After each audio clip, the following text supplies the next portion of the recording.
We got Michael Johnson walking out right now.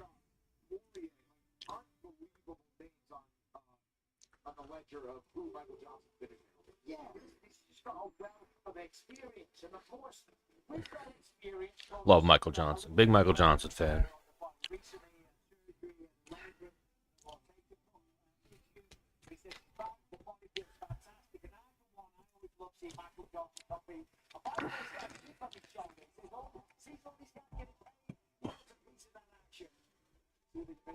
Who you guys got in this fight?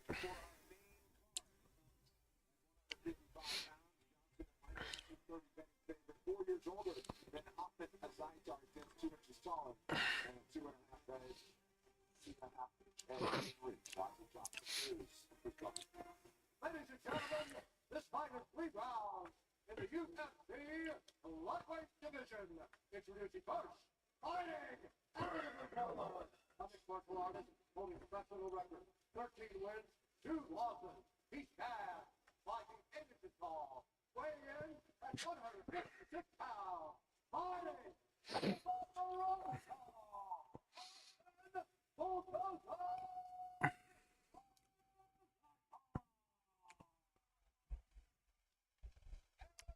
We got Michael Johnson and Azatar in the cage getting the Bruce Buffer treatment.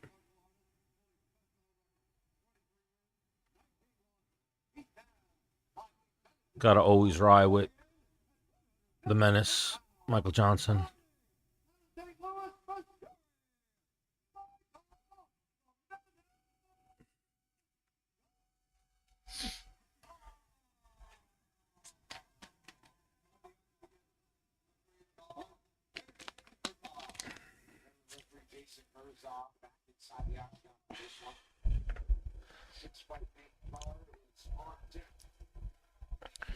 Who you guys got? Michael Johnson or Ozatar? Azaitar. I think Michael Johnson knocks him out. You know, Izatar is the one who got caught climbing in the hotel when they were in Abu Dhabi with someone trying to sneak him a bag or sneak out a bag, a gym bag or something, believed to have been steroids or urine or something. He was definitely trying to cheat the USADA test.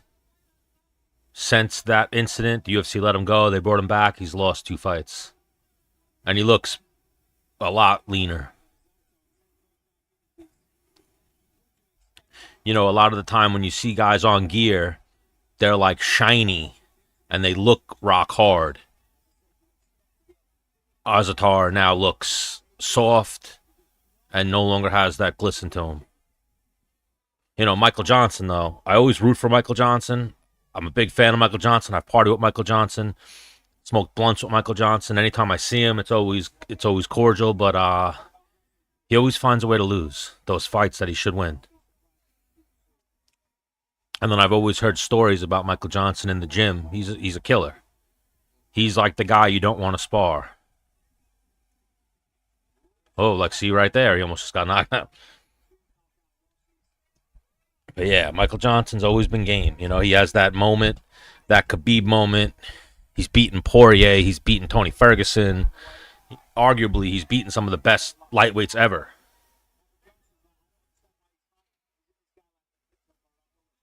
But then he's lost to guys that he has no business losing to. So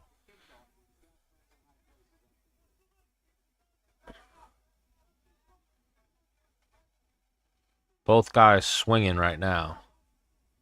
Nobody's landed a big shot yet. 3 minutes in. Or 3 minutes left, 2 minutes in.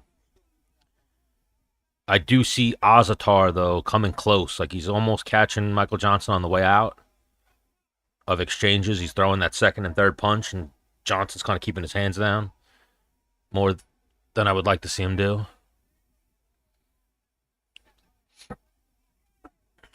Who you guys got, Azatar or Michael Johnson? Oh.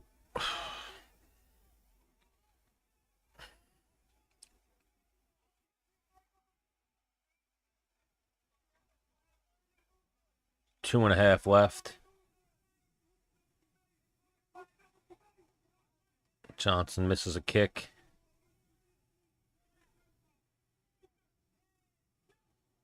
A little uppercut landed there for Azatar. Nice little right hand landed for Michael Johnson. Little check hook action. 2 minutes left. Both guys are swinging. When someone lands, it's not going to be something easy to deal with. I think the first guy who lands is going to rock the other guy. Both throwing haymakers.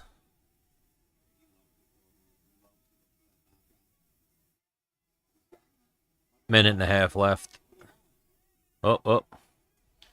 Both just barely missed each other there. Both exchanging punches.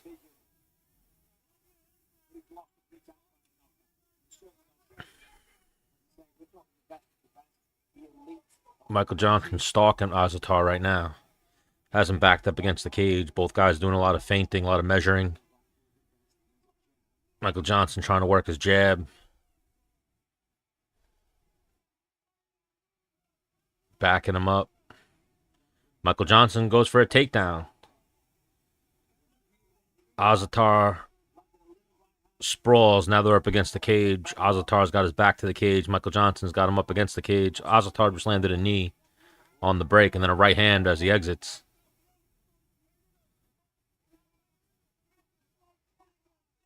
.45 seconds left. Ooh. Michael Johnson just landed a right hand that wobbled Azatar a little bit.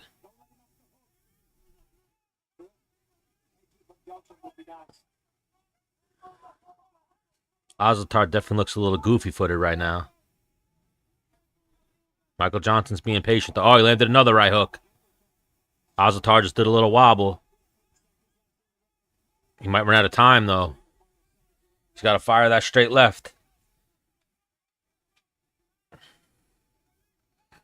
Michael Johnson's went for a head kick, just barely missed. Azatar just landed a little left hand. End of the first round. I got 1-0 Michael Johnson. 1-0 Michael Johnson so far.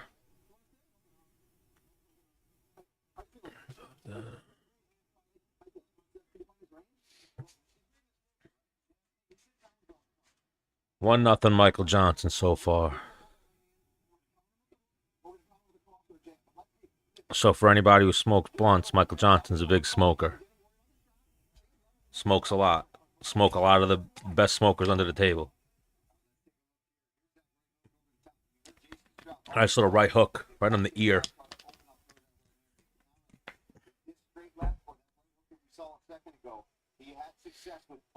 What's up, Taha? Throughout that first round, I give that round to Michael Johnson. Good job. Didn't get overexcited when he had his eyes all hurt. That's smart. Round 2 coming out. 1-0 Johnson so far. But now these are those fights. There's been how many fights where Michael Johnson is up 2 rounds to nothing, and then he gets knocked out. Wins the first round, then he gets submitted in the second. So hopefully Michael Johnson can keep it up. You know, again, Azatar's the guy who got in trouble sneaking either in or out something in Abu Dhabi. And then everyone speculated it was something to do with drug test related, steroid related, or urine related to pass the drug test. Nice little left hand landed for Michael Johnson. But Azatar has not looked good since that whole Abu Dhabi incident.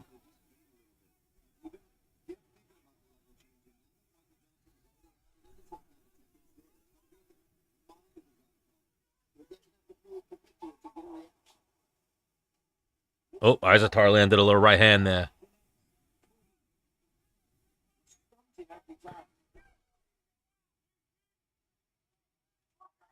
Every time they get near each other, though, it's like a car crash. Both are swinging. Michael Johnson blocks a head kick from Azatar.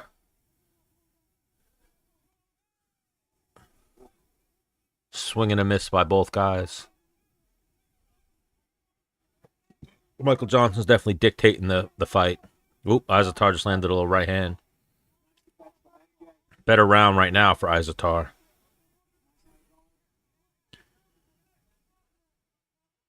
.330 left.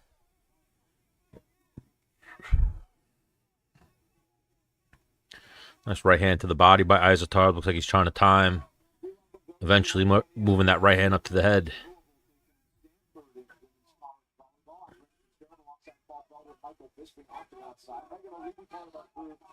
Izatar is definitely the busier of the two this round.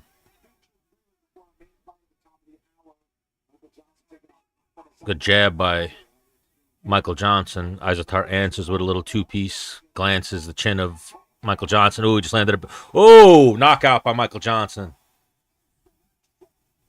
Izatar landed a right hand, started charging a retreating Michael Johnson, and Michael Johnson just put it on him.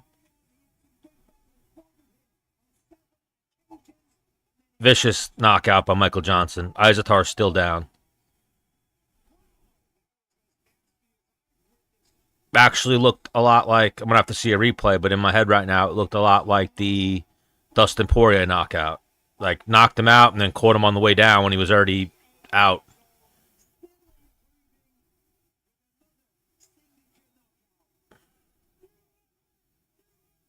Big win for Michael Johnson.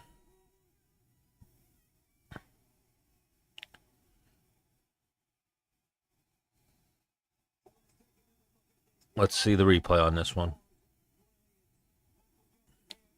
So, yeah, he ate a right hand on the chin, landed a little right hand counter. Oh, big right hook.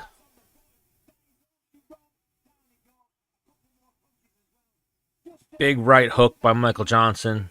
He ate a right hand and then landed two little short right hands coming in. The second one knocked Izatar out, and then he followed up with some ground and pound.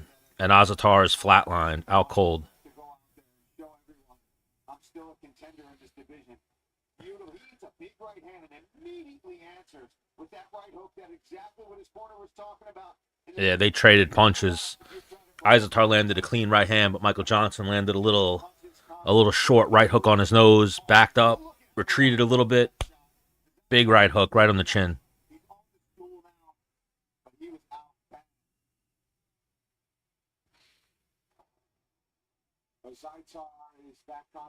And then the rare replay from the UFC showing Izatar all fucked up, trying to get up.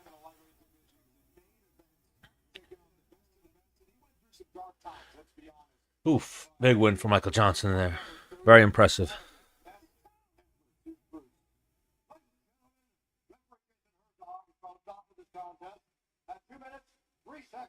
And I don't know, Michael Johnson has like some camouflage Venom gear with a camouflage Venom hat. I don't know if he got his own Venom kit.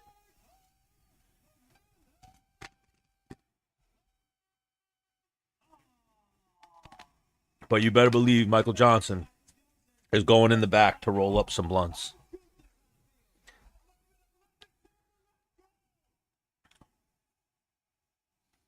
Definitely going in the back to roll up some blunts.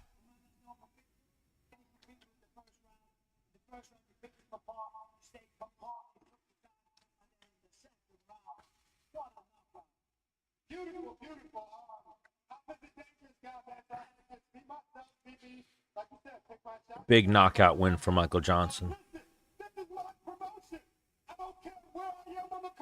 I've been in this business for 15 years. Okay, I've seen everything. I am the UFC when it comes down to really in here fighting. So, Dana, I hope you guys see this. I'm 38 and I'm not stopping anytime soon. Like I told you, you can right back to the top, baby. I'm the top motion for it as well. As you said, 15 years. Michael Johnson's a tough guy to sit and exchange strikes with.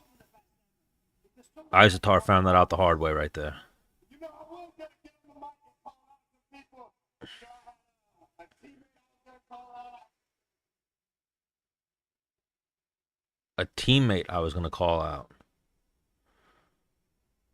Oh, come on, internet. What are you doing to me? Buffering.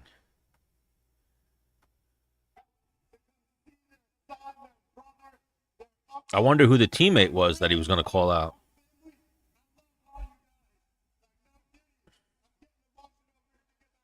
I love all you guys. No Diddy. No Diddy, he says.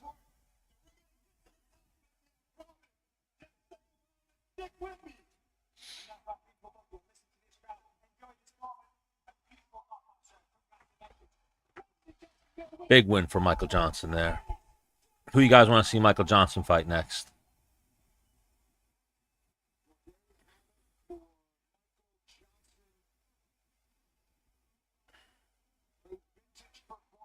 For a guy known for some of the best speed in the division, show-stopping power. He showed it there. Things are heating up in the Sunshine State. Big win for Michael Johnson.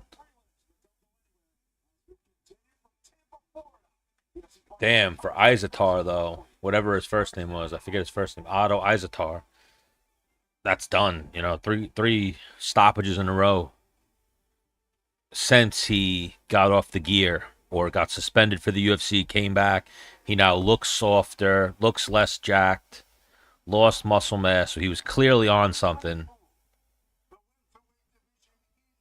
And now all he does is lose. Knocked out by Frivola, knocked out by Michael Johnson. I forget who the other one who knocked him out was. But big win for Michael Johnson.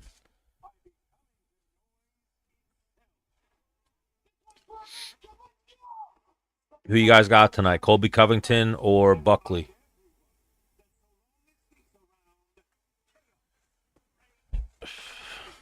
I mean, that's one part of my parlay. My picks tonight were Michael Johnson, Quarantillo, and Colby. Francisco Prado. So Matt Frivola, Prado, and now Michael Johnson all knocked Azatar out. So at one point, he was 12-0, looked like he was about to become a contender. Now he's had 3 losses in a row.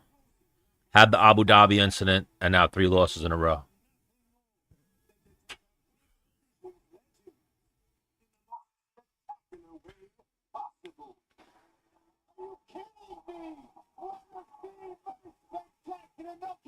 I like that win for Michael Johnson.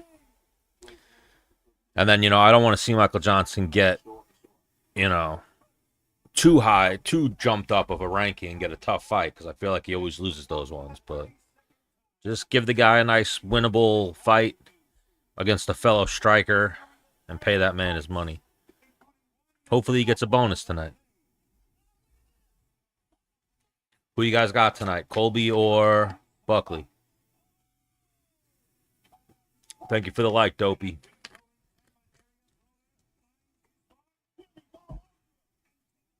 Who you guys got tonight?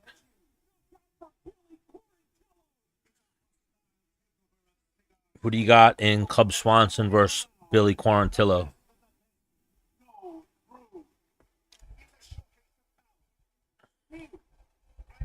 Let's see this guy. Forming on the banks of the Gulf of Mexico.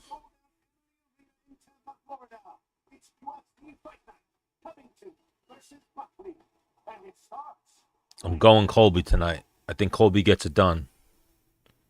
Short notice, doesn't matter. Change of training camps, doesn't matter. None of those things matter for a guy like Colby Covington. Especially when he's got Uncle Chael in the corner. Is Uncle Chael going to be the corner man tonight? I'd imagine Uncle Chael probably gives you the type of pep talk that you're ready to run through a fucking wall. Punches ain't going to hurt you when Uncle Chael gets done giving you a pep talk. Like who? I don't know who that one guy is. I can't think of him. There was a guy a few weeks ago who Uncle Chael gave a pep talk to. And then there was video. Who was that? I think like a UK or Irish fighter. And then the guy went out and knocked the guy out. Uncle Chael's definitely a good football coach, a wrestling coach that can definitely hype you up, say the right things. He's been there before. He's been to the show. He's seen the lights. He's had good performances, had bad performances. He could definitely give you the right message before you go out there.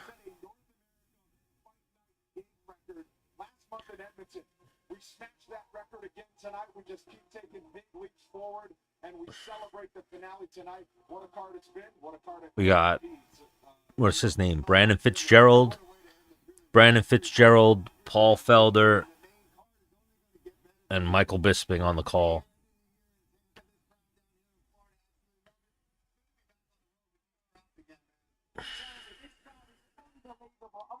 Tampa 2024. If you didn't see, you just missed an amazing knockout. Michael Johnson just got the job done at 38 years old, showing that he's 38, Michael Johnson is definitely getting up there. Navajo Sterling made a statement on Dana White's Contender Series. His much anticipated UFC debut. Anybody watching the NBA Cup? Shai Julius is fucking me on 3 for 14. What are you doing? What are you doing? Especially after I just saw that clip. I'm sure other people saw it on the internet of Shai Julius Alexander, however you pronounce it, having a bra on. And I guess that's some type of athletic thing for your upper back or something, but it looked like a bra. So, guy that might be a cross-dresser, wears women's sports bras.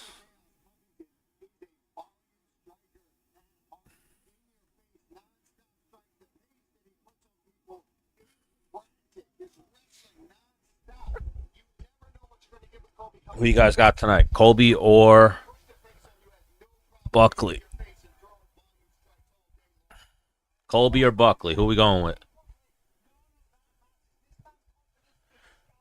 I think the difference in this fight's going to be not that Colby's been inactive, not that Colby didn't have a full camp. It's going to be that Buckley is not a good grappler.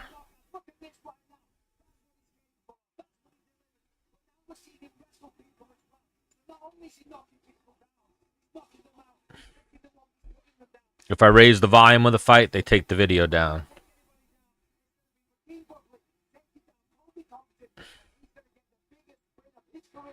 Let me see how much it's going to...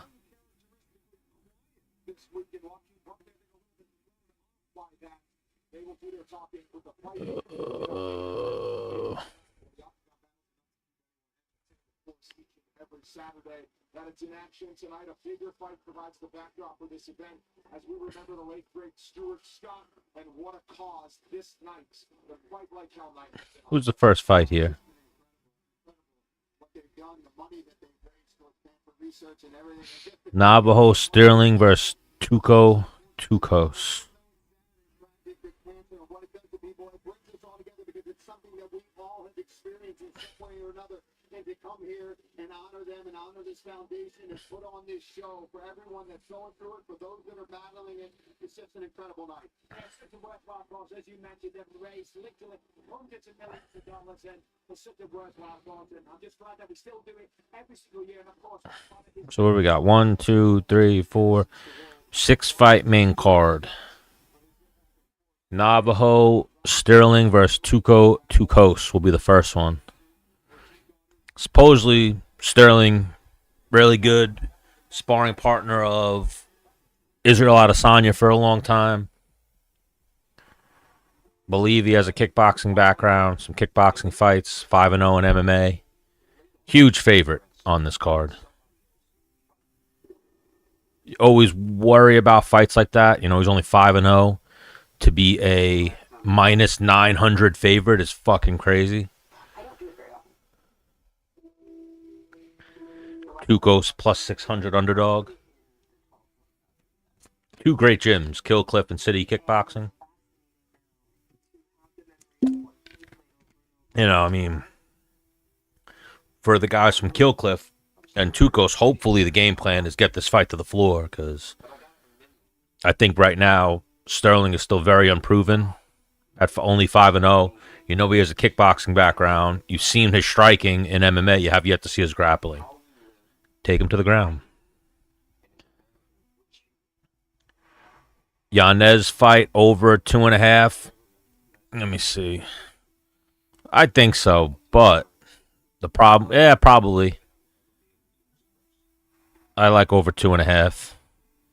The problem with Yanez, Marcos is definitely a decision type of fighter. The problem with Yanez is you never know which Yanez you're going to get, especially lately. But I could see that fight going over 2.5. You know, Yanez, Rob Font stopped him in the first round. Jonathan Martinez stopped him in the second round. You know, Marcos is not a big power guy. It's actually a fight I would stay away from, but I could see it going over 2.5.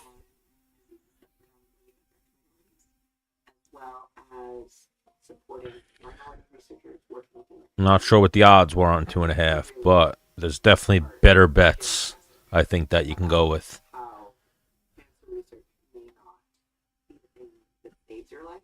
I agree. I think Covington is going to 50-45 Buckley. Maybe 49-46. But yeah, definitely 50-45 is an avenue that I think this fight might go down. Buckley could surprise us, but I think Buckley's 5-0 is not as good as people look at it. Like, on paper, it looks a lot better.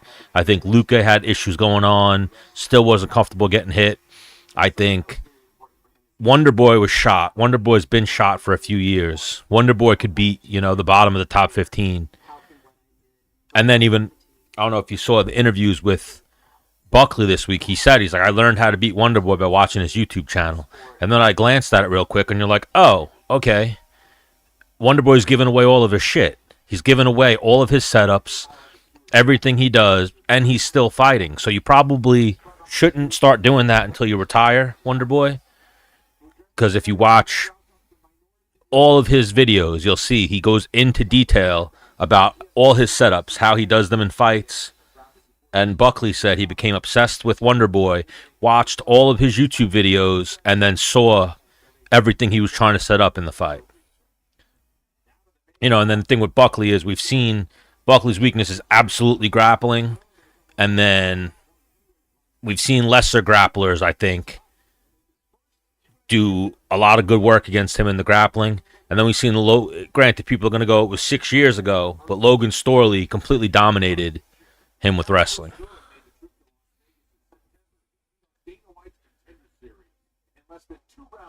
I hope it means nothing.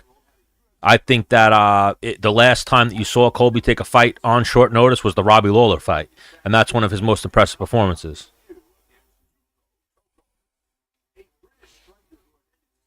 And yes, Colby does stay clean and in shape year-round. I've partied with Colby before, and Colby's not a drinker. Colby doesn't drink.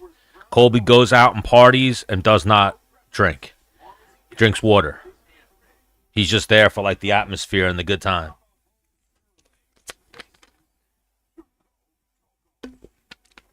I think the story is he got in trouble for drinking in college and kind of went, at that point, I don't drink like that no more.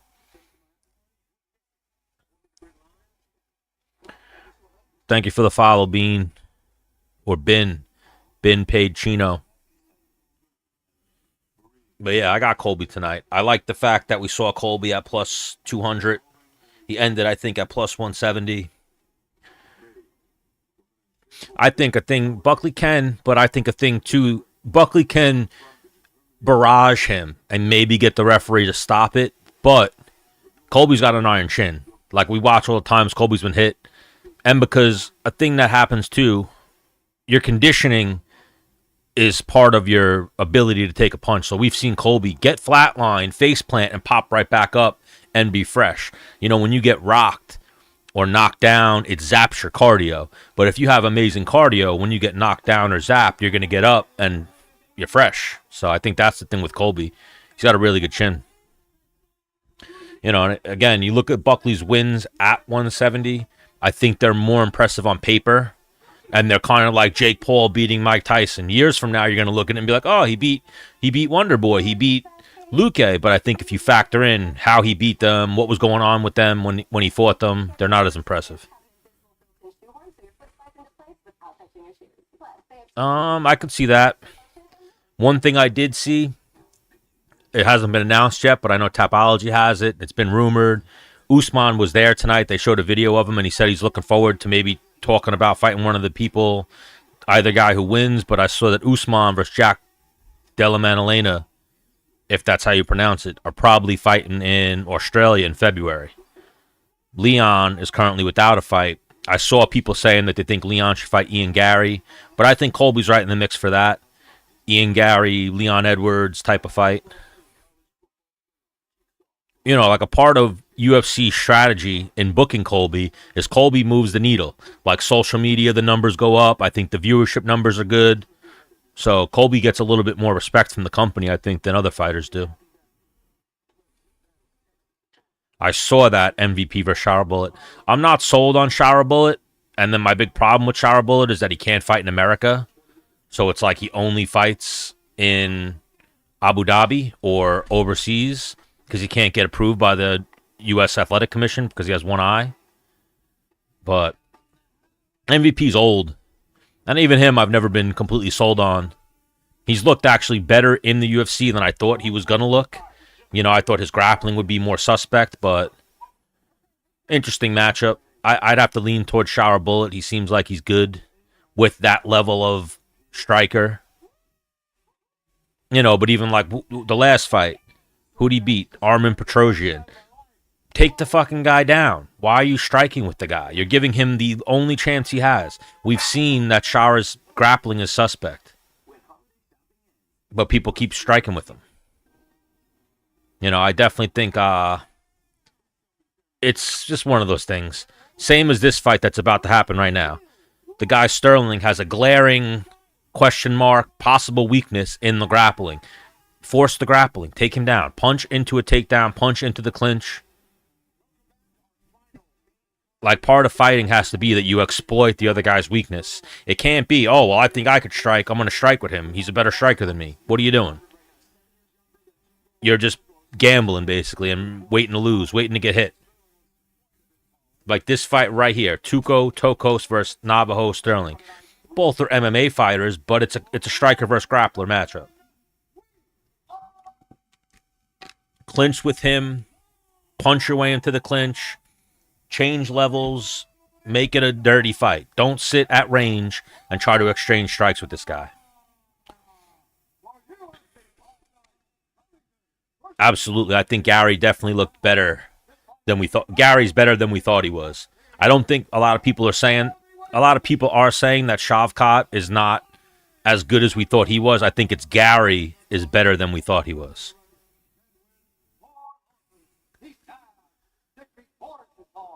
And Gary versus Leon. I know they trained together. Leon kind of denied what happened, and Ian Gary said that Leon knocked him out or dropped him with a head kick. They're both kind of point fighters or guys who stay at range.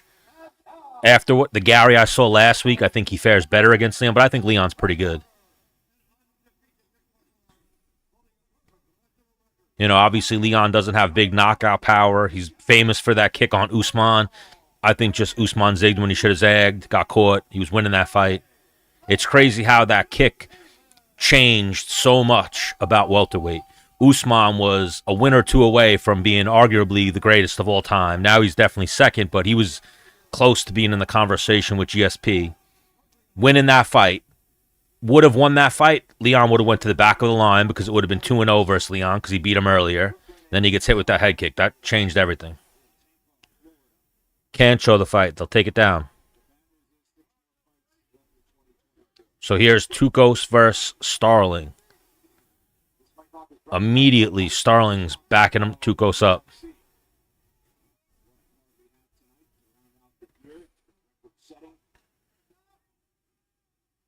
Yeah, it'll definitely be a chess match. Leon Edwards versus Ian Gary. Right now, off what I saw last week, I'd actually lean towards Gary. I was impressed with Ian Gary's grappling, his ability to not get taken down, as well as when he was scrambling and taking Shavkat's back. I think since he left Killcliff, Ian Gary's probably getting more hands-on work with his grappling. And then if he's training with Damian Maia and Charles Oliveira, those are two of the best MMA grapplers ever. I like what Tukos is doing so far, though, just staying away from Starling. He's got to bait Starling in and then change levels. Starling's looking to land calf kicks.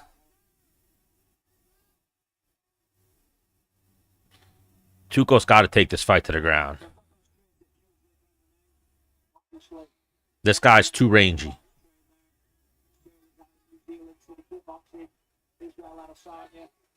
I've never met Tukos personally, but I've been around him. I've been in the same room with him at the same time. I've always heard people speak very highly of him. But this is not the guy to be testing out your striking against.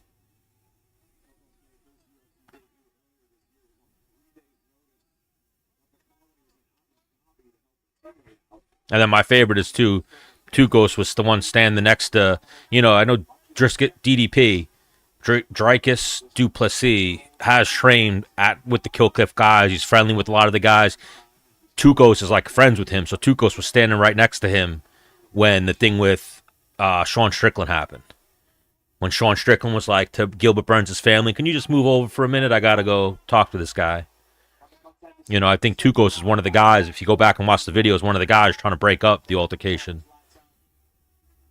Pretty sure he's friendly with, especially part of the world he's from, past training, he's friendly with DDP.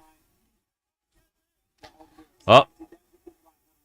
Tukos getting backed up by Sterling. Sterling just landed a right hand. You see, like, Tukos' only chance here on the feet is to punch when Sterling punches or get a takedown. He's not going to set anything up on the feet against Sterling. We got 2 minutes and 15 seconds left. It's been Sterling backing Tukos up the whole fight. And Tukos just throwing lunging shots that are going nowhere near landing.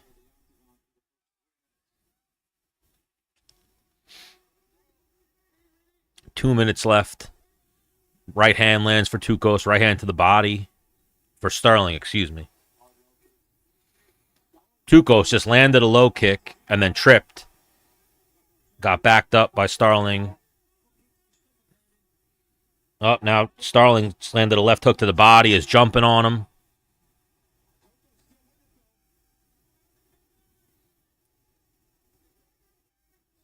Yeah, I'm not liking the game plan so far by Tukos. He just looks slower, less skilled in the striking department.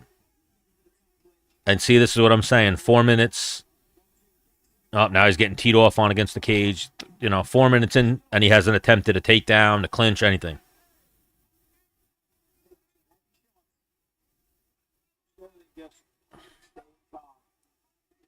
Minute left. Now he just changed levels. Looked like he got hit with a body shot, though. Now he's getting grappled by the kickboxer. He's got taken down by Sterling.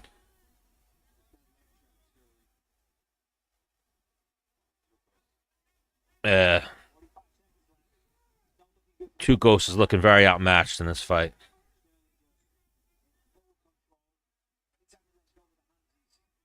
Very outmatched in this fight. His kicks are slow. His punches are slow.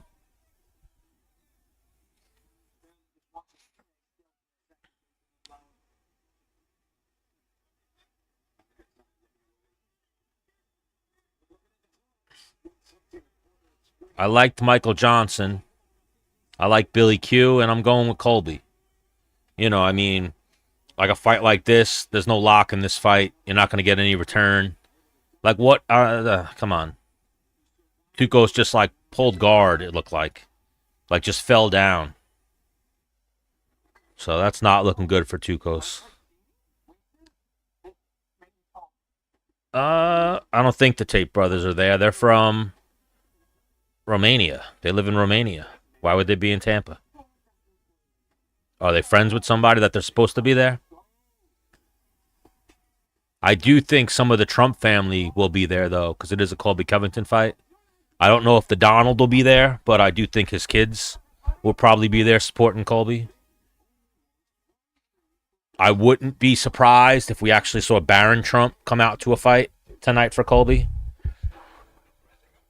Apparently, Barron Trump is a big Colby Covington fan. The Yanez Marcos fight, you lean towards Marcos, but Yanez some nights looks like could be in the top 10. Other nights, it's like, what is this guy even doing? Jacoby versus Petrino. Petrino should take that fight to the ground. I'm sure he's going to wind up standing with Jacoby, so that'll make it a interesting fight. Manil Cap versus Bruno Silva. I do like Silva as the underdog in that fight. Manil Cap is inconsistent in how he performs. Cub Swanson's 41. I would never bet on a 41-year-old. I do like Billy Q in that fight, even though Billy Q as well has been a little inconsistent in his performances. And then Colby. I like Colby as an underdog. So far, though, there have been some upsets on this card. It's definitely been a tougher card to pick.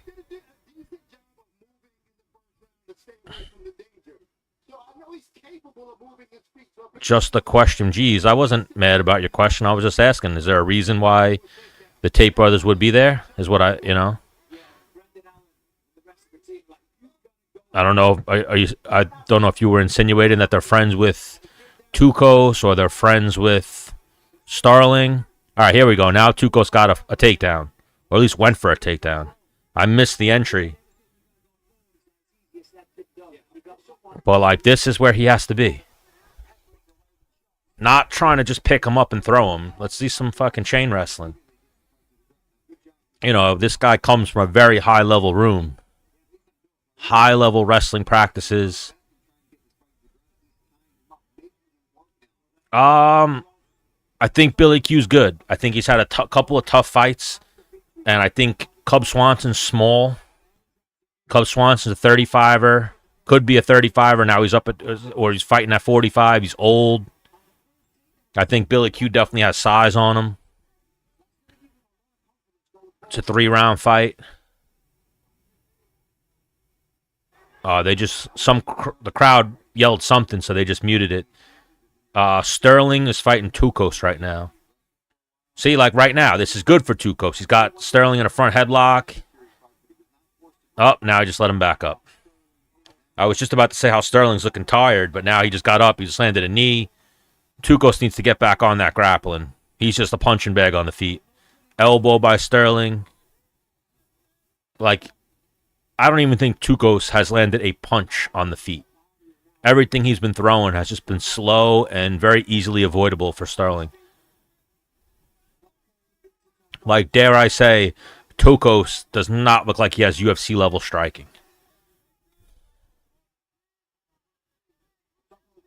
Especially main card. This is your main card opener.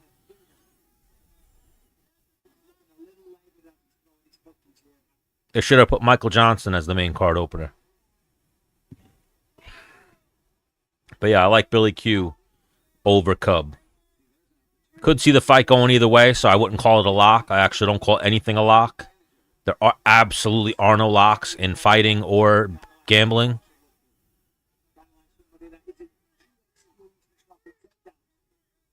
Nice low kick by Sterling. But yeah, Tukos striking just does not look up to par.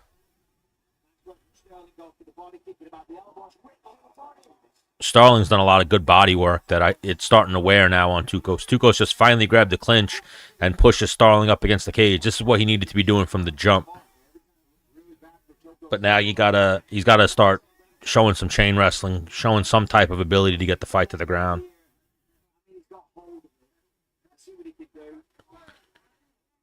Sterling just defended a single leg, but even any grappling is good for Tukos. Even, Sterling's a striker, so when the fight's at striking range, he's breathing good. He's fine. He's not panicking. When you start grappling with him, that's when his heart rate will definitely go up a little bit.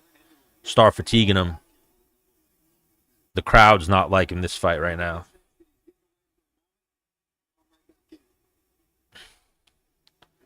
Oh, there you go. Tukos finally got a takedown. Sterling's popping right back up. He's got him in a front headlock.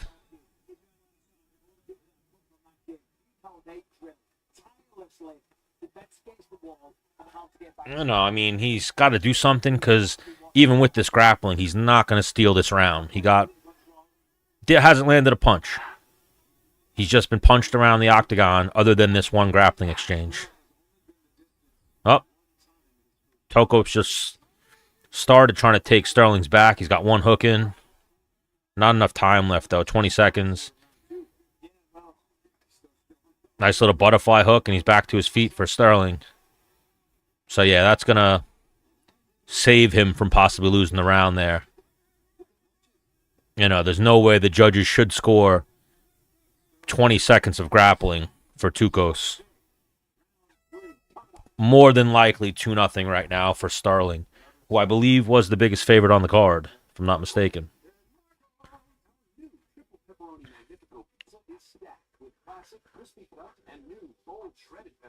It's triple the flavor and only at Marco's. Just $11.99. Guys, to show how Toyota Tires can take a beating, then give one fighter a little extra. Probably 2-0. Should be 2-0. I don't know if anybody's ever been to Tampa, though. I don't know if they're finding these judges in Tampa. There's not a lot of smart people in Tampa. Not a lot of smart people in Tampa. There are some hoes. There are some hoes in Tampa. But I wouldn't call them smart. I wouldn't say there's intelligent intellectuals in Tampa. Who you guys got tonight? Colby Covington or Joaquin Buckley? Very boring fight. Could be a good fight if Tukos was utilizing the strategy he needs to win, which is grappling, but definitely this fight should have been like the second fight of the night. Buck by luck. What kind of luck? Lucky punch?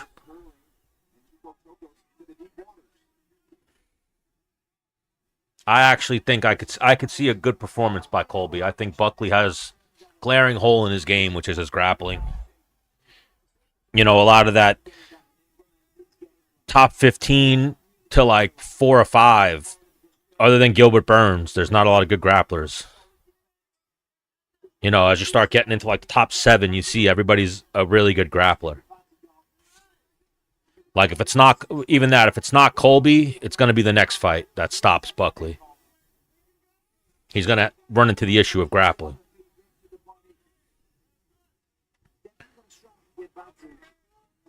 I do not stream on Twitch. Eventually, maybe I will. Right now, I stream on TikTok and YouTube.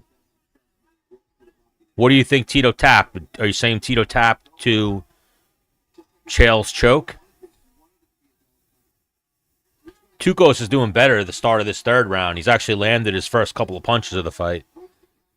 Now he just bull rushed Sterling into the cage. Sterling's definitely breathing heavy. Like, if Tukos is going to do anything in this fight, he needs to go now. He's got 3 minutes and 30 seconds left. Very boring fight. They've been booed numerous times. You know, even this being the first fight on the main card, the arena has started to fill up a little bit. But yeah, Tukos, his takedowns are not there. His striking's not there. You know, you'll hear a lot of fighters talk about it. Once Tough happened, which granted blew the sport up and made it bigger, the level of skill definitely got watered down a little bit. And now you'll see guys at the UFC level where it's like, this guy's one of the best in the world. No. You know, this is a test fight, if you will, for Sterling, but Tukos is definitely not looking good.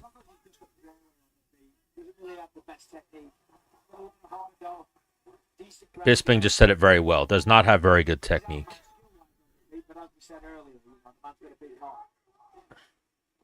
You know, now Sterling's back and Tukos up to the cage. You know, like the second they clinch, Tukos got to go. Tukos just like half-ass changed levels. Like went down to a knee and then popped right up. He's just crotch sniffing right now. You got to make that shit work. You know, you can't. I don't know if anyone wrestled before, anyone in the chat or anyone in this chat. If you ever wrestled, chain wrestling, you'll beat scrubs with the first move. Good wrestlers, a decent wrestler, anyone who's ever done any type of wrestling, you got to chain wrestle. You can't go for one takedown, get it stuffed, and then be like, oh, that's it. That's all I got. Oh, Tukos looks like he might have hit the wall now. Oh, there you go. He landed a little uppercut there. But you see, that's what he's got to do. You got to punch. If the guy's a way better striker than you, way faster than you, you got to punch when he punches. Otherwise, you're just a punching bag.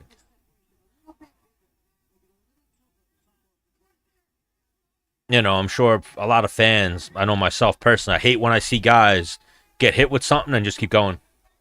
Like, nah, that didn't. I watched it hit you. I watched it hit you. What are you talking about? You got to be more effective with your striking and your strategy. especially at the highest level. Tuco's definitely going to be upset about this performance after the fight. Chael got Tito. FBI got Tito. Who's the FBI? The actual FBI?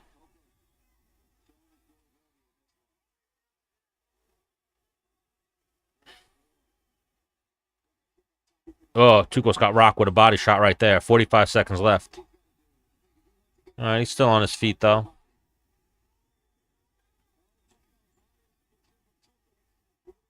Yeah, Tuco's is hurt.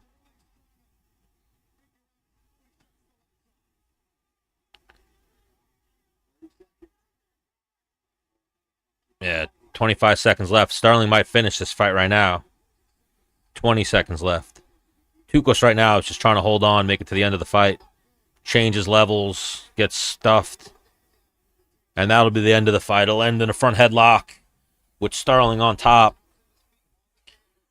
They're going to get booed once the bell rings in the end of this fight. Very,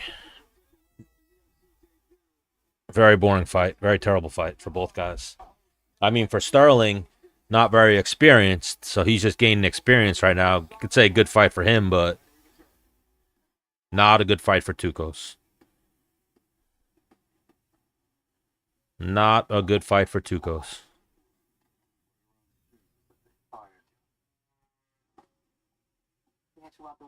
What do we got here?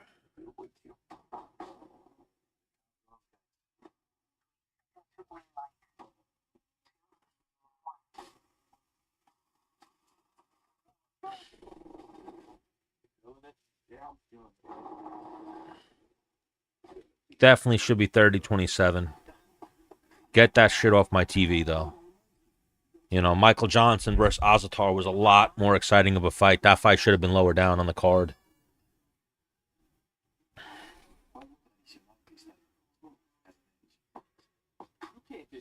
No, I've never seen that video. You ever see the video when Tito was connecting his Xbox to the internet and one of them said FBI and he thought they got him? No. Tito's amazing, though. I've spoken to Tito a few times. He's always been cool. But the clips that I see on the internet are just amazing. Like, you ever see the one clip when, I forget what he says, he's doing some type of thing, he's talking trash, and he goes to try to do a mic drop, and he throws the mic up and hits himself in the head with it? You know? Amazing. And then Tito was like, you know, I really want to I want to outlive my kids.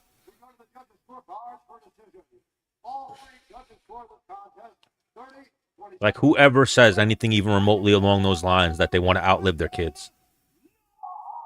I don't even want to outlive my dog.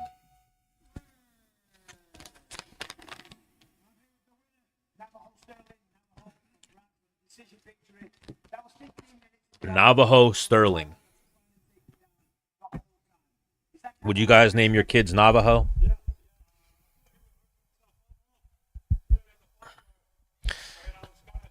That's like a whole thing, though. You could sit and talk all day about things, stupid shit that Tito has done.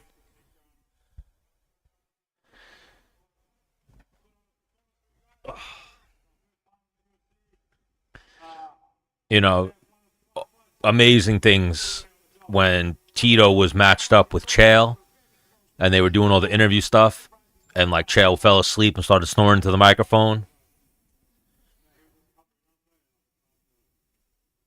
Some good shots landed by Sterling, but couldn't get him out of there.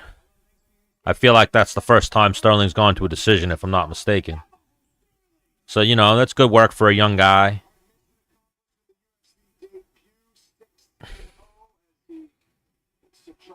You know, he's 27, so to go 15 minutes is good. Top 5 digital footprint, Tito, absolutely.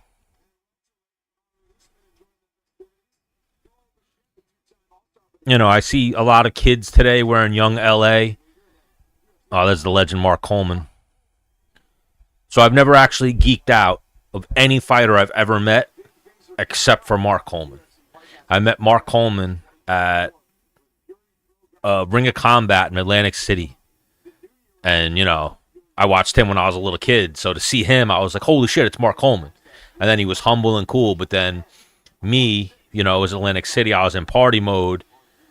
didn't realize he was actually in recovery from being an alcoholic. So I was like, drinks, let's go. Drinks are on me. And I kept trying to get him to take a drink. In hindsight, I'm like, oh, man, I had him struggling because out in his face, every time I was trying to talk him into it, he was like, drinks on you? You know, like I could see his brain processing. Should I do this? Should I not do this? Luckily, he did say no. Like his strength was good enough to withstand me offering to buy him drinks and party with him. And then it was funny. You know, I was telling him how I looked up to him and he was a great fighter to me and someone I grew up watching. And then I was like, you know, standing over here was like Chris Weidman and a bunch of people. And he was like, nah, these guys. And I was like, fuck these guys. And everyone turned and looked at me like, what the fuck? I was like, fuck these guys. You put all these guys on. All these guys are wrestlers. They wouldn't be here if it wasn't for Mark Coleman. Which is true. You know, Mark Coleman, there was Dan Severn and a couple of wrestlers, but Mark Coleman's the first one who came and like put on for the wrestling community. Was a UFC champion, was fucking headbutting people. Mark Coleman's a legend. Love me some Mark Coleman.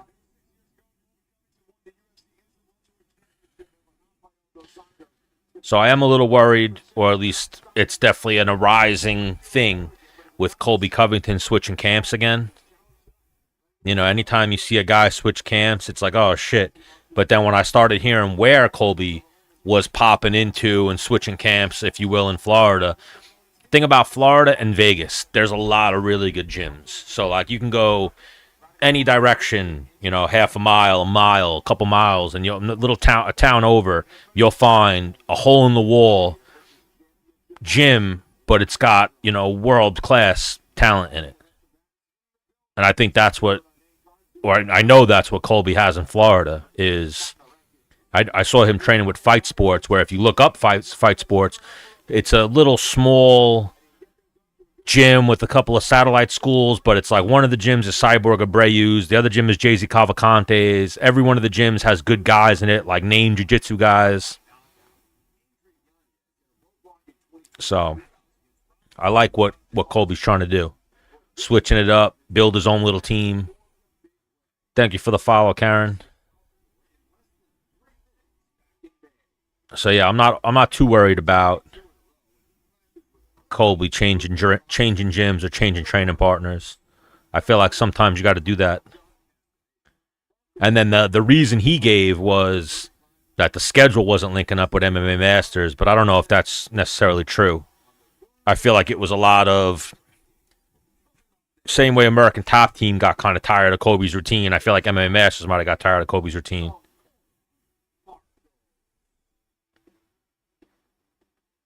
But that's the thing when you you know who beat you know who Pantoja beat, right? Who? He beat Islam? I don't know if Giannis is going the distance. I don't think either are big finishers, but both guys are inconsistent in their performances. So that's actually a fight I would stay away from. If you're going to sprinkle, maybe sprinkle that it goes the distance. Some comments in the live were filtered to protect the community's experience. So I don't know what people are saying here, but they're filtering you guys a little bit to protect others. I don't give a fuck. I thought TikTok was way more free speech, but I get censored all the time. I'm sure my live is going to get taken down tonight at some point. I get heavily censored on TikTok. I was actually suspended last week after the last fights for a couple days.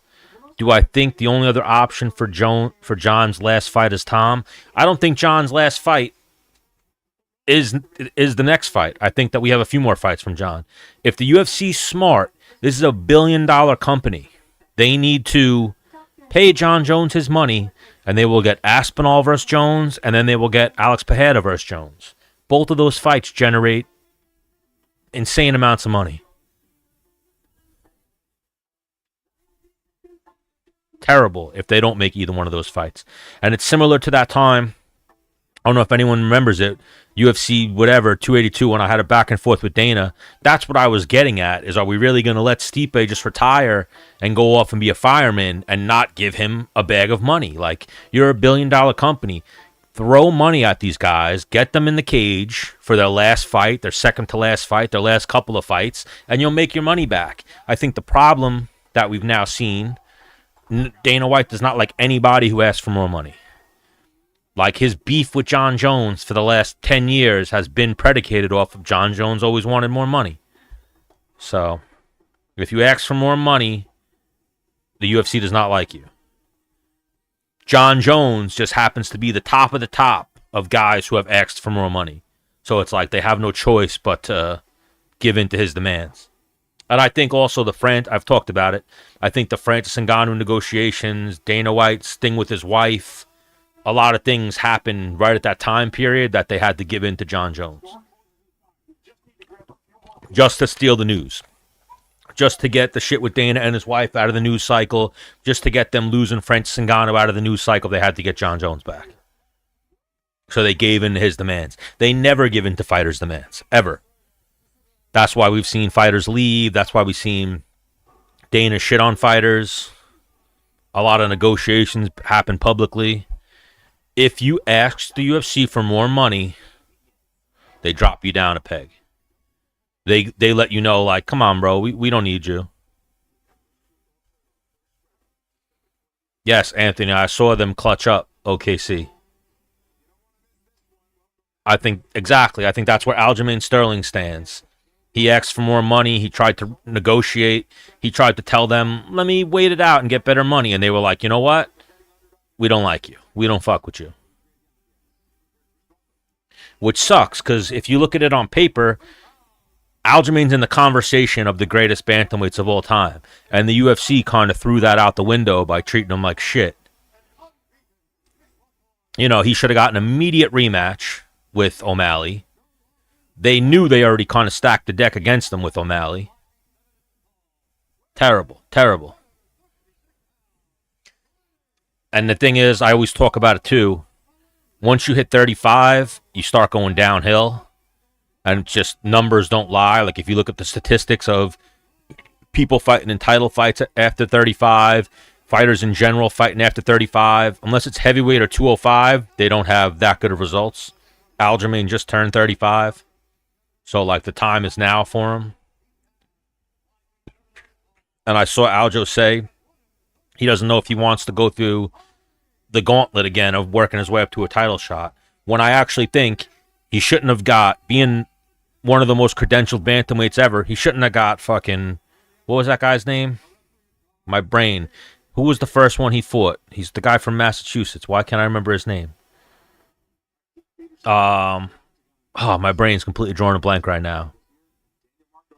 The striker from Massachusetts.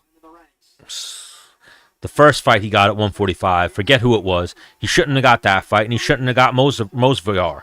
He should have got immediately one or two fights that got him into title contention, and he could have been another contender at 145. Instead, they gave him Evovlev and don't know why my brain's drawing a blank, but that other fight, you know, neither one of those fights with a win gets him into title contention. So they blew an opportunity of having a former champion possibly become a double champion, fighting for another belt. They just don't like Aljamain because he asks for more money. So here's Yanez versus Marcos, 30 seconds in. Oh, back. You know, you got to lean towards Marcos. He's undefeated, but Yanez, some fights looks like he could be in the top 5. Other fights, not so much.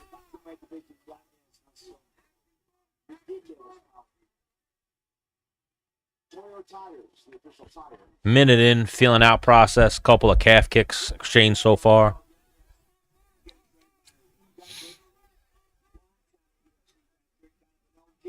So Yanez is training with Yves Edwards. Love Yves Edwards. Smoked a blunt or two in my day with Yves Edwards as well.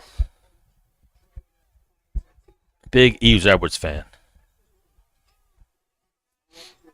You know, when they had the UFC Long Island, oh, big right hand lands by Marcos. Up, big jab. Yanez is on the run right now.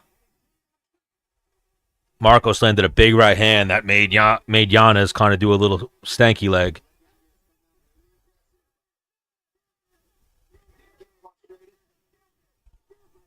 But yeah, I think the UFC did Aljamain dirty. You know, and then for what? To give, granted, to give Rob a shot, but also to give fucking Cheeto Vera a shot? Like, what are they doing here? It should have been Aljamain getting a rematch. You know, and then if they were smart, they should have let him get the rematch and then threw a bag of money at him and Marab to fight. Ooh, a little groin, a little low kick, and then an eye poke from Marcos to Yanez. So now Yanez drops to the floor. That's another thing, too. I actually need someone. I would love to do the study, but I kind of don't have the patience.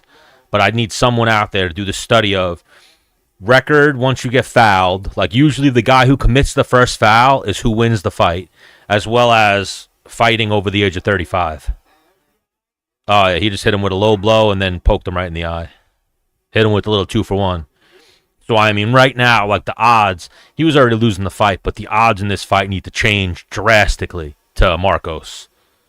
Like, once you get fouled, you're definitely compromised. Whether it be an eye poke, a low blow. Like, a low blow definitely zaps your cardio. Eye poke definitely fucks up your vision, zaps your cardio.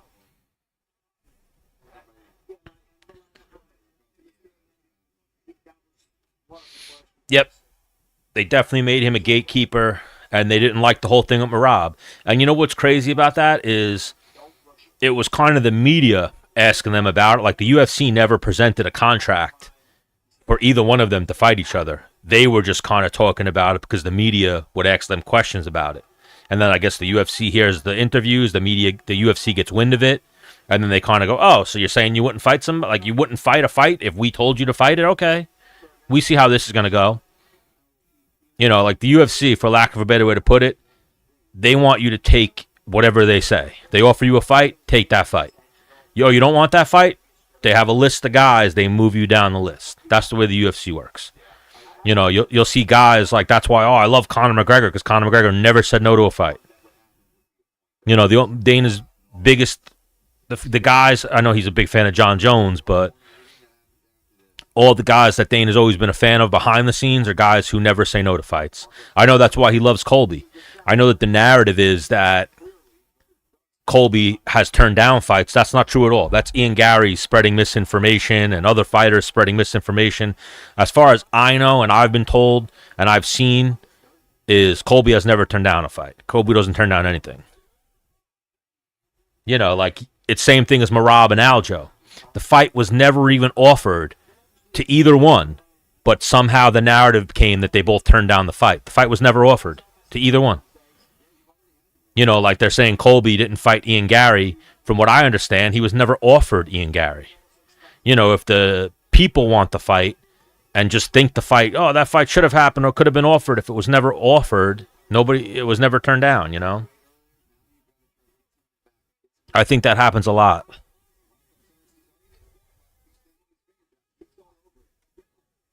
Oh, Marcos is going to get himself in trouble right now with these eye pokes. Keith Peterson's a good ref, too. You know, he's from where I grew up. I've bumped into Keith Peterson a lot of shows. I've taken trains home from the city, and Keith Peterson's been in my cart. I know his kid wrestles, so I would see his kid at wrestling events. You know, Keith Peterson's the one who smelled like cigarettes, according to Dominic Cruz. Good dude, though. I never smelt the cigarettes. Never smelt like cigarettes around me, but I have seen him smoking cigarettes. But he never got close enough to where I smelled the cigarettes.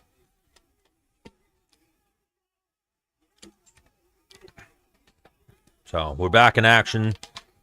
Minute and 10 left.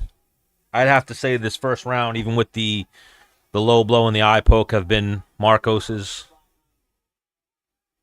But again, there's definitely a stat dive to do there with once you get fouled, how the fight goes.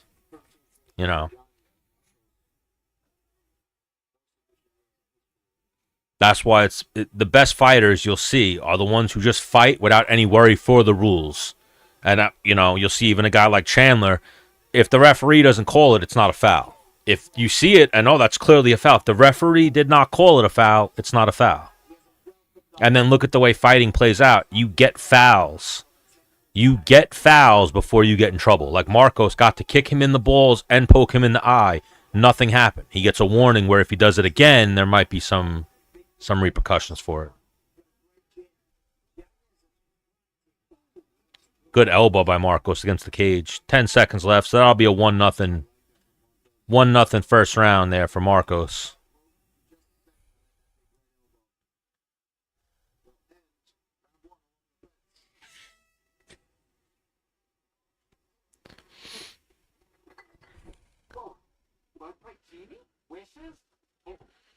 Oof.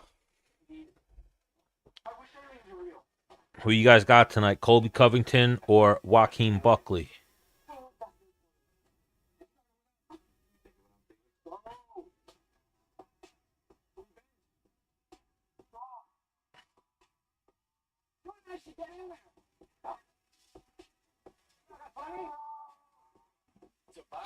Or not survive? That is their question. Nobody knows Shopper better than Shopify, the undisputed, undefeated champion of the world. Businesses that want to win,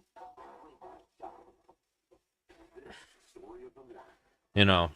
So now I know people asked earlier if this fight's going to go the distance. Now the deck is definitely stacked against Yanez to whether or not this fight's going to go the distance. He's already been fouled twice. I feel like that's easy for a guy to start checking out a little mentally when they get hit with a couple fouls. Especially the low blow. The low blow looked a little high. It was low, but it wasn't like one of those, fight-ending low blows. Round 2. Low blow landed for Marcos.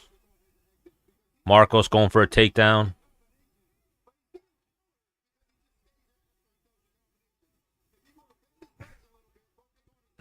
Oh! Yanez just rocked Marcos with a left hook. Made him do a little bit of a stanky leg. Landed a right hand. He's got Marcos in a little bit of trouble here.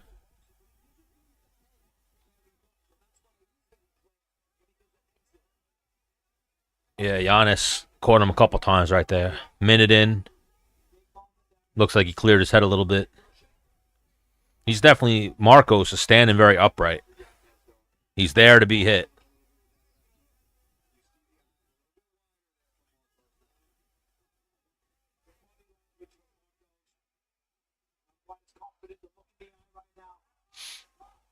Yanez is backing Marcos up. Just landed a left hook to the body.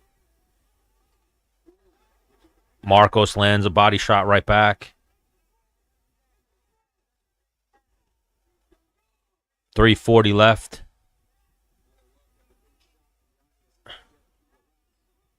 Oh. Yanez just landed a couple of punches. Marcos is like reaching. He's going for takedowns. He's not setting them up. He's just reaching. And that's always dangerous. Little glancing right hand lands for Marcos. Couple of jabs for Yanez. A low kick. Trying to trade calf kicks.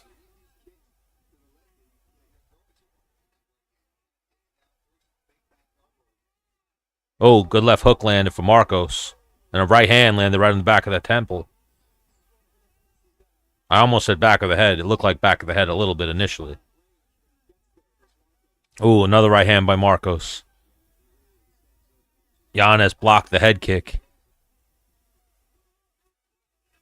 Couple of jabs for Yanez. 2:45 left. Little right hand over the top for Yanez. Marcos answers with a right hand. Both guys standing in the middle. Another calf kick for Yanez. He keeps working him. He's just landed a couple of them.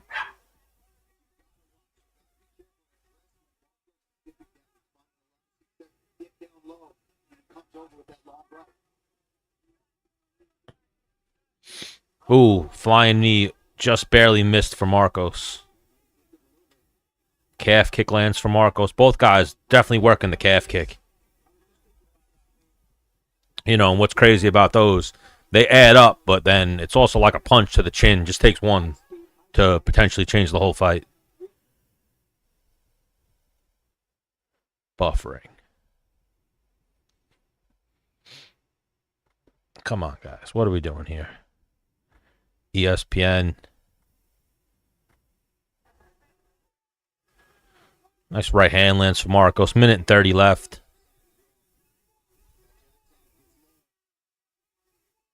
Marcos definitely cleared his head. He was definitely moving a little goofy-footed for like 2 minutes of this round. Giannis backing him up. Backing Marcos up against the cage right now.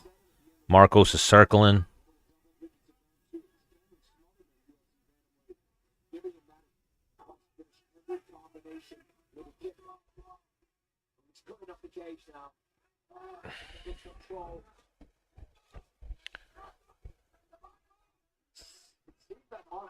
Marcos is on his bicycle right now, circling the outside of the octagon. Giannis is trying to set him up, trying to land something. Ooh, good left hook just landed for Giannis.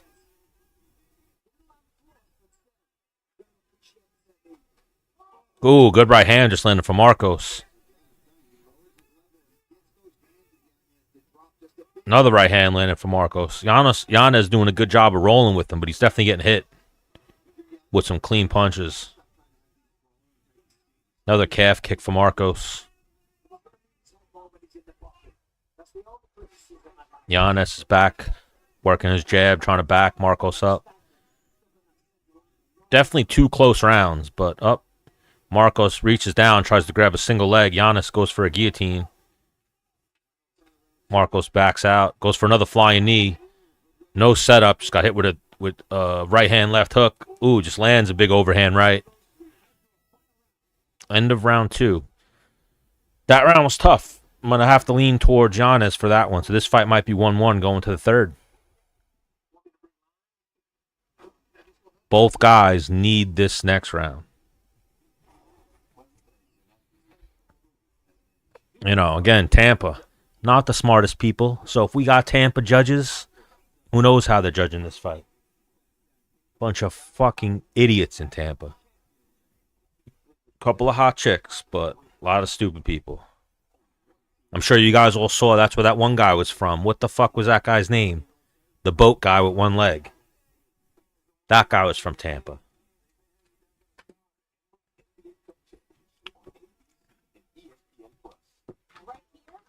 Tampa Terrence. Tampa Terrence was the good kid. What was the other guy's name? Lieutenant Dan. So round 3 coming up. This fight's probably 1-1. Oh, yeah, that crowd looks full. I wasn't sure if they were going to sell this one out. I saw that tickets were still available the last few days. Round 3 coming out. Lieutenant Dan. I'm going Colby. Who you got? Round 3. Oh, they're swinging. Oh, Giannis just landed a good left hook. Marcos ate it, but doesn't look comfortable. Both guys swinging wild. Marcos just pointed to the mat. Did the Max Holloway. Gets a takedown there for Marcos. They were both swinging wild. He changed levels, got the takedown. He's got Giannis up against the cage. So that's smart. If you're looking at this fight objectively, it's definitely 1-1.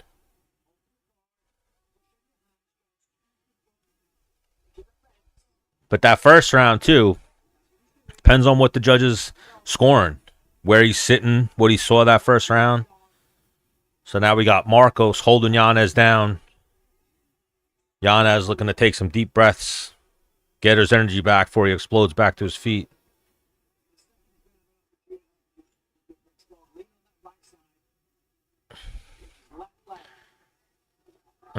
And little cage grab, little fence grab, little post on the cage there for Giannis to try to get up. Keith Peterson smacked his hand off, and now he works his way back up. Marcos has Giannis backed up against the cage. Looks like he's dipping his head too low. Giannis might be thinking guillotine.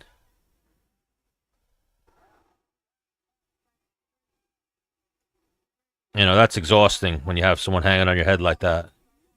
Marcos already looks like he's a little worse for the wear cardio-wise. Yanez just reversed him, pushed him up against the cage. Buckley got age on his side, but I don't think he can handle Colby's wrestling. I agree. You know, I worry about Colby with the time off, and is Colby's cardio going to be up to par? Because he has a short camp, and how hard was he training? Switching teams. There's a lot of factors, but I think Colby's good. Colby's game in that one. I think Buckley, nice, another takedown there by Marcos, but Yanez goes for a guillotine. I think Buckley's hole is his wrestling. They're still fighting. We got 2:30 left. Round 3. I mean, right now, Marcos is winning this third round. The fight's probably 1-1. Hello, Danny.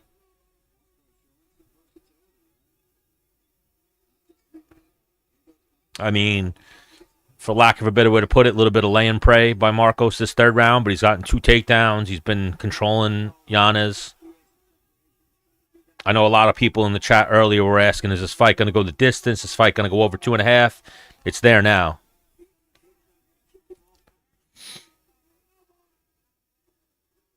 Thank you for the gifts and the likes.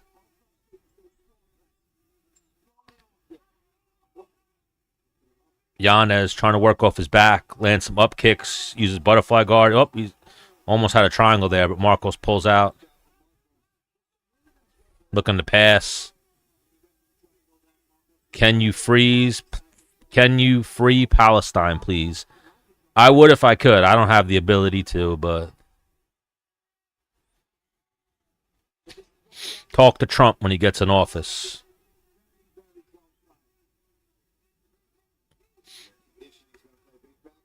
I'm dealing war tonight. What do you mean? War at the casino? They play war? Like 1, 2, 3, 4 war at the casino? Interesting. Minute left. Yanez worked back to his feet. He's got Marcos pressed up against the cage.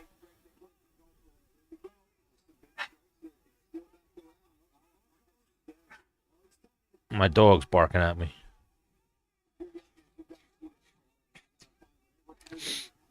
Marcos is looking tired right now, though. He's just circling around the outside. Yanez is looking to size him up.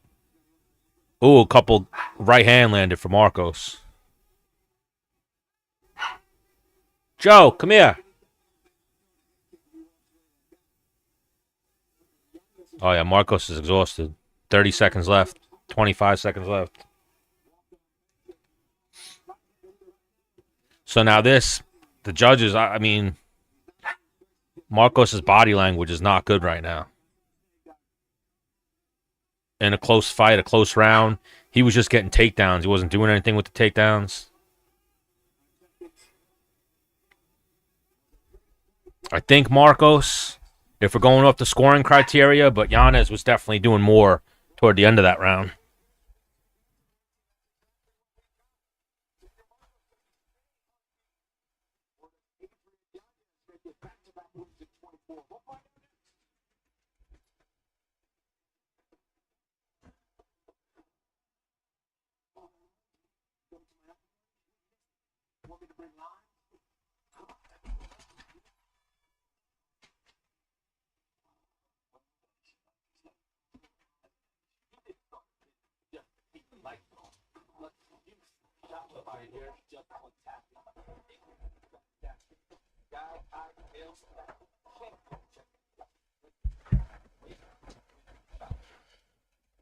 I'm going to assume Yanez might have took that at the end. Probably Marcos with the scoring criteria, but I wouldn't be surprised. He was just trying to hold. He was tired at the end. Judges don't score that shit. So probably a split for somebody. What do you guys think?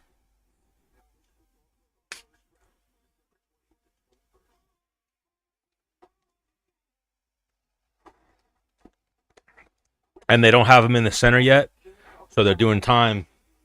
It's fucking crazy that they have trouble tallying the score, too, sometimes. Thank you for the likes. The fact that whenever they take a little bit of time to get in the octagon,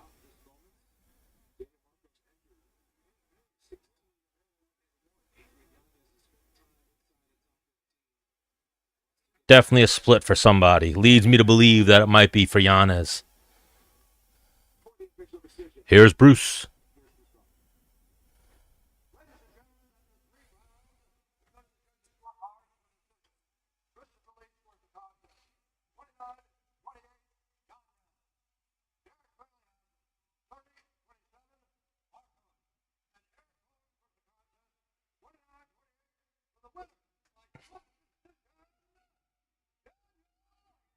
All right, they gave it to Marcos.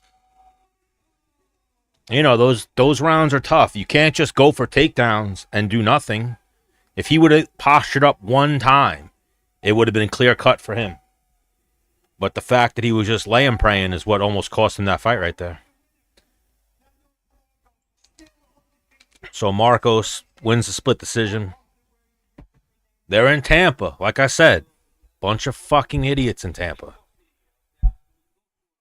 I'd say 7 out of 10 people, at least, in Tampa are fucking morons. I don't mean that, though, TikTok. Don't take my shit down. I'm just stating facts. I live there. I've experienced it. I've dealt with the people. I'm going to get hate and bashing and insulting people and monitor on TikTok, whatever they do,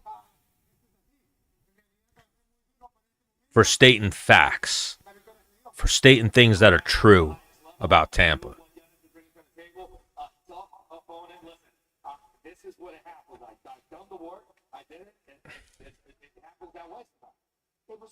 I love TikTok Shop.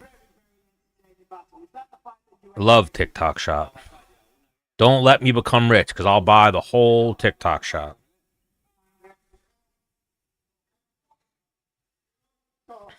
I will buy the entire TikTok Shop. The whole store.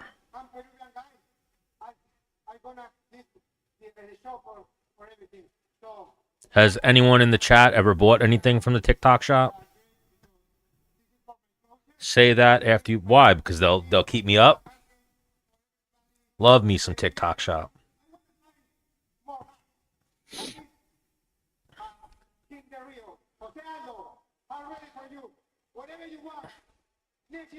Do they make money? Do they make commission on the TikTok Shop? So next up, we got Dustin Jacoby versus Victor Perino. What do we got here? How long until Buckley? No. How long until Buckley? So you didn't like it the first time, you reiterated it the second time, T-Shawty? Probably an hour at least. What do we got? We got 3 fights until then. So say 15 minutes per fight, 45, at least an hour. Probably a 12:30 walkout for them.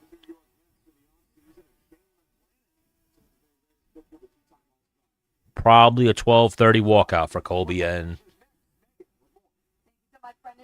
Buckley. Who you picking? Are you telling me to tap the screen, or you're telling the people in the chat? All right, check you later, bro. That's a rough beat right there. 5 more significant strikes. He was laying praying. That's what almost cost him the fight. That's the only reason that fight was a split, is because he wasn't throwing shit. He was tired, though. He did a lot of work early in the fight. Both guys were throwing that calf kick. That calf kick will zap your cardio. But yeah, that's a tough beat. 5 significant strikes.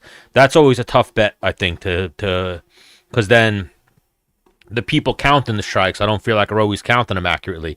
Like, I'll bet if you go back and watch that fight, you could find the 5 strikes. That's always a tough bet.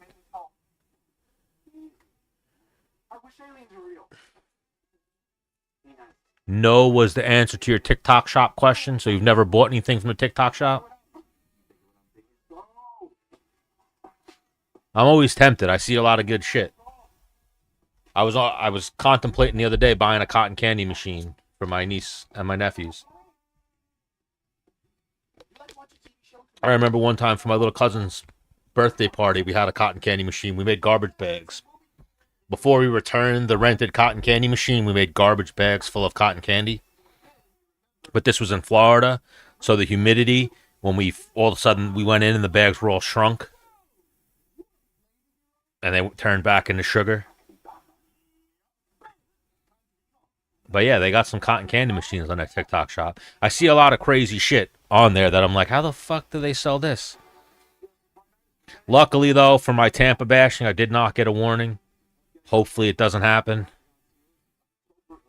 If you guys are in here, do me a solid. Throw me some likes. Bump my shit up. I'd appreciate it. Throw me a follow. I'm always posting for fights. Talking about MMA content. I got to start posting more. I actually haven't posted in months, but I do go live for fights. Do a little bit of play-by-play and some commentary.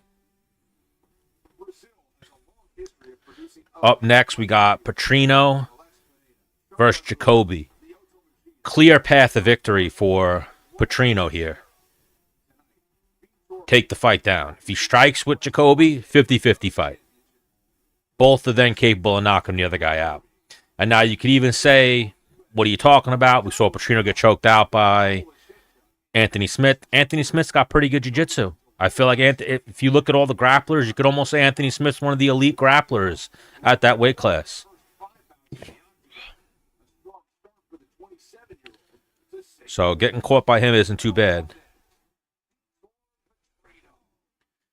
I mean, odds, the way the sports books had this fight, you got to go with Petrino. There's no money in betting Petrino, though, so I could see people picking Jacoby. Jacoby's coming off that loss to Dominic Reyes. Tough one.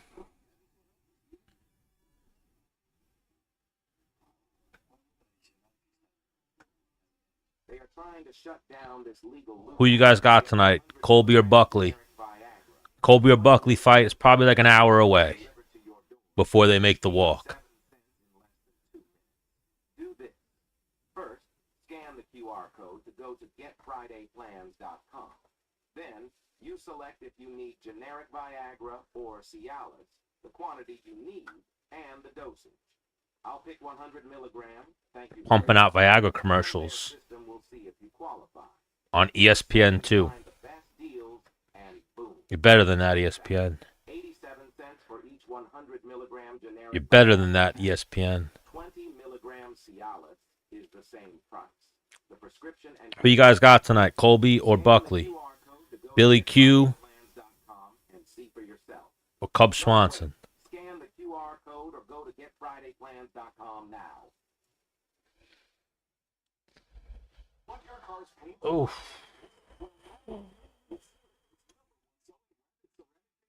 Seal and protect your paint with unbelievable gloss, shine, and slickness in less than 30 minutes. Simply spray it up and lightly buff it with the included microfiber towels. Look at the rich gloss with endless depth and mirror-like shine. In here, this side over here clears and treated, rolls right off. This side not so much. Who you guys got in this next one? Vitor Petrino or Dustin Jacoby? Colby in 5th round by exhaustion. I could see that. I've never seen Buckley in a 5-round fight, but Buckley's got pretty good cardio. I usually see him fading, the middle of the 2nd round. Guys with shitty cardio usually fade middle of the 2nd round. I usually see Buckley fade middle of the 3rd round. He knew that he had a 5-round fight coming up. He thought it was going to be Ian Gary, so I'd imagine his cardio is in check. But was he ready for someone like Colby? If Colby shows up tonight. I think, and I've made a video talking about, we got to throw out the Leon Edwards fight. I think Colby did break his foot in that fight. I know he was walking around with a boot after that fight. A lot of people were saying that he was just making an excuse. If you go back and watch the fight, in the first minute, he kicks Leon Edwards' elbow, and then you see him start walking around a little differently for the next couple minutes. Yeah, this was supposed to be, and they had that fight booked for a minute. This was supposed to be Ian Gary versus Buckley. But him training for that fight, he definitely wasn't training for Ian Gary, thinking Ian Gary was going to wrestle fuck him. Hopefully that's what Colby comes in to do, though. I don't want to see Colby strike with Buckley because I think Buckley's quick on the feet. I think that's Buckley's only chance, is that lunge in, quickness, hook into some clubbing strikes, and the referee jumping in. Colby's always shown a pretty good chin. We've never seen him knocked out. Seen him TKO'd, never seen him knocked out. Vitor Petrino versus Dustin Jacoby. Who you guys got here?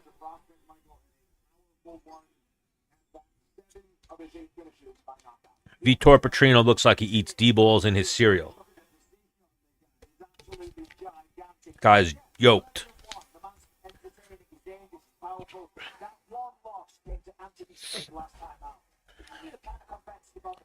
That one loss, a guillotine to Anthony Smith. How bad was that?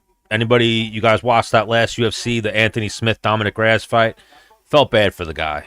And I don't like Anthony Smith, but he made me feel bad for him. Seeing him in there, like, checked out mentally, knowing that this sport is so mental, was rough. Also having lost friends, lost a brother, that shit was rough to watch. You know, and then Dominic Reyes came in and said after the fight that at the point when he dropped his hands and just stood there, he was like, hit me. Hit me. And Dominic Reyes, sure, I'll fucking hit you. So Jacoby, too, has fought in Glory, kickboxing background. That, what are you doing? Hey. Get out of here, stupid.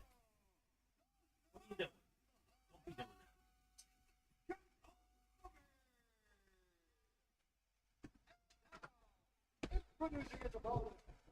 My dog was ripping some shit apart. But that Dustin Jacoby versus Dominic Reyes fight, he caught Dominic Reyes. Dominic Reyes then started retreating, and when Jacoby charged him, got caught coming in. You know, Jacoby's dangerous. Jacoby, granted, he got his ass kicked, but fought Pereira in Glory, in kickboxing. Can you stop? Stop.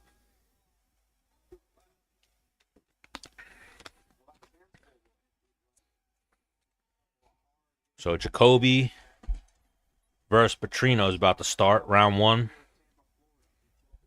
Petrino looks like he took his vitamins for this fight. Jacoby looks in good shape as well. The problem with Jacoby here is he's 1-4 in his last 5 fights. And he's getting up there in age. He's 36. And I do have a theory with guys. It's very tough to win fights after the age of 35. Any weight class. When you get up to the higher weight classes, your odds get a little better, but it's tough. A little 30-second feeling out process so far. Nobody really thrown anything.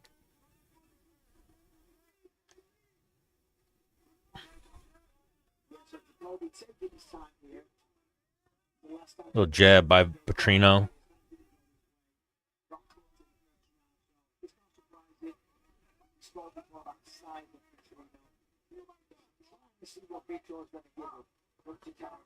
Both guys swinging and missing so far.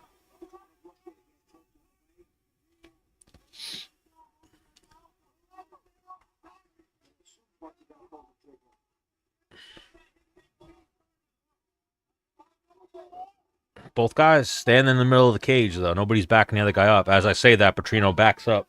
Jacoby with a jab, lands a low kick.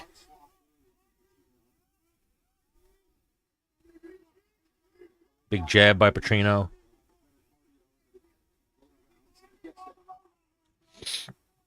Who you guys got winning this one? I mean, again, I said I think Petrino, his path to victory is taking it to the ground. Standing on the feet with Jacoby, you're giving him a chance. Kickboxing background, very experienced MMA fighter.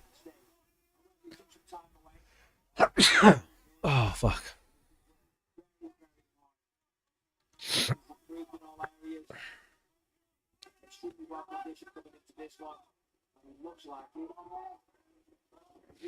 2 minutes, 30 seconds so far. Just a feeling out process. If anyone's landed anything, it's been little shots by Petrino. Nothing significant.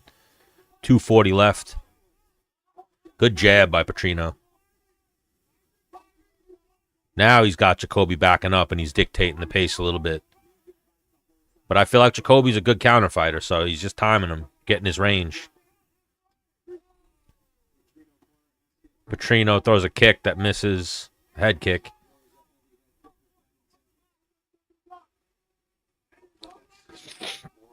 Fucking allergies. They got me. Very slow-paced start to this fight, though.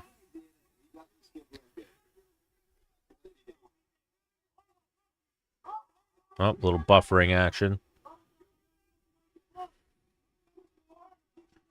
Nice low kick lands for Petrino. He backs up. Nice little 1-2 landed for Jacoby. Petrino went for a takedown, got rocked on the way in, sprawled on. Couple little shots there landed for Jacoby that Petrino didn't like. Now they're back at distance. Petrino definitely froze up there, got rocked. Thank you for the like, Nick.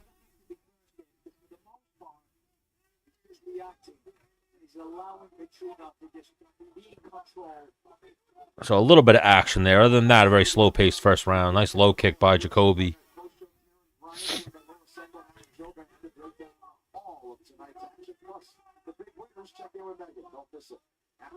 Minute left.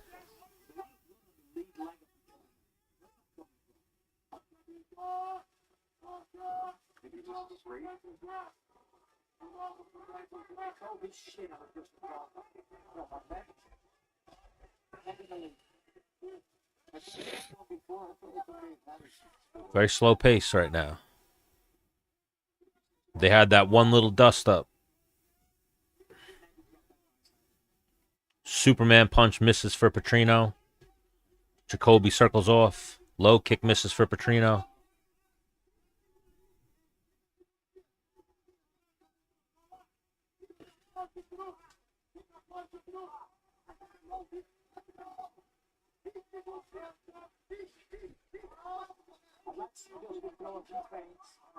Little body kick lands for Jacoby.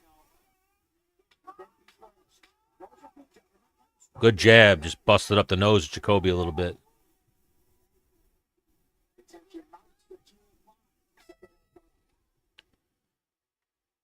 ESPN, I'm getting a lot of buffering, ESPN.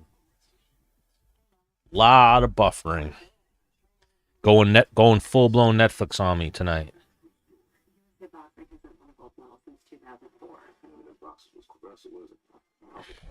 All these people getting endorsed and he looks back, you know, after it's a certain way.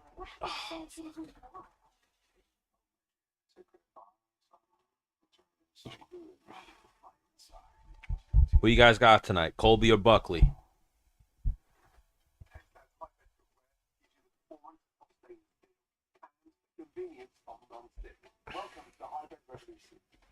Cub Swanson or Billy Q?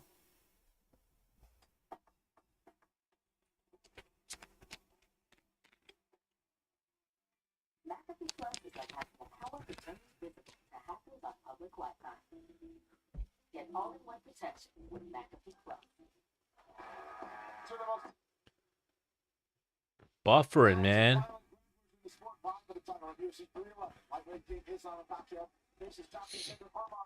This ESPN shit. Who you guys got in Marab versus Umar?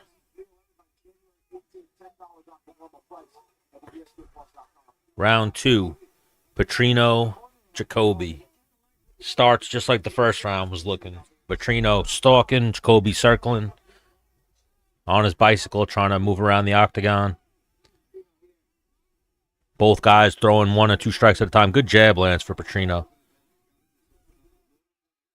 That's been his most effective weapon so far.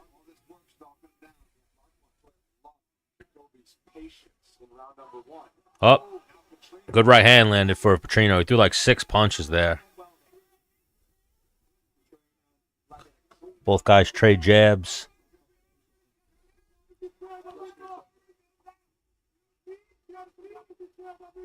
Swing and a miss by Jacoby.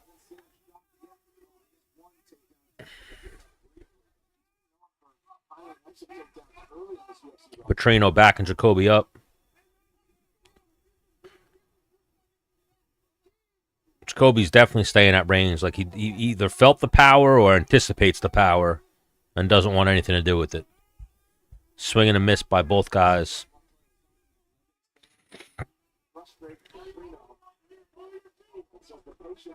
Good low kick there by Jacoby.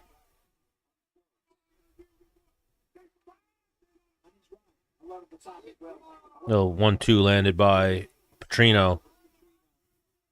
Got Jacoby moving back again.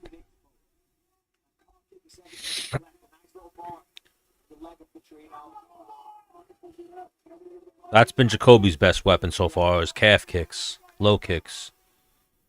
Swing and a miss with a right hand by Petrino. A little jab lands for Jacoby. Both guys trade jabs. Another calf kick by Jacoby. Good body shot. Good left hook to the body landed by Petrino. 2:45 left.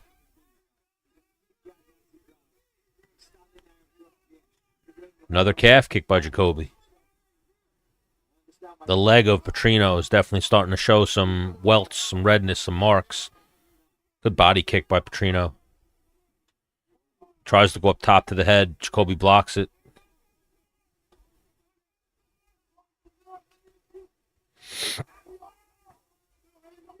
Little body kick blocked by Petrino.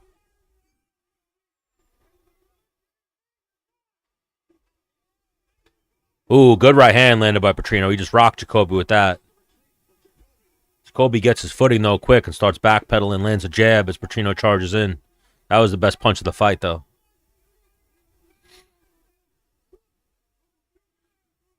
Two minutes. 150.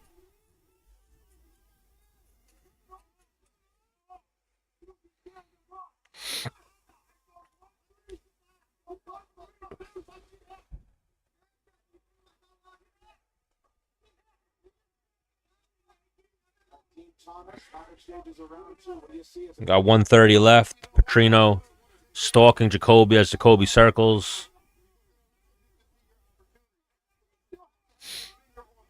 Another jab lands for Petrino. Jacoby's got a little bruising under his eye, under his right eye. Jacoby's been doing good work. You're there. You're at over 1.5. Little glancing right hand lands for Petrino. Again, that low kick, though. They're adding up for Jacoby. He's been working that calf kick and that low kick. I'm surprised Petrino's... I mean, he's doing good, but he's standing this long with Jacoby. You know, I feel like this is Jacoby's only way to be in this fight is on the feet.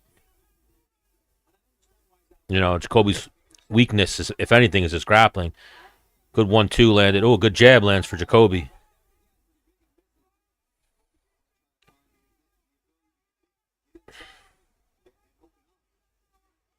Good body kick lands for Jacoby. Superman punch just misses for Petrino. You know, Petrino's throwing a lot more looping stuff. Jacoby's just sticking to a jab, working low kicks. 10 seconds left in the second round.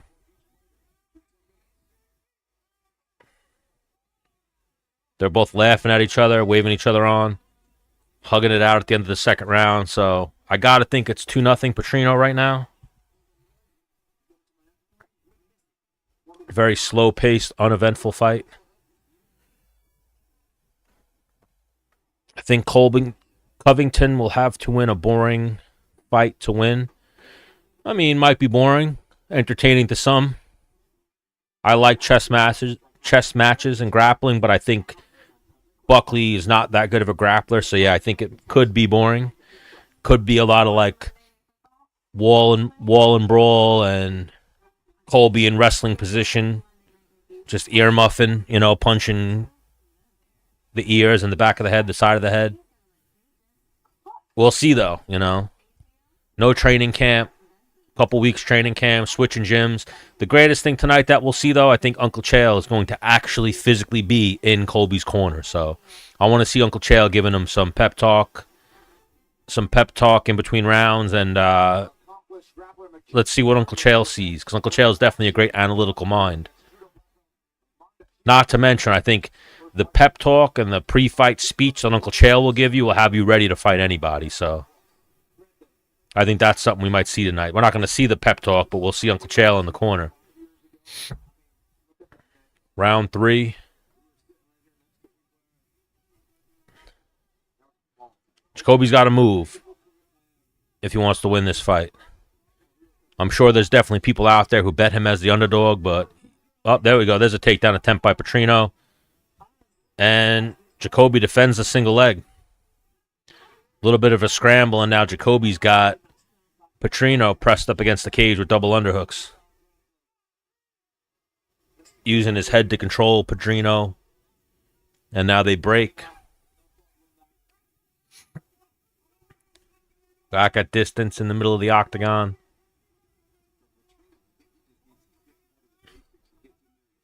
A lot of calf kicks have been landed, but Petrino looks like he's still hopping around, moving pretty good.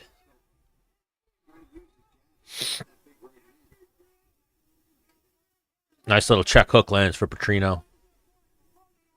Jacoby's tough, though. Jacoby's got a chin.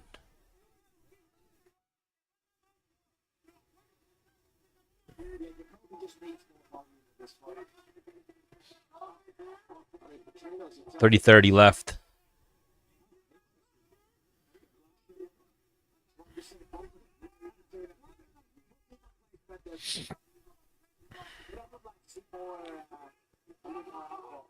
Uneventful round so far. Both guys just throwing one strike at a time. Trading jabs, trading little lunge hooks.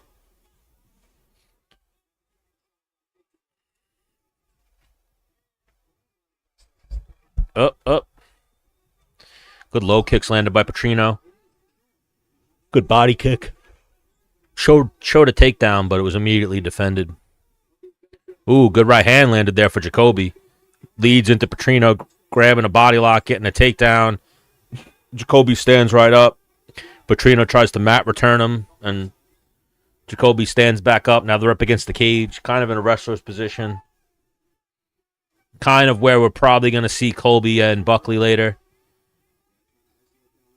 You know, Petrino's looking to mat return him right now. Jacoby's trying to break the grip. And turns into him, grabs an underhook. Now we got Petrino up, pushing Jacoby up against the cage. Jacoby's trying to turn him around. And he breaks off.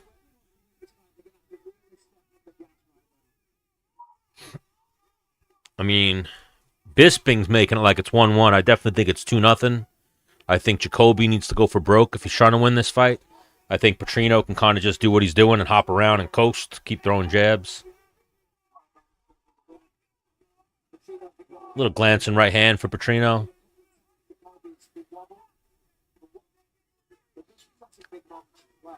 A lot of buffering.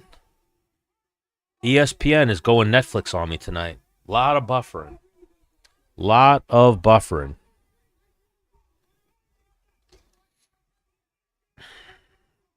Who you guys got winning this main event tonight? Colby or Buckley? Ooh. Little flying knee attempt by Petrino. Looks like he hit him in the chest with it. Ooh, Jacoby just knocked Petrino out with a right hand. Big straight right hand. Completely just laid Petrino out. That's like I was saying. Petrino's an idiot for striking with Jacoby. That's his only chance to win. Completely laid out. He's falling all over the cage right now.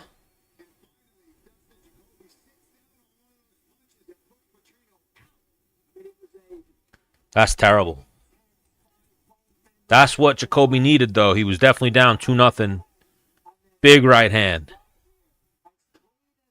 Boom. Damn.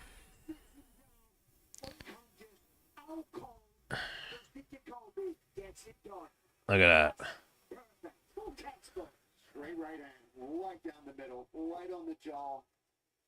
Slept him. where you can see why they were patient. Look at this, right? Oof. And then dips under the left hook. Beautiful job there. Big win for Dustin Jacoby. Man, Crazy. he's gonna be stoked about that one.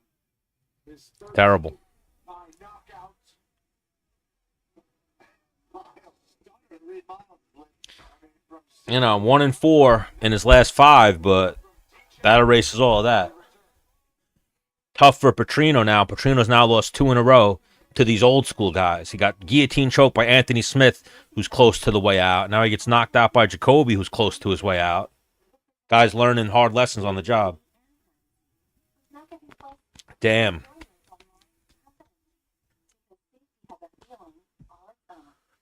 That was Jacoby's only chance. He was definitely losing that fight. Big right hand gets the knockout. Crazy.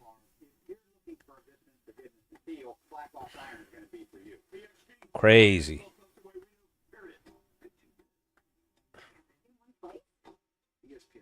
He's going to be kicking himself when he watches that fight back. He had that shit won. Gave it away. Gave it away. Big win for Jacoby.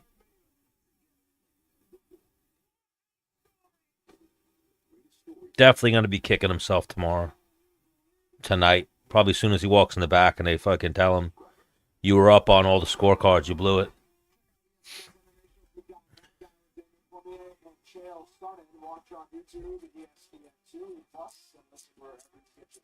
Damn.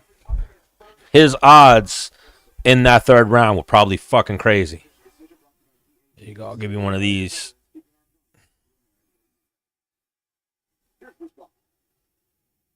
Ladies and gentlemen, referee Andrew Glenn is going to stop with this contest at 3 minutes, 44 seconds of round number 3. Declaring the winner by knockout, Dustin the Honda Jacoby. That shit was crazy.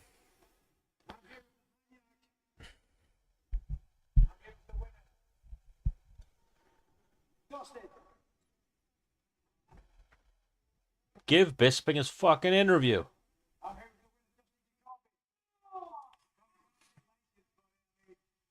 Some people in here were booing, but in the third round, what a shot. Man, first off, I did. Well, thanks, my Lord and Savior Jesus Christ. I never say that to man. He's really touched me lately. Trying to be a better person than ever. Made this guy religious. Man, I heard the guys booing, but the game plan was to stay patient. And I just had to get it going. And I wanted to be on my time, but when I got him, I knew I was going to get him, and here we are, baby. Yeah, it seemed like you were waiting for him to overcommit. I meant to cut you. Right? Crazy. I don't like to sit back and Oh.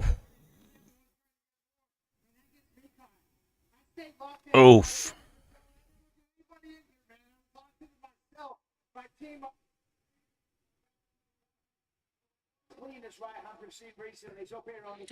Terrible. Terrible.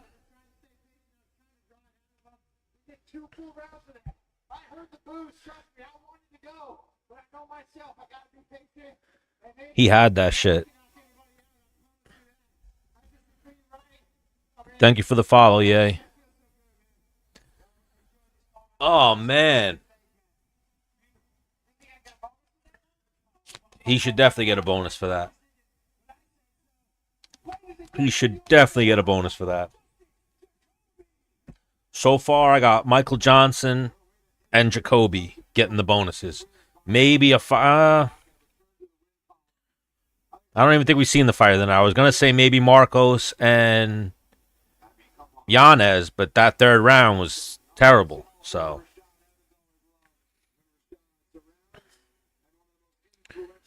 Rashad, too, one of the coolest guys you'll meet. I've heard a lot of people have bad stories about meeting him, but I've always had very good interactions with Rashad. What do we got next? Manel Kape versus Bruno Silva. So now this one, I actually am leaning towards Bruno Silva simply because Manel Kape is very inconsistent. And I saw that he was a big underdog. Always like a good underdog. Who you guys got in this next one? Manel Cap or Bruno Silva?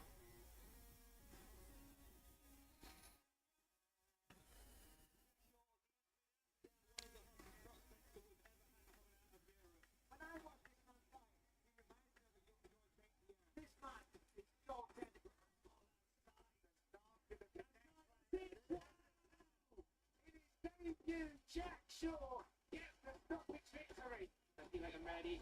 I got to prove that I'm ready. And, the only way is up for me. I'm going to get better and better. So get in there with me now.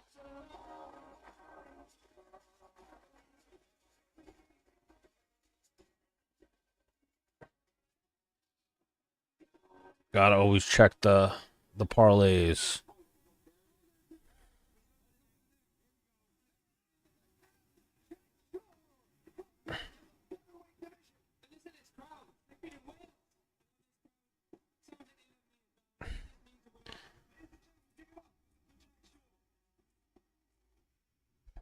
Manel Cap versus Bruno Silva is up next.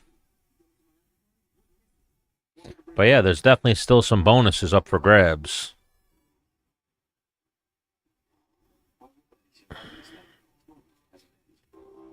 Maybe Alvarez actually too. Yoel Alvarez had a nice win. Woodson. All right, there's a couple fights I forgot about. There's some bonus money out there though. These next 3 fights could have the potential to steal a bonus or two.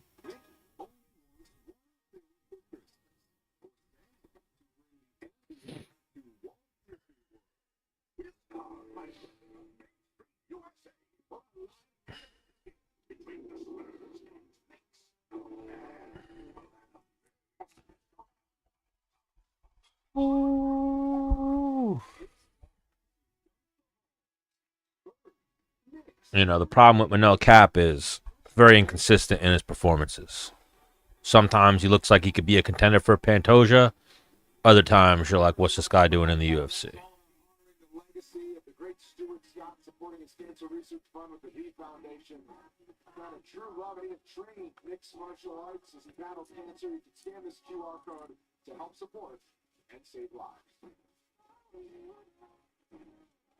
No better time for ranked flyweight contenders to make a statement. The champion. Not the biggest flyweight fan either, so. Determined to put his name in the title conversation tonight. Like they had Pantoja last week headline the pay-per-view. I don't think flyweight should ever headline a pay-per-view. They don't draw.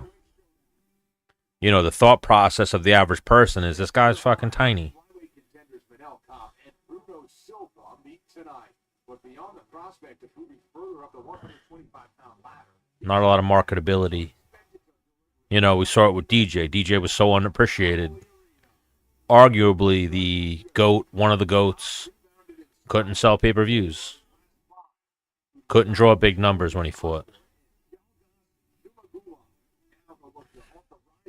But Bruno Silva, I think, is a live dog here versus Manel Cap.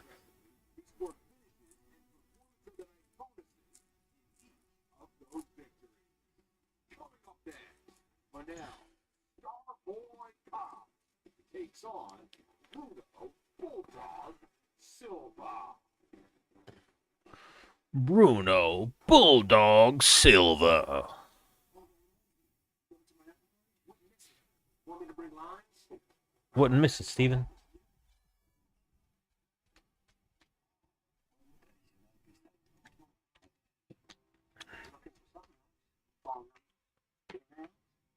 Who you guys got in this next fight? Manel Cap, Bruno Silva.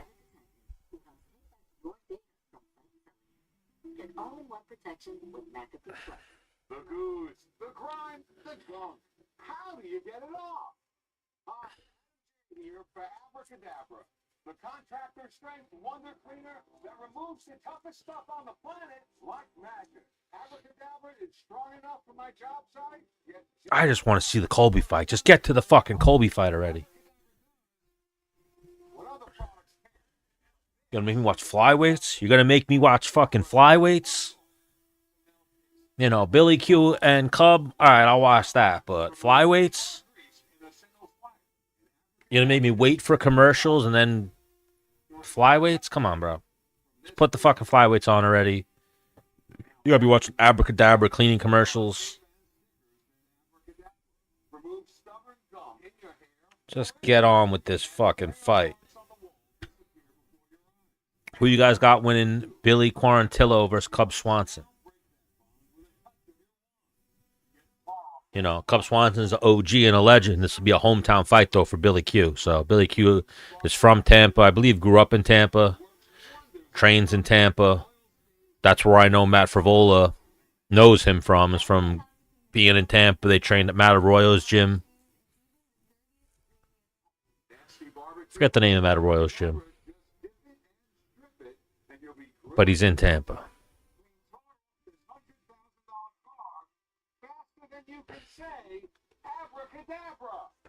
They still got this abracadabra cleaning commercial on. They better have the flyweights in the cage once this abracadabra cleaning commercial's over. Get this shit off my fucking screen.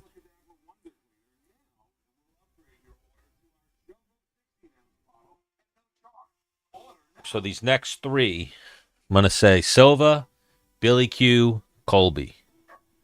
One favorite and two underdogs. That's what I'm thinking. Could Manel Cap, though. Could see Manel Cap. Highlight reel knockout. But Silva's pretty durable. Trains at a good gym.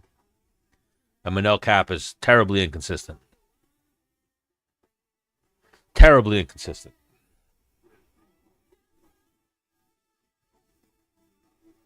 And then once the fights are over, I think I'm going to go on Adobe and I'm going to play with that AI. See what they could generate for me.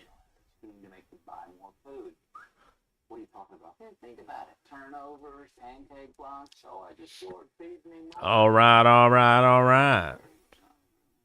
Now they got a fucking Jerry Rice, Christian McCaffrey, Matthew McConaughey commercial. Better be the fucking fighters. 125 guys right in the cage. Have them in the cage. I don't even want to watch the walkouts. All right, here we go. Manel Cap, minus 425 favorite. Bruno Silva, 330 dog. Let me go head on over here. This fight is 3 rounds in the UFC flyweight division.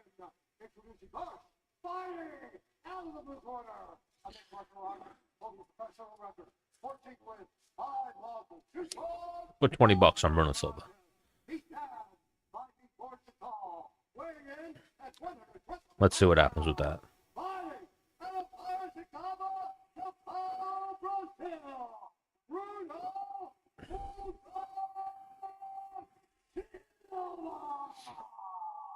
You know, 125 too. Very unpredictable division. You never know how these guys are going to show up.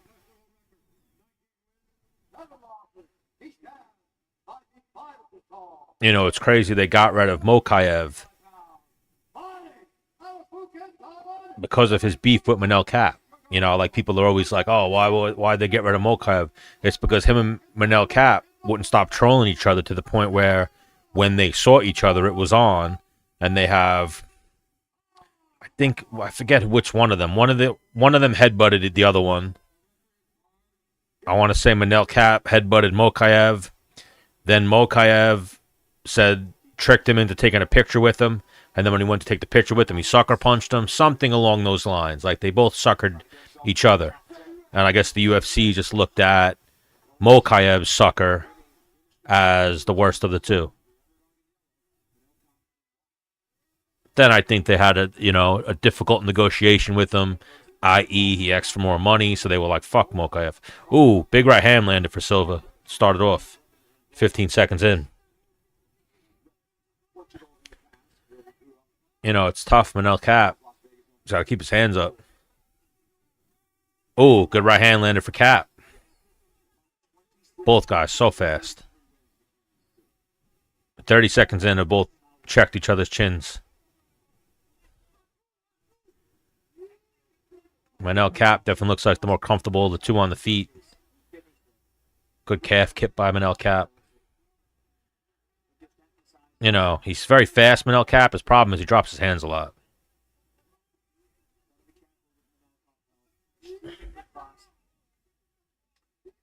Little leaping left hook from Manel Cap.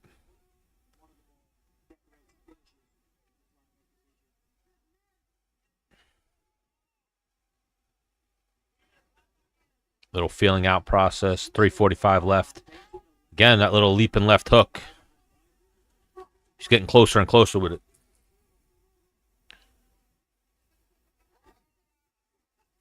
Oh, little right hand lands by Manel Cap.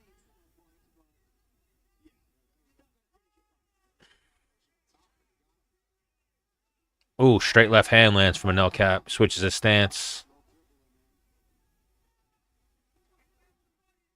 Little right hand lands for Silva. Manel Cap does one of these. Manel Cap's doing a little showboat, and he just did a little Sean O'Malley dribble. Like he was dribbling his imaginary basketball. A lot of stance switches so far from Manel Cap. Little right hand lands for Silva.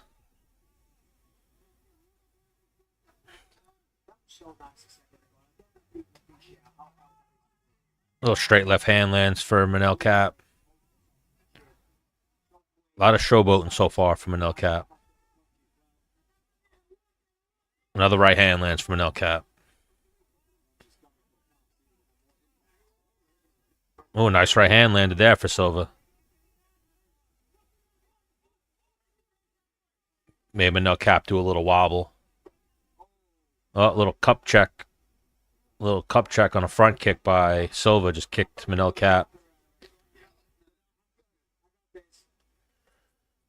Official timeout by referee Keith Peterson. Definitely heard it. No question about that one. Time in. A little short break in the action, and we're back. 2:15 left. Good calf kick there by Manel Cap. So much buffering on this card tonight from ESPN.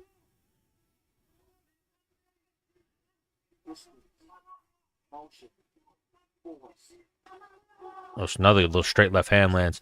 Every time Manel Cap switches to southpaw, he keeps landing a straight left. Silva has not had any answer for it. A jab to the body by Silva. Another good calf kick by Manel Cap. Little right hand barely misses for Silva. Again, a lot of showboating so far from Manel Cap.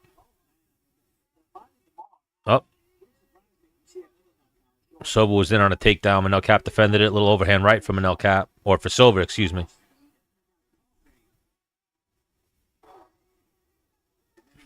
As soon as Silva tries to grab a hold of me, think about a takedown. He finds a way to disengage, get right back out of the range. Nice low kick. It rode up. Another cup check. Another little cup check. Thank you, Joel, for the likes. I'm definitely going to hit you up about some cards. I was thinking about them all day today. Oh, so that's 2 kicks to the groin right now by Silva. One more. Keith Peterson doesn't stand for that nonsense. One more, it's going to be a point deduction.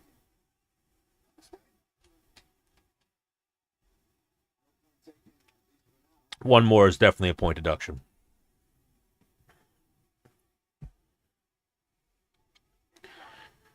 No, it's on ESPN. ESPN Plus. I think it's on TV on ESPN too. Ooh, good calf kick right there by Silva.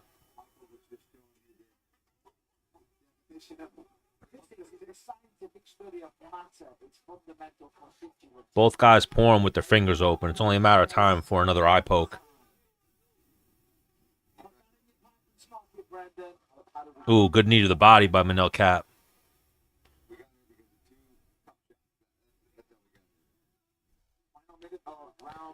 "35 seconds left.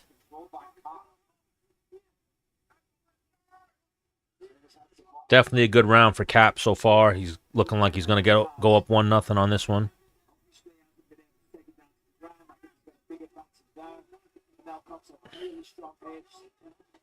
Yeah, this is another like the Tukos fight, Victor Petrino fight. Like Silva has a path to victory, and it's take the fight to the ground, make the fight a clinch fight, make the fight a grappling fight. You're sitting on your feet striking with Manel Cap, just a matter of time before he hits you in the face. It's definitely 1-0 Manel Cap there. Hopefully Silva's corner tells him what's up.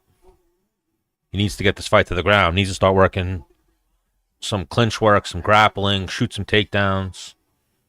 Otherwise, you're just standing there waiting to get punched in the face. Definitely 1-0 right now, Manel Cap.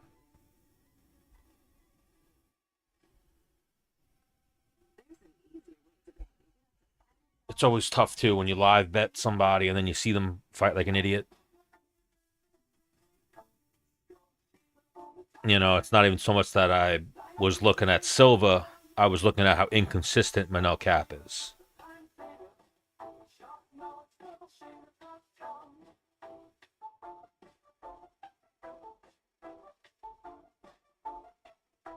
Oh, that thing looks legit, actually.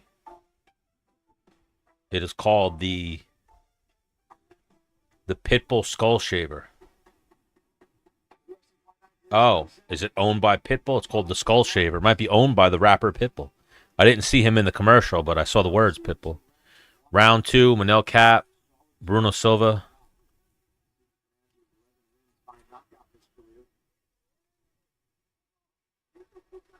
Silva is losing a tactical battle here, though.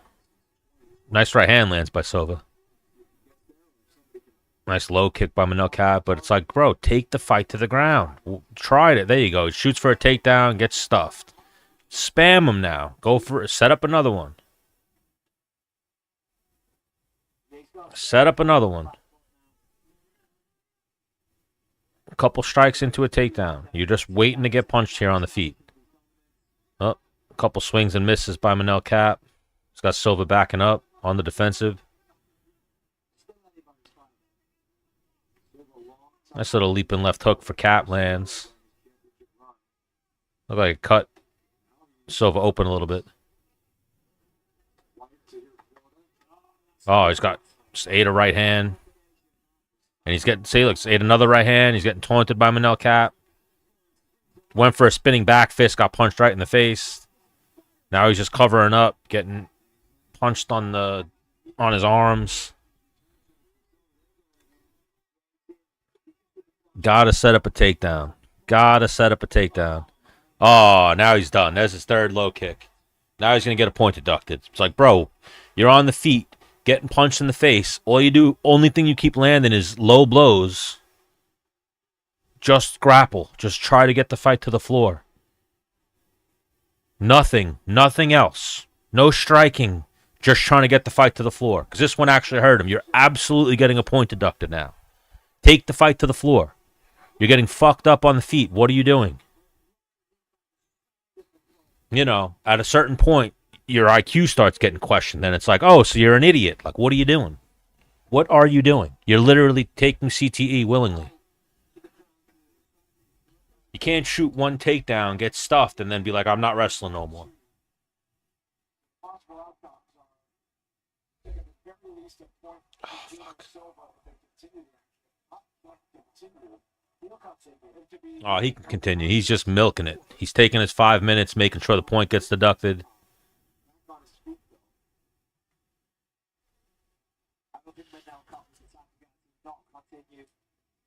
Back on his feet, that's a really positive sign. Still 4 minutes left, of course. He's struggling. He is. Here comes the point deduction. Crowd's excited about it. It's like, bro, you deserve that point deduction. You keep hitting him with low blows. Take the fight to the ground. Work your grappling. Stop trying to strike with a better striker. Oh, Manel Cap just went down again. He's taking his 5 minutes. 3 low blows is definitely going to suck a lot of your energy. You know, in the last 10 minutes, last 8 minutes, he's gotten kicked in the balls 3 times. So he's definitely feeling it. Now, Bruno Silva, you just got deducted a point. Your opponent's been hit with 3 low blows. Make it work for you. Ooh, he landed a little spinning back kick, Silva. But again, you're throwing spinning back kicks. You're throwing spinning back fists. You're striking with the fucking guy. What are you doing? Getting taunted. You know, Manel Cap's waving him on. Landing low kicks. Landing right hands. Completely taunting him. Lunging left hand lands by Manel Cap. You know, Silva goes in for a takedown, gets stuffed, and then just doesn't go for any type of clinch. Eats 6 more punches. Terrible to watch. Thank you for the likes, Joel. I appreciate it. Oh, there's the best punch landed for Silva. A little glancing right hand. You know, that's the best you're going to do on the feet right now. Just work a takedown. Get this fight to the floor. He's on the feet getting taunted, getting hit with kicks, getting hit with punches. He's bloodied up now. This little body kick by Bruno Silva. This guy is taunting the shit out of him right now. A little low kick landed by Silva. You know, you're at the 8-minute mark. This is when your cardio starts, you know, getting checked a little bit. You've seen Manel Cap right now is slowing down. He has slowed down a little bit. Little glance and right hand lands for Silva. Silva needs to work. He's getting goofed on. He's getting fucked up on the feet. Already got a point deducted, so he's going to be down 3 points by the end of this round. And he's still choosing to strike. Throwing 3 punches that missed to get punched in the face once. It's like, what are you doing, bro? No level changes, no feints.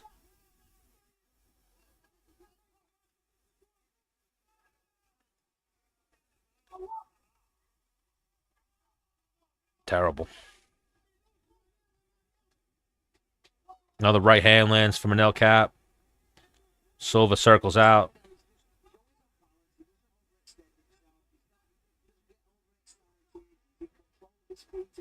Oh, another right hand lands from Manel Cap. You know, you're watching this fight. Silva just does not have the ability on the feet right now against Manel Cap.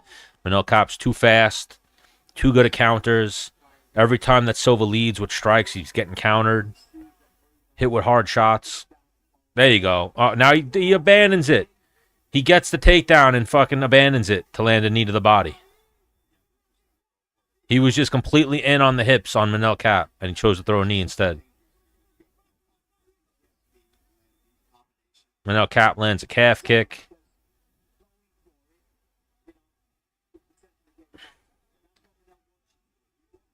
Yeah, he's not looking good right now.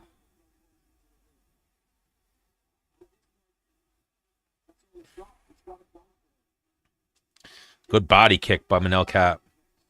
You know, he's a punching bag right now. I don't know what he's doing. At some point, you got to think, I got to adapt a different strategy here.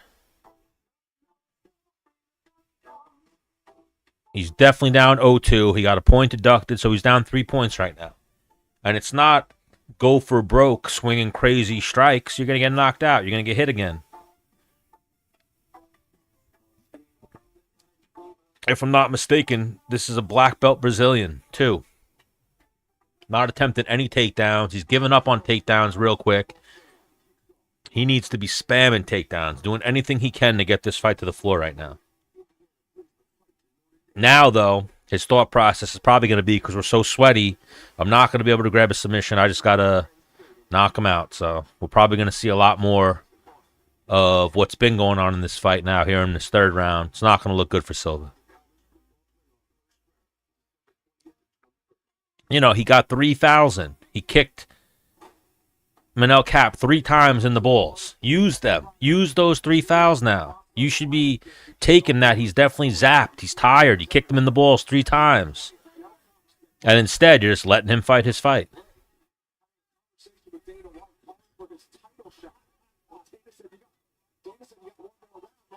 Oh, there you go. Bruno Silva landed a right hand right there. That was his best punch of the fight. Ooh, ooh, ooh. Another little right hand lands. Little left hook lands. Oh, Silva's swinging right now. These guys are going nuts. Little calf kick by Manel Cap. He slows the action down.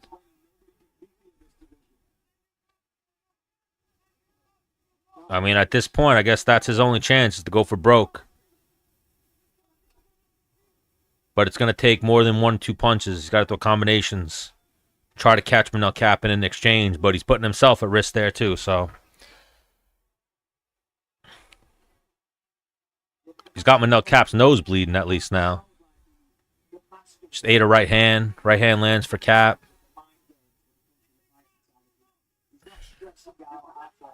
Oh, there you go. There's a right hand landing. You know, he's definitely got Manel Cap zapped.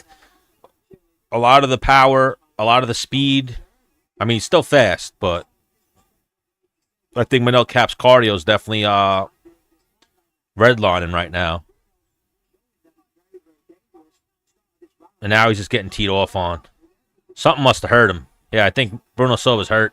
A couple body shots by Manel Cap. Yep, it looks like he blew his wad. Silva definitely blew his wad with those first couple of big combinations. There's a left hand lands for Silva.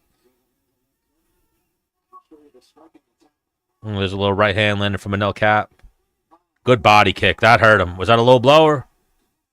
Oh, referee saying it was a body kick. Oh, it's over.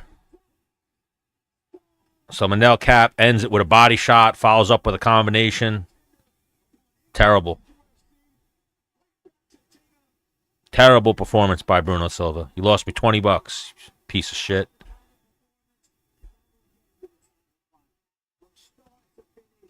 Fighting like a goofball. It's like he had no chance at any point to win that fight on the feet. He landed his best punches there in the third round, and Manel Cap ate him and smiled. Ate the punches and taunted him.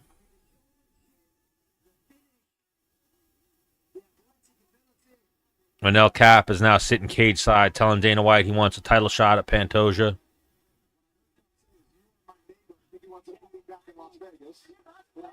Pantoja's not that stupid, though, as Bruno Silva. Pantoja takes him to the ground. You know, one thing that you see with Manel Cap, he's crazy fast. Crazy speed.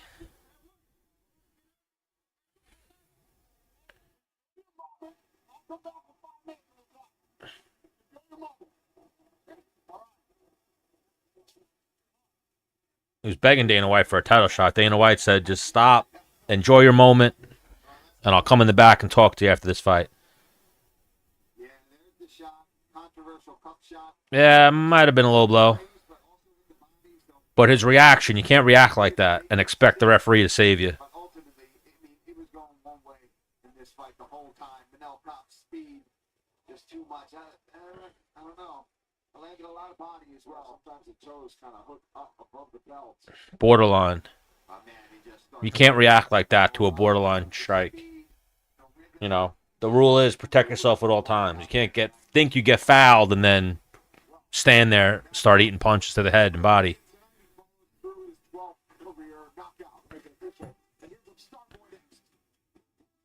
But yeah, like I said, going into that fight, both guys very inconsistent. I was rooting for Silva because he was a big underdog, but never bet on either guy. That's the lesson we learned here.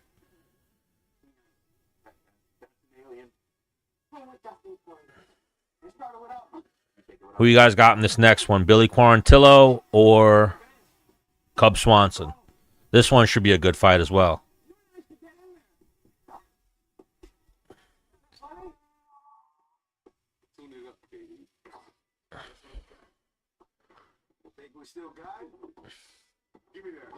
So now Manel Cap is going to scream on the microphone for a title shot. Then we'll have fucking 20 minutes of commercials. And then we'll get Cub Swanson versus Billy Quarantillo.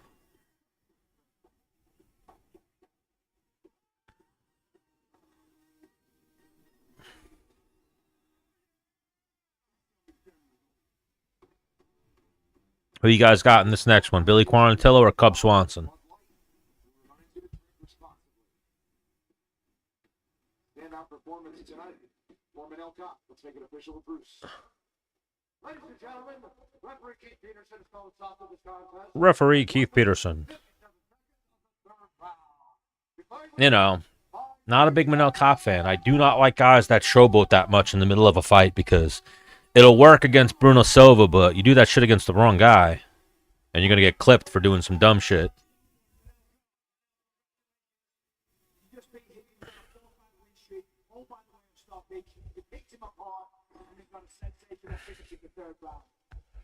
You know, like Pantoja will fucking smoke this guy. He's a 9th ranked flyweight screaming for a title shot. Pantoja will fucking kill you, bro.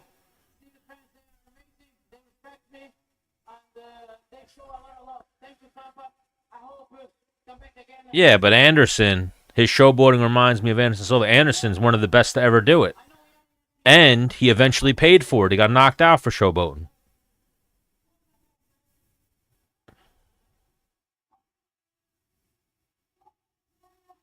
I don't know if he said a curse or something, but they like cut his mic off. Oh, there you go. Now they put his mic back on. You know, Anderson Silva got knocked out by Chris Weidman in the middle of showboating, so it eventually caught up to him. I think it's going to eventually catch up. If he does what he did tonight against someone better, the top guys, you know, he fought the number 12 guy. If he does that against the top 5 guys, he might get caught.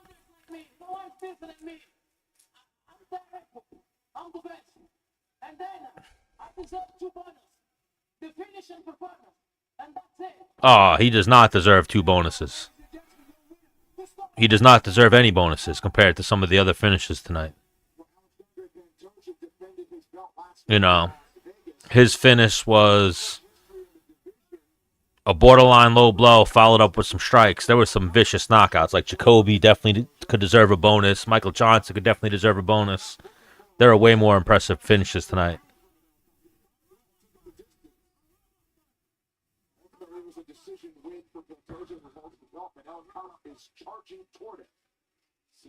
Oof. All right, good. They're going right into it. I thought I was going to get 20 minutes of commercials. Oh, yeah, so they're running late. Right now, at 12:30 actually should have been the Covington fight. So they ran a little bit behind because of the low blows and the...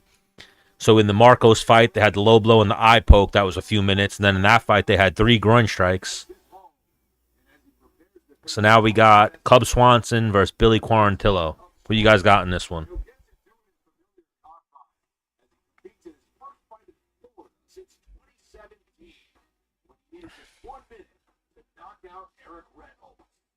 Definitely rooting for Billy Q.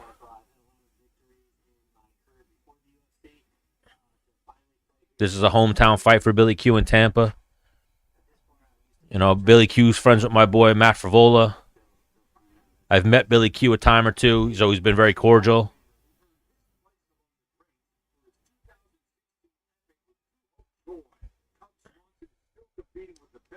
So Cub Swanson versus Billy Q is up next. They're showing the little film, then they'll probably go to commercial, then it'll come back with both guys in the cage. So I'm going to use the men's room.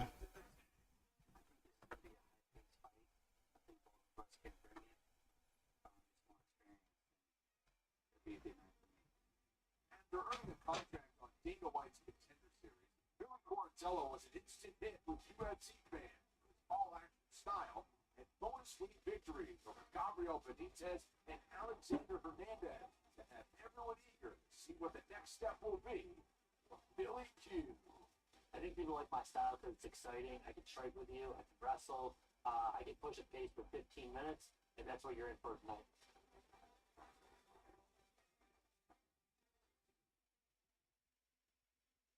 All right, well, we all know how tough Toyo tires are, but you know what else is tough? Me! Why, they just released the weed. How good is this? Oh, Joey.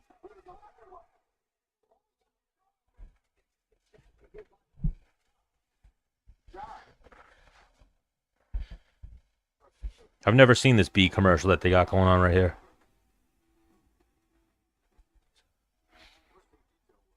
So, trying to pump Toyo tires on me. Now they're trying to sell me steel tip Skechers work boots. Just put the fucking fight on. Billy Q versus Cub Swanson is up next.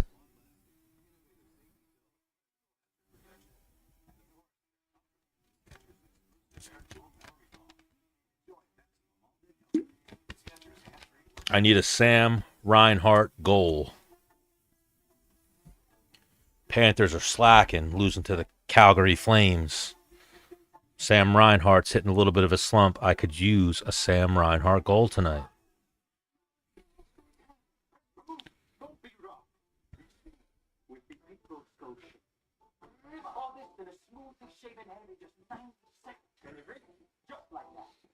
For bald people out there, I would definitely get this Pitbull skull shaver. Looks like it's amazing. Glow just cleaned my entire house for $19. Seriously, $19. They showed up Billy Q, Billy Quarantillo versus Cub Swanson. We got Billy Q. Last I saw him, he was minus 150. Cub was plus 130. So Cub's a slight underdog here. Who you guys got?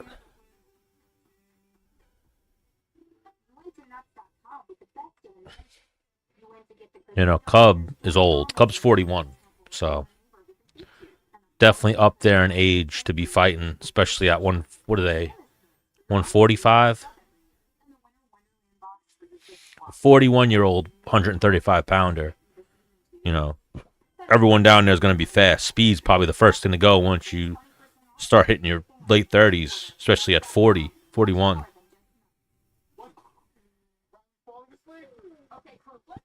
Not Cub. He'll gas if it goes to the later rounds. Probably. I'm definitely rooting for Billy Q. Billy Q has had a habit of losing those fights that get his name into the next echelon. But Cub's been struggling lately. But so I do think that similar to baseball, you know, statistics matter. And like consistency usually can come into play. Cub Swanson right now is in a win one, lose one, win one, lose one, win one, lose one type of moment in his career. And if you're going off of that, he is due for a win.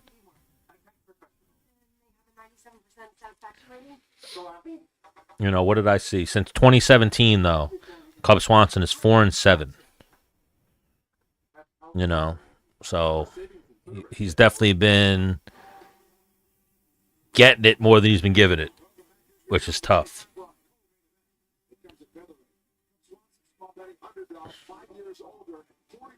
You know, there was one point when he had a 4-fight losing streak. Then he won 2 in a row. And then if you look at his last 2 wins, I don't know how he beat Hakeem Dawodu. That was just Hakeem Dawodu had an off night. Darren Elkins, I can understand how he beat Darren Elkins. Let's watch Bruce Buffer work.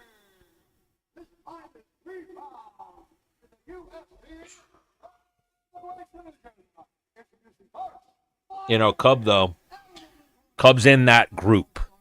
He's in that group with TJ Dillashaw, a couple of guys who were all pissing hot or popping for shit for a little bit.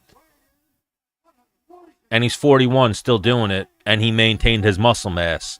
Doesn't look different, so you always question shit like that, and you're like, could he possibly have been taking something? I know now they changed or I think not yet. The beginning of next year, USADA's gone. And they're using someone else. I don't know if it's changed yet.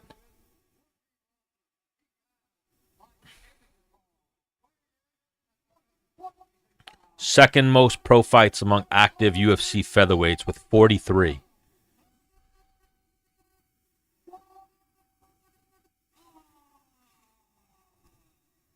Cub Swanson with his handlebar mustache and his little Fu Manchu. So 3 rounds at 145. Cub Swanson versus Billy Q. About to start.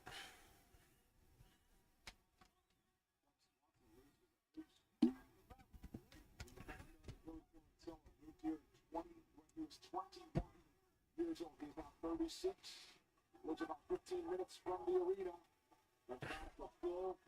A lifelong dream.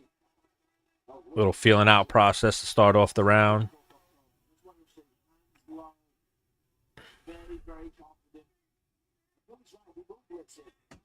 there's a lot of distance in a short amount of time. Very explosive striker. Guys exchanging calf kicks a little bit. Nice little right hand to the body by Cub Swanson. Ooh, good right hand landed by Cub. Billy Q ate it.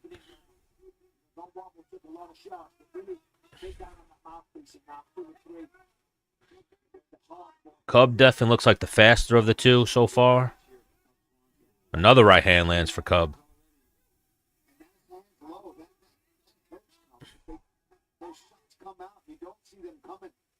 Oh, left hook lands for Billy Q. Billy Q's trying to work some front kicks. Keeps spamming that front kick to the body. Cub Swanson doing what Cub Swanson does. Hands down at his hips. Hopping around. Trying to time Billy Q coming in. Catch him with a counter.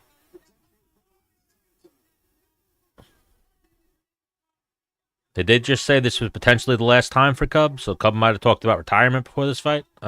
First I'm hearing of that. I guess maybe because he is 41. You know, like the announcers, they do fighter meetings where they get definitely information that we don't get. Ooh, good right hand again by Cub. You know, did Cub insinuate that this might be his last fight? Definite speed advantage for Cub Swanson so far. Billy Q looks a little bit in the mud right now. Another front kick. Keeps throwing like that front teep to the body. Little calf kick by Billy Q. Good little left hook landed for Billy Q right there. Looked like he rocked Cub Swanson. Oh, Cub Swanson just landed a little left hook of his own. Little right hand by Cub.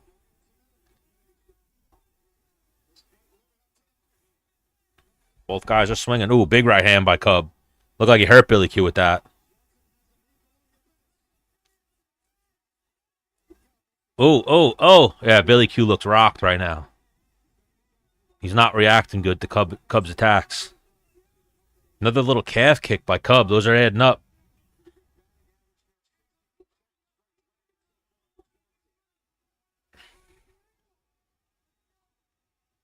You know, it looks like Billy Q's defense is a little bit like a Philly shell, where he's just keeping one hand down and just trying to roll his shoulder, but he keeps eating the right hand.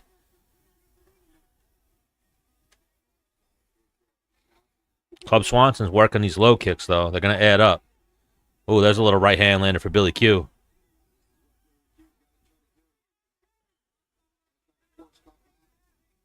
You know, Cub is definitely looking to counter right now, and he's doing a good job so far of it. Good jab to the body by Cub. Another right hand by Cub.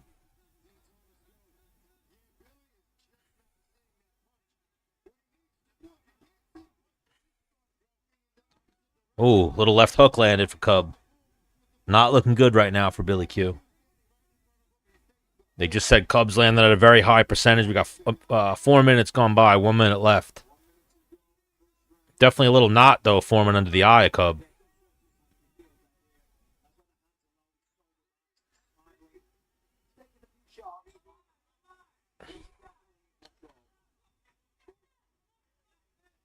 Both guys trading calf kick. Ooh, there's a big right hand by Billy Q. Cub ate it, though.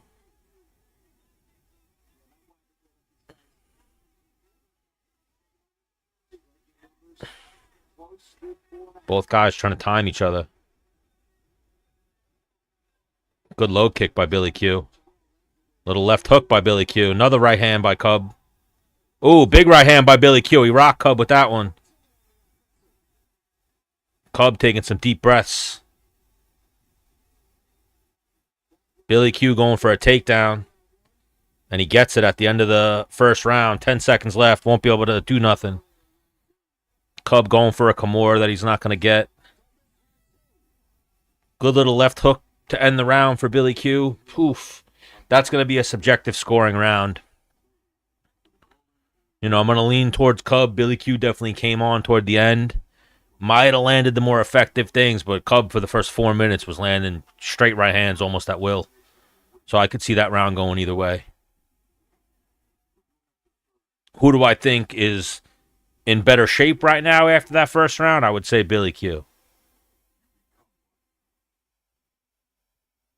Let's see how this fight's going to play out. How'd you guys see that first round? 10-9 Cub or 10-9 Billy Quarantillo?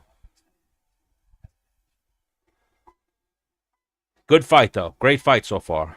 Both guys are a little wild. You know, I feel like Billy Q can't get out of the way of that right hand. Cub's having trouble dealing with anything when Billy Q throws more than two. You know, he's getting hit with the third and fourth punches, third and fourth shot. Both guys exchanging calf kicks. Round 2, about to start. And we're underway.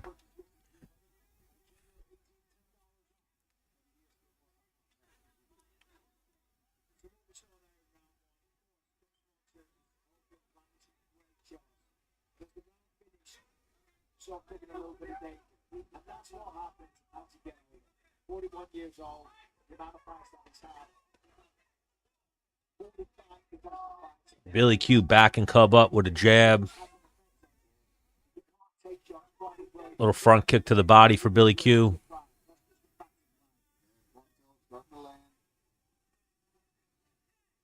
And there's that right hand again for Cub.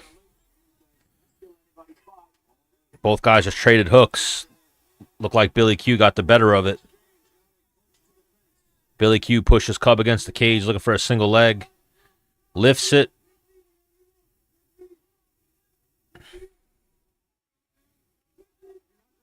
Oh, Cub does a good job avoiding it. Cub now with his back against the cage, trying to use head movement. Billy Q's just missing with the punches he's throwing. There's that right hand again for Cub.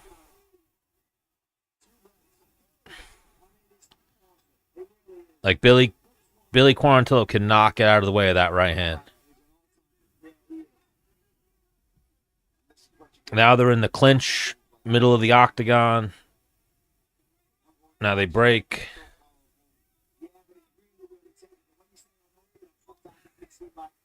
Billy Q's looks like his nose is now bleeding. Both guys swinging and missing. Couple of jabs by Billy Q.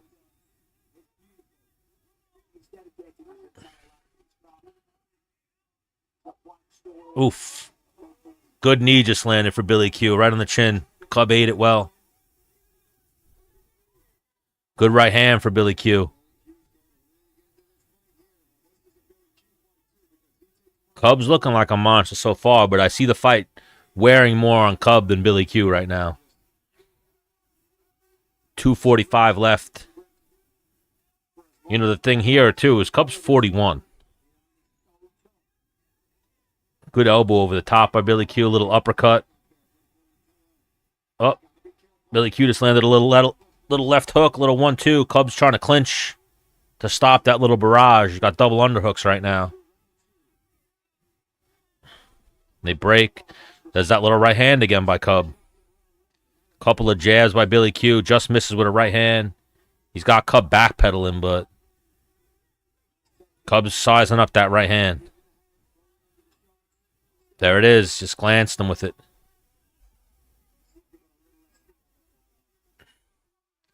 I'm feeling Jacoby-type KO in the third for who? Cub?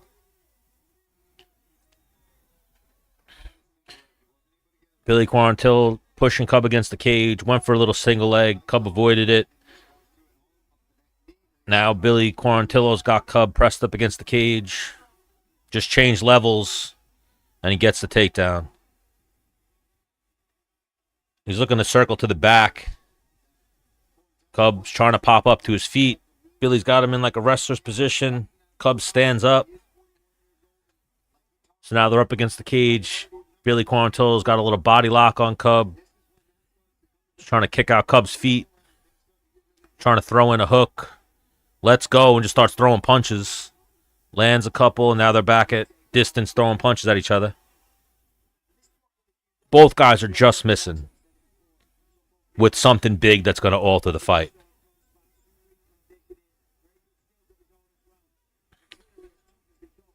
Little left hook just landed for Cub. Ooh, a little right hand landed. Cub just landed a couple of shots there. Billy ate them well. And now he's back to stalking Cub. Big knee right there for Billy Quarantillo. He changes levels again. Cub sits down to try to sprawl. It looks like he's trying to grab a cradle. But no, Billy Q's going to sit through, and he looks like he's going to wind up on top here. Cub's posting, trying to stand up. They're in a little bit of a scramble right now. And Billy Q's going to wind up on top of him. Cub pops right up. Billy Q's trying to jump on his back. And they're back to their feet. Billy Q pushing Cub against the cage.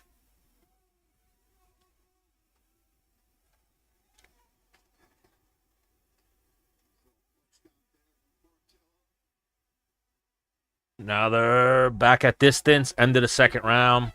I'm going to go 10-9 Quarantillo there. So we might have an even fight going into the third right now. Cub definitely slowed down. A little bit of the zip came off that right hand. So Billy Q had the bigger moments in that second round.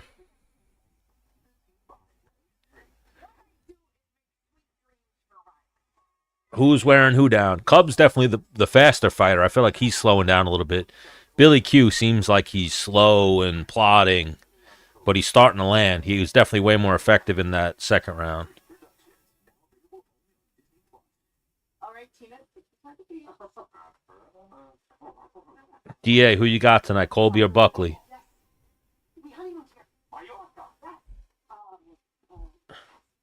Yeah, Billy's been slow the whole fight. He definitely had a better second round, though, there.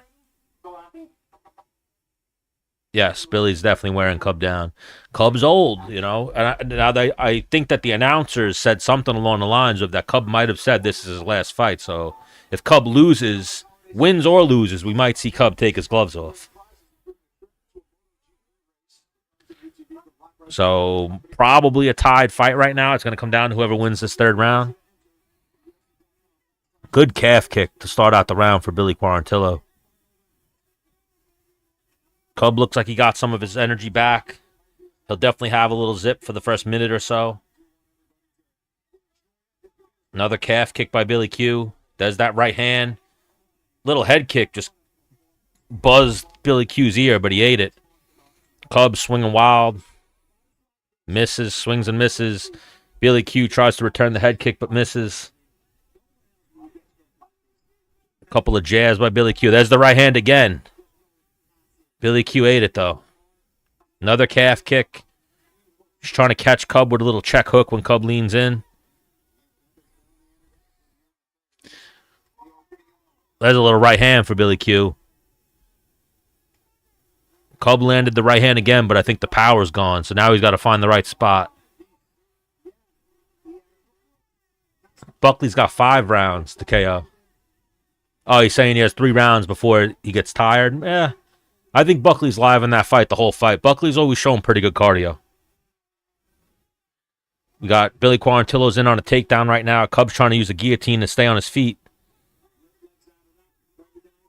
And he gets out of it, and we're still on the feet here. Good takedown defense by Cub. Cub's leaking a little bit from his face.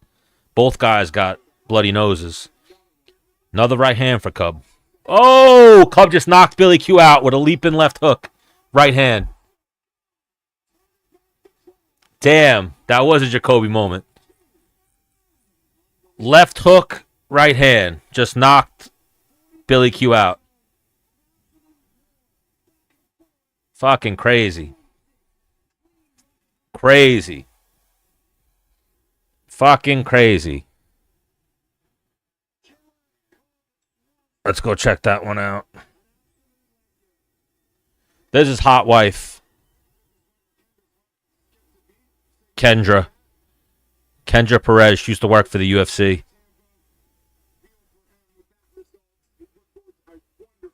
Oh, look at this.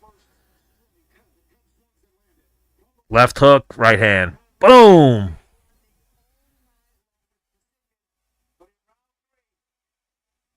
Damn. Yeah, she's a smoke show, Kendra Perez. How Cub got her, no idea. The funniest thing is I think Billy Q was complaining about that stoppage.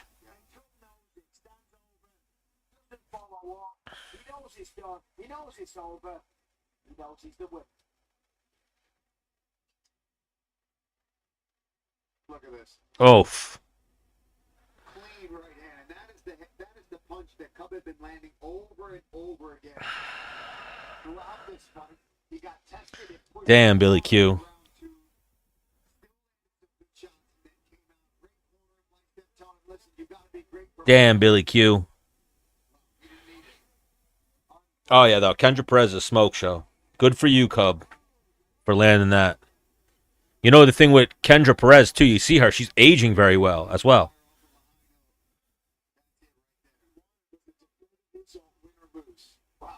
Yeah, that's a tough loss for Billy Q. You know, that like stamps that Billy Q's not going to break past that echelon. Thank you for the likes. Gun Loan. Joel. Oh, yeah, look her up. She's hot. Kendra Perez. She used to work for the UFC. She used to do something for the UFC. Then she started dating Cub and pushing out Cub's kids and left the UFC. Ugh. Gutted for Billy Q. He needed that win.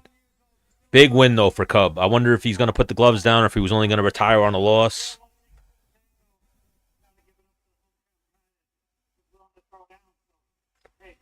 You know, like Yanez and Marcos had fight of the night until that boring third round. I think that was fight of the night so far. Definitely had the most action in it. Thank you for the likes, Gun Loan.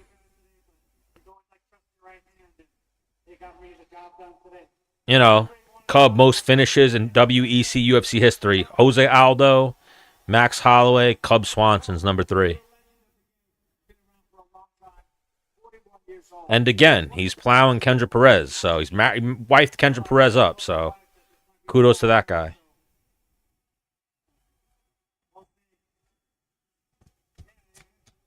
Oh, he said it might be the last one, but he's not taking the gloves off.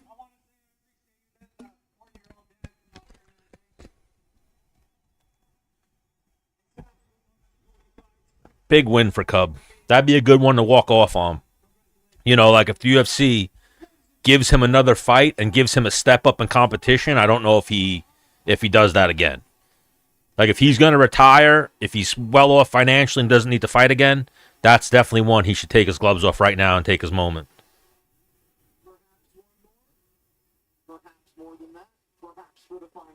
Oh, yeah, she got a little thick, Kendra Perez, but she still looks really good. You know, I think she has a couple of kids. Oh, he rocked him with the left hook and had him almost out on his feet. That right hand was just a little bit extra. You know, anybody in the chat, anybody who trains, obviously it's always easier said than done. Keep your fucking hands up. That's day one you're taught that. Keep your hands up. Oh, come on. Shocking graphic content. What did I do?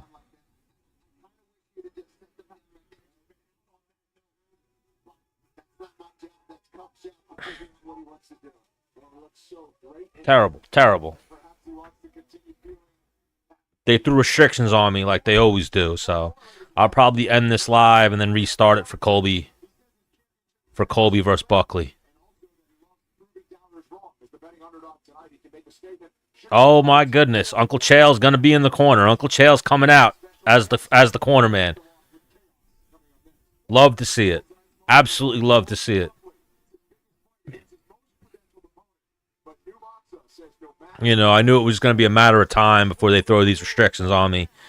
Your live contains themes that some may find uncomfortable and has been restricted. Shocking and graphic content. What did I do? What did I do? Lost battery. I don't know what you mean by that. But what shocking graphic content did I do? Showing Billy Q? Showing the replay? Come on. Come on now. Come on now. Why you got to do me like that, TikTok? I love the TikTok shop. I buy things from the TikTok shop. Why are you going to throw restrictions on me? Oh, wow. I think they took the restrictions off. Talking about his wife? What did I say about his wife? She's hot. She's a smoke show. Cub got me. Cub just hit me with the left hook right hand, too. His wife's a smoke show. I've always remembered Kendra Perez. That's how I knew when Kendra Perez got with him. It was like public news to me because I was like, what happened to that hot chick who used to do the countdown shows and shit? I forget what she used to do. She used to do like the UFC knockout videos, and she did a lot of stuff, a lot of videos back in the day. She was like the Laura Sanko, Megan O'Leary at one point, who used to host the things and do lead-ins. Smoke show. I think they took the restriction off because I started talking positive things about the TikTok shop.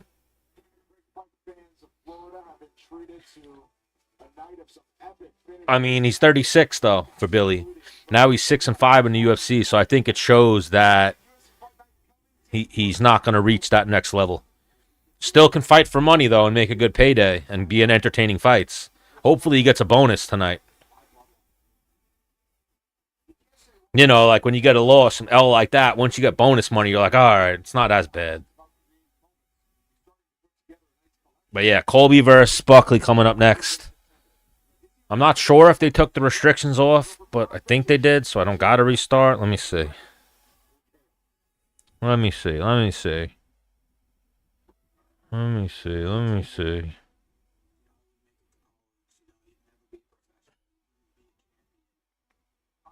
Let me see. Let me see. We got Colby versus Buckley coming up. Cub almost crying, fucked me up. How so?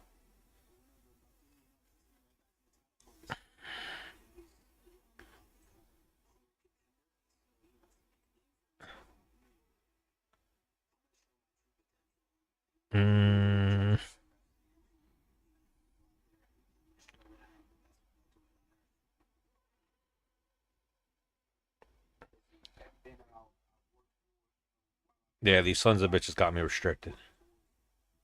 So if you guys can, throw me a follow. I'm going to go down for a minute and then jump back up with a live, do a little commentary and play-by-play for the main event. But they got me restricted now because either I was talking about Cub's wife being a smoke show.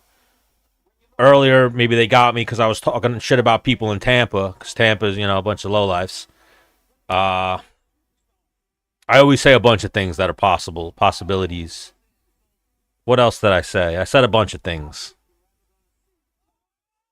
Showing the violence. I think that's what they might have got me for, was turning the camera around. Joaquin can just miss a Superman punch and land a back head kick to Colby. It's true. His highlights are wild. He's an explosive black dude. He could lunge in, jump, and do some ninja shit at any moment. The thing is, though, I've seen a bunch of people maul him in the grappling. One of the biggest glaring, and granted it was like 2 years, not even that long ago, 2 years ago, was the Abdul Azak Rahassan fighter, however you pronounce the guy's name. And he's not a grappler. He's not even that good in the scheme of, UFC fighters at 170, 185, I think it was. He was ragdolling, embarrassing Joaquin Buckley toward the end of that fight. He lost a split decision, and Buckley won a split decision, but Buckley was getting completely out-grappled by Abdul Arak Harassan. And it was a case of Al Harassan was just tired, so he was just trying to grapple and not get knocked out. And he wound up being like, oh, wait a minute, I should have been doing this the whole fight. So, yeah, Cub Swanson got me. Cub Swanson put the call in. He got them to restrict me for saying his wife was a smoke show, but I would take that as a compliment, personally. That's just me, though. So, I'm going to restart this for the main event. See the walkout. We'll have Uncle Chael. So, thank you guys for joining me. Hopefully, I'll see you in the next live.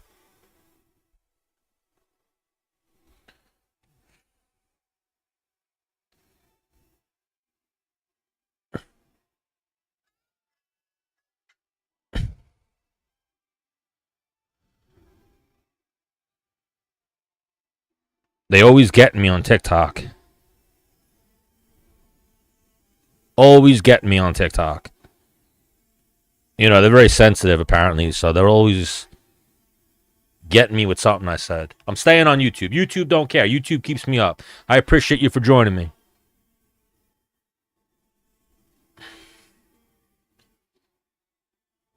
And Cub was just trying to be humble, and his wife, and the looks he gave Mike. Oh, for sure. They definitely had some old man fighter story. You know, like Bisping. Bisping's the OG. Like Bisping's one of the craziest stories in combat sports history. Like if you ever listen to the episode of Joe Rogan with Bisping on it.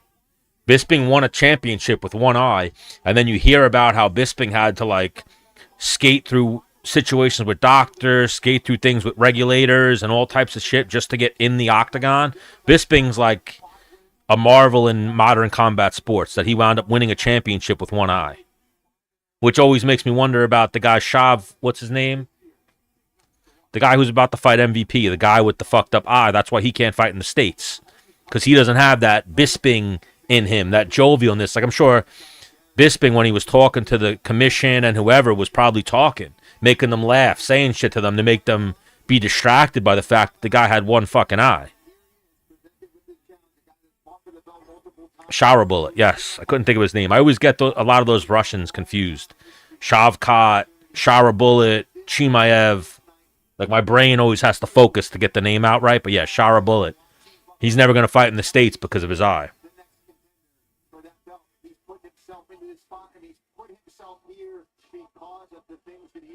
You know, like, you got Kamaru Usman standing right over the shoulder of the walkout. So now Colby's got to walk out and see this motherfucker. So I had a bunch of people that were good friends with Usman, and Usman kind of, you know, became a dick to them. So it's actually a saying in my circle of, oh, you're going to Usman me, which is like you're going to big time me. Like Usman changed once he got to the next level. And then I've met Usman, and I was like, oh, he really is that guy. Like, I always joke, like, when I met Usman, someone was like, how'd it go? And the first thing I said, I was like, that's Marty Fake Newsman. That is Marty Fake Newsman to me. When I met Colby, couldn't have been a nicer guy. One of the nicest interactions I've ever had with a fighter. I laughed with Colby. Me and Colby had fun. Colby was like, are we partying together? I was like, yes, we are. Colby's like, what are you drinking? I tell him what I'm drinking. I'm like, what are you drinking? He's like, I'm just drinking water. You know, I'm not really a big drinker. I'm not partying like that tonight. But you guys are good. He turns to the VIP guy at Sway, which is a nightclub in Florida, and is like, these guys are on me tonight. Like, make sure these guys drink for free. And we drank for free. So I can't, you know, my interaction with Colby versus my interaction with Usman, he's walking out with Hulk Hogan and Chael Sonnen. How do you not love this fucking guy?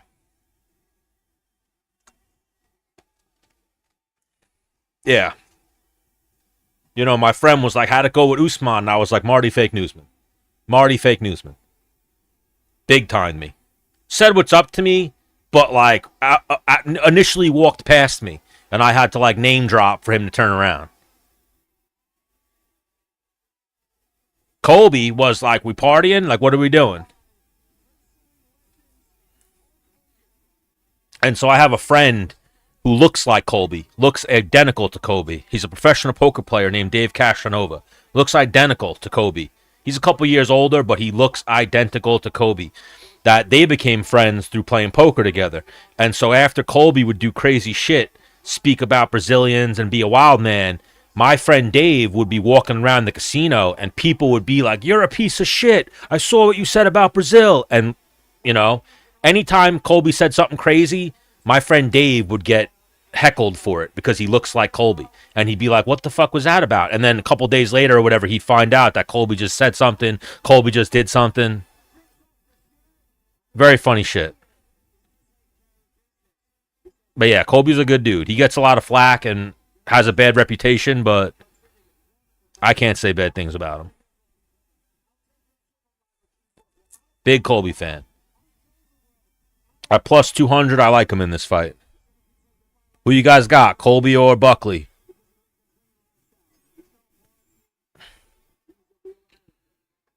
You know, I know he used to party because I know he got in trouble in college. Maybe some drinking and driving or beating someone up drunk, something along those lines.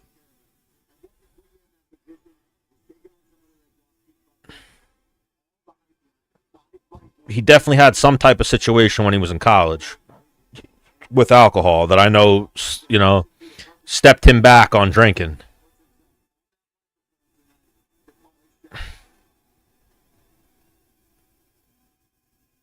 What do you mean that'd make you just sit in your room?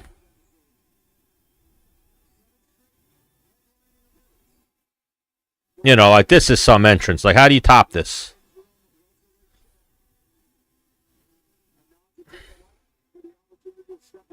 Yeah.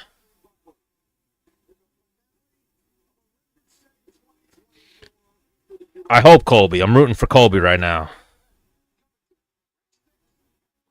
You know, it's going to be a tough one. Definitely going to be a tough one. Didn't have the longest camp. We had Buckley, who had a probably like an 8-12 week camp. Knew he was fighting Ian Gary. Didn't get Ian Gary. Now he gets Colby. Totally different opponent, though, so that's hopefully what's going to help Colby in this fight. Uncle Chael in the corner, though. You know, like how are you going to lose with Uncle Chael in your corner? Oh, that would make you sit in your room. Yeah. He'd be walking around the casino and people would be like, "You're a piece of shit." And he'd be like, "What the fuck? Do I know you?" And they'd be like, "Fuck you." And then they'd walk away and he'd be like, "What the fuck just happened?" And then he'd realize Colby must have did something. Oh, Colby just fought. Colby said something on the mic.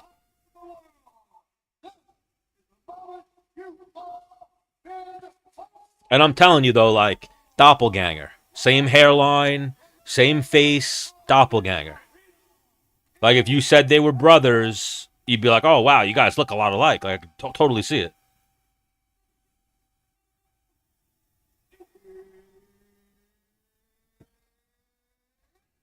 Never met Buckley. I'd imagine he's cool. I've seen some videos, some things that make me like Buckley. I like that one video.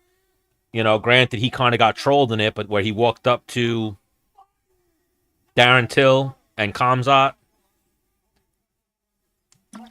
and was like, "Me and you are fighting. Me and you should fight." And then Kamzat started talking shit to him. And he was ready to fight both of them. Buckley. You know, Buckley's about that life. I feel like he always gets a bad rap, too.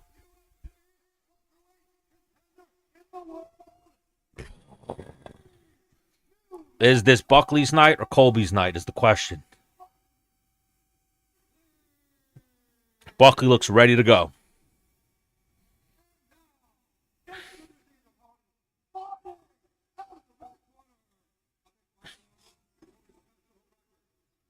I have a buddy that looks like that Brazilian male model. It's crazy how many girls love my alcoholic buddy. That's great. If you ever look at him, you ever look at Matt Favola, the UFC fighter, fights at 155. When he grows his beard in and gets his hair cut short, he looks like Canelo. We always used to joke and say we should totally make a video. You should get the haircut and we should totally make a video and walk around and pretend like you're Canelo. Like he could play Canelo in a made-for-TV movie.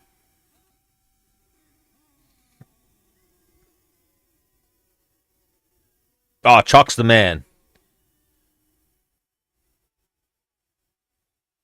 Yeah, Chuck's a good dude. Everything I've always heard about Chuck, I've met him one time and he was cool.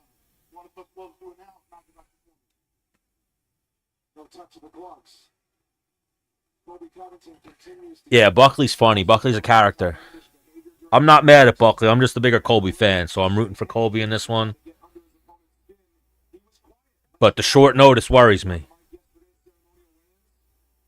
Oh, that's throwing it back, a WFA ticket.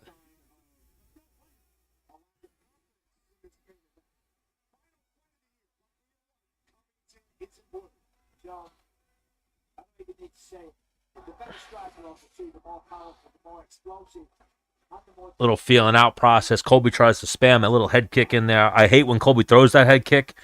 You know what it is? And from what I've actually heard that Covington knocked out Masvidal in training one day with that head kick. That's why he throws that head kick in fights. I've never seen him land a head kick in a fight. He throws that weird, awkward head kick. But I did hear a story of that from people that were there or in the gym that he knocked out Masvidal with that step-in head kick.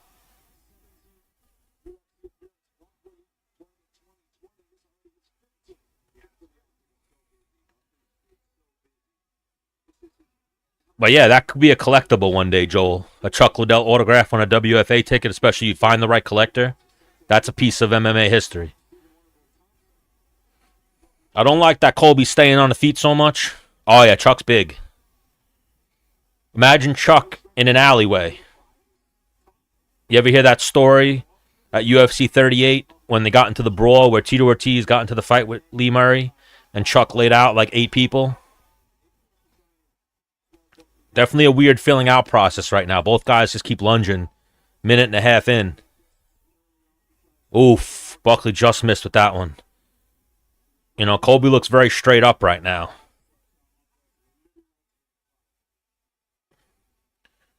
No wrestling, no clinch attempts, no level changes yet from Colby.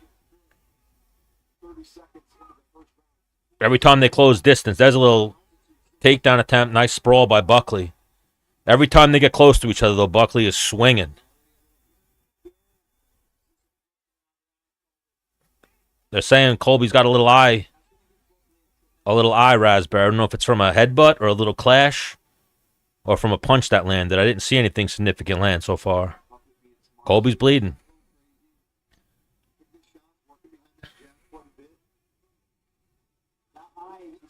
Ooh, a little left hand landed there for Buckley. Not looking good right now for Colby. He's definitely uncomfortable with whatever's going on with his eye. Ooh, Buckley almost landed a head kick. Colby just missed it. Colby just blocked it, excuse me.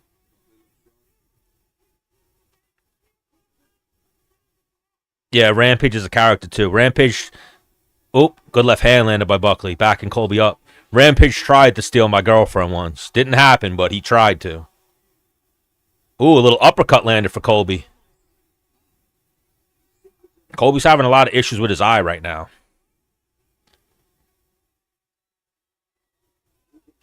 Izzy fighting for free TV is crazy. Who's Izzy fighting on free TV?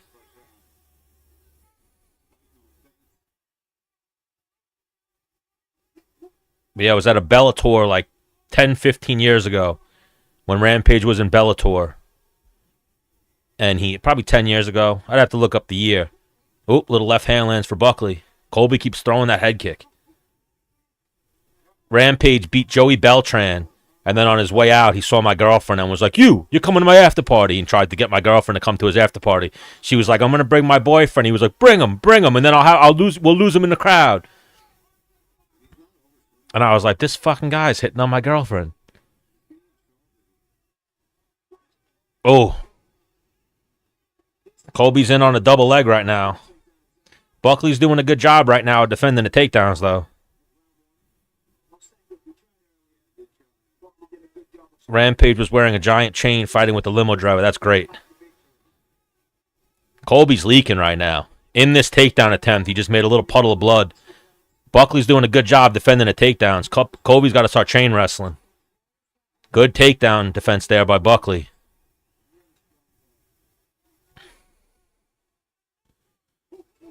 Ooh. Little right hook just landed for Buckley.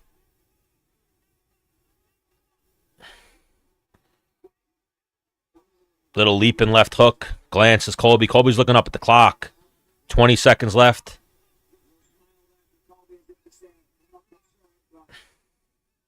Yeah, Colby's got a cut right now. Blood is just like squirting right into his eye. Oh, Colby just got dropped. 3 seconds left, though. He's not going to have enough time, but Buckley just landed a little leaping right hand that dropped Colby. Izzy's going to fight Imavov. That's an interesting fight. Let me see that right hand, though. Yeah, so a little scraping uppercut looked like what caused the cut. No, she did not respond to Rampage. We didn't go. I told her, I was like, I'll go to the after party. She was like, no, I don't feel comfortable. And then the after party was in the hood of Atlantic City, so we wound up not going. And I wound up banging her that night, so she did not respond to Rampage. She stayed with me, luckily. I gave her the option, though. I was like, if you want to go with Rampage, you can go with Rampage. That's fine. All right, so he didn't really catch him. I think it was a little bit more off balance. Their feet got tangled. It looked like a knockdown at first glance. Definitely a nasty cut on the eye of Colby, though. He's got to work with that.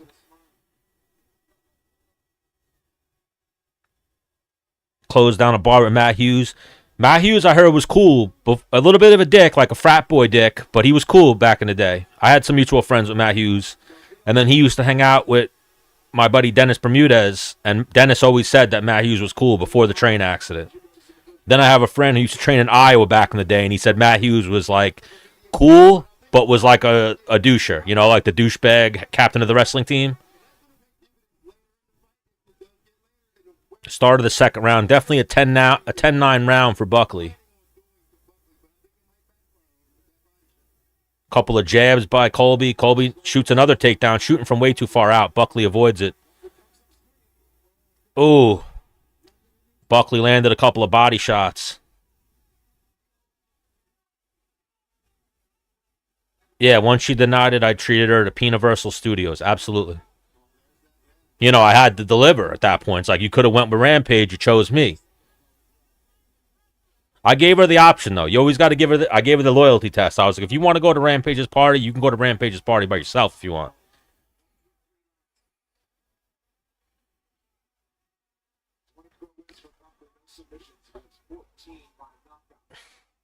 Who, Matt Hughes wasn't arrogant or anything? Yeah, he's a comedian is what I heard. Before the accident, I heard he was a funny dude. He used to fuck with everybody. Captain of the wrestling team. So far, Buckley's winning. Colby's in on another takedown. He's not chain wrestling Colby. That's been the problem so far. Like, he's got Buckley against the cage right now. He's in double leg position. Oh, he might get him here. Buckley's doing a good job of defending, though. Oh, and there you go. Colby's got him down. Buckley's already planting his right wrist, though. Right elbow, trying to get up. Oh, nope, never mind. Colby settled him down.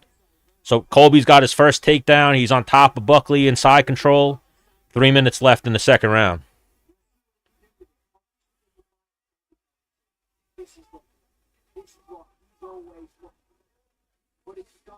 They're talking shit to each other. Can't hear what they're saying, but Buckley's trying to scramble up. Colby's trying to hold him down. You know, this is what Colby needs to do. Is just grind on him now. We've seen Buckley beat like this. So Buckley just tried to get up. Colby wrestled him down, kept him down. Buckley at least got out of side control. He's now got half guard. Yeah, Colby's wrestling is definitely his only chance. On the feet, he does not look sharp tonight. You know, like, I know he's had those couple of moments in his striking. Like, I remember he was catching Usman. He looked good in moments against Robbie Lawler. I don't know if you guys remember, he took a knee for the troops against Masvidal. Oh, Buckley's back to his feet, scrambled up. So now, right now, Buckley could steal this round back with just a little bit of volume. Colby's eye is leaking.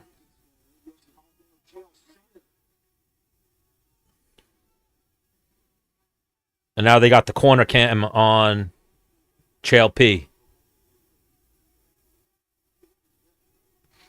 Buckley's winning so far. This second round's been more competitive. Buckley just changed levels like he was trying to take Colby down. They're showing the corner cam of Uncle Chael. He's telling Colby he needs to back up Buckley.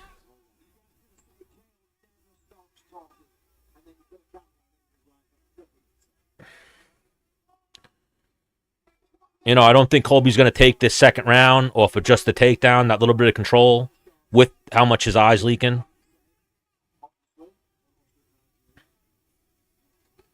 Little right hand landed there for Colby. Little low kick for Colby. Colby's got to do more, though. He's definitely being outlanded in this second round. The stats right now, he's being outlanded 21-8. You know, he got a takedown but didn't do anything.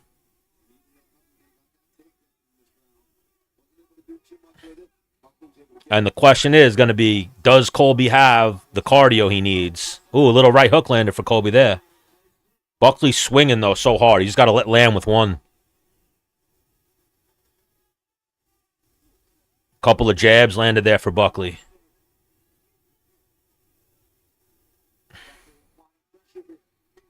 Ooh. Little uppercut looked like it landed for Buckley. 10 seconds left. Buckley is taunting Colby now. Buckley head kick blocked by Colby. End of the second round. I'm going to give that round to Buckley as well. Even though Colby did get a takedown, he's got to do more. He didn't land anything. So now the question is going to come in, does Colby have enough cardio to now start stepping it up against Buckley? Can't show the fight. They'll take it down.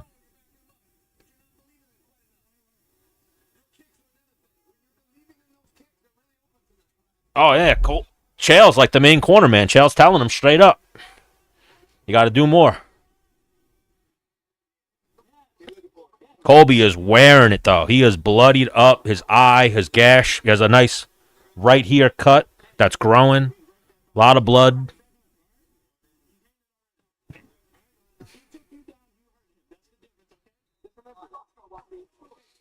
Buckley's corner just said, you won that round. He took you down. You hurt him.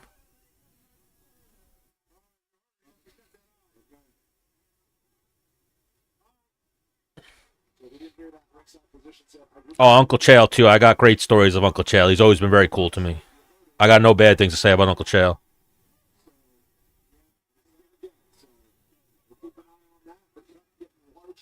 Oh, Colby tried to shoot a takedown right away. Buckley defended it.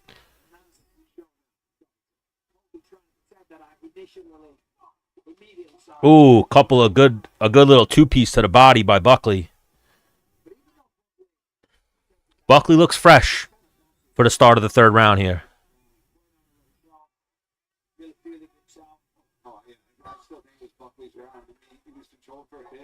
You know, in past fights, though, what I've seen of Buckley, unless he trained differently for this fight and he's got 5-round cardio, was little spinning jump kick try there by Colby.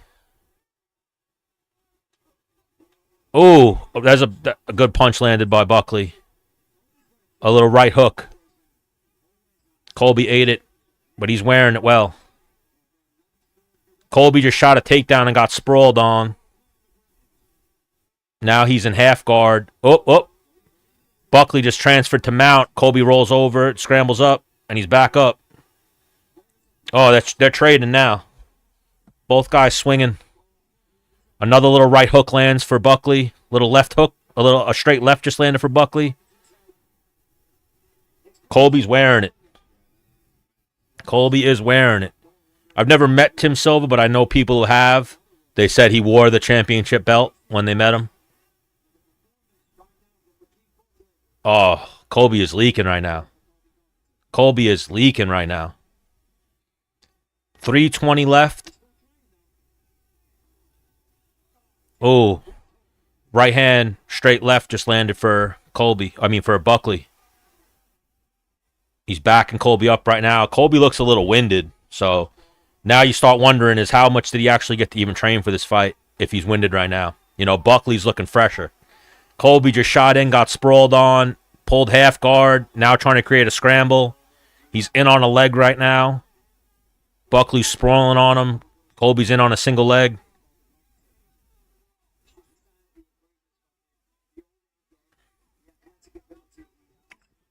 Buckley defends. Colby just falls to his back and tries to grab half guard and create a scramble. Buckley hits him with an elbow. Colby scrambles up, and now Colby's in on a single leg. Buckley just stepped over, tried to take Colby's back. Colby pulled him through. Colby's on top now. Buckley just threw up a reverse triangle. I'm not sure how tight this is right now. But Buckley has a reverse triangle on Colby right now. Colby scrambled out. Colby's on top. Crazy amount of blood leaking from Colby right now. All over Buckley, all over the mat. Bleeding very heavily. Could be the fight of the night. It's definitely heading there. If these next 3 rounds, the rest of this round and the 4th and 5th are interesting, I could see this being fight of the night. But probably right now it's Quarantillo versus Cub. 1:40 left. Colby's on top, finally landing some ground and pound. Buckley's in his closed guard. Michael Bisping thinks the doctor is going to stop the fight because of Colby's cut.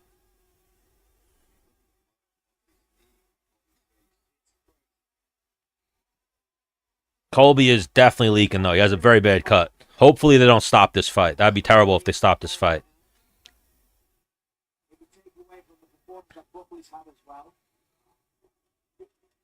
Buckley's trying to stand up. Colby's staying on top of him.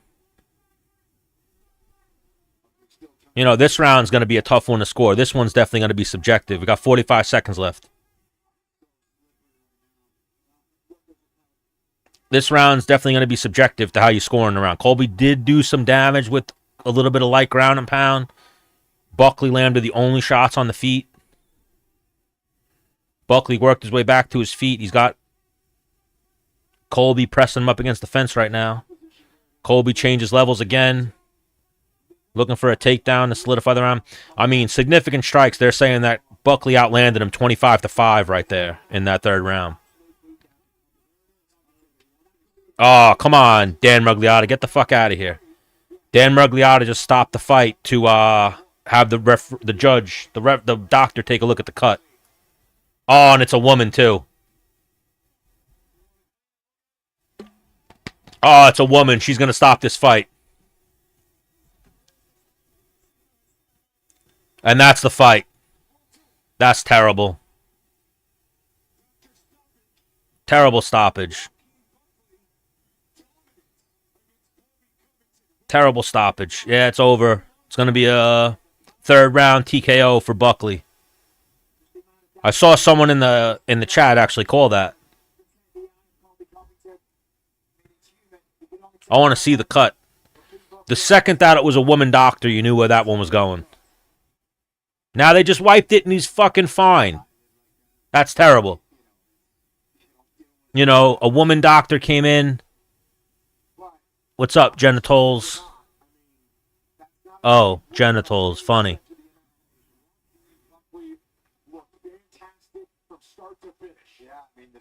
Oh, I hate when I see fights stopped on a cut. I was rooting for Colby, but I'm fine seeing Buckley win. Definitely was rooting for Colby, though. I don't want to see a woman coming in and deciding whether or not two men should continue fighting. He has a little gash. His eyes are still open. You could see even as soon as the woman doctor came in, you could see Colby's face shaking his head. He knew that the fight was going to be stopped because it was a woman doctor. You know, the doctor didn't ask him, can you continue? Can you see? Didn't give him a vision test, anything. She immediately came in and said, that's a bad cut. We're going to have to stop this. Colby started shaking his head. Then the referee said, look at his cut again. Like, you want to wipe it away and look at it. And she started giving excuses why they should stop the fight. You know, never seen that woman as a ringside doctor before. Buckley was clearly winning the fight, but you almost can chalk this one up to like Nate Diaz versus Masvidal. You can't stop the fight on the cut. There's still 2 rounds to go. When you have a guy who's known for his cardio, you know, you're kind of taken away from him right there. Buckley was definitely fading. Based on the doctor's advice, referee Dan Miragliotta has called a stop to this contest. Yeah, that's tough. 42 seconds of round number 3. Declaring the winner by TKO. Can you give a shout out to my friend Genitals? It's her birthday today. Watch how funny I am. Oh, wow, there's some smoke shows in the crowd cheering for Buckley. Say happy birthday to my friend Genitals.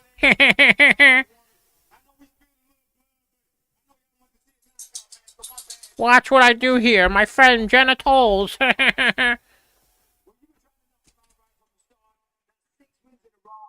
Me over here trying to be a good person, being like, oh shit, Genitals, it's your birthday.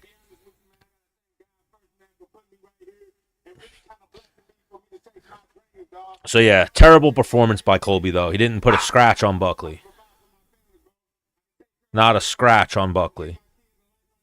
He landed a couple of ground and pound strikes. Got, what did he get? 2 takedowns? 1 takedown? 2 takedowns? That shit was rough, though.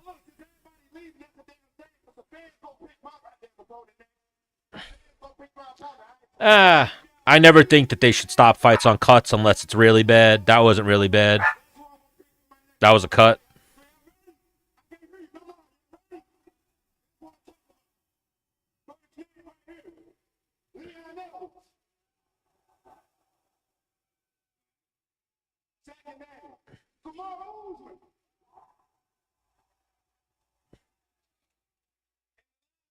Buckley's letting the crowd.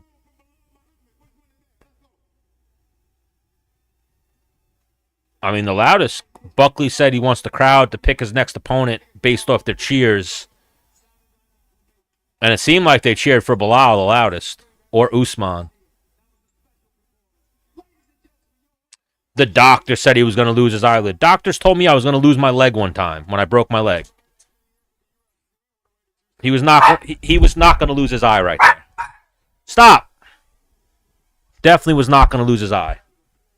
You're as bad as that woman doctor spouting some fake news like that. He's going to lose his eyelid. He's going to lose his eyelid.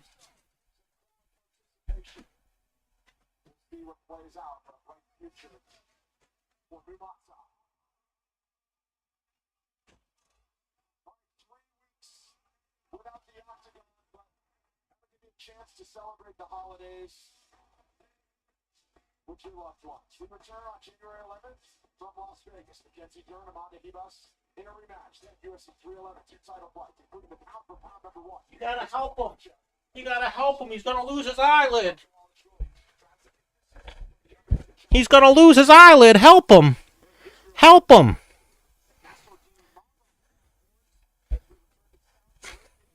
He's going to lose his eyelid. You got to help him. You got to save him. That's basically what you're saying.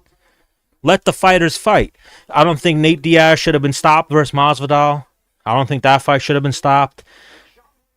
Now, normally, it's the guys put a lot more in. I don't think Kobe put a lot into that camp, being that he only trained a couple weeks. But that's his career. Think of his career trajectory now, where it goes, because that fight just got stopped. Let him fight it out. Let him go out on his shield. Let him get knocked out.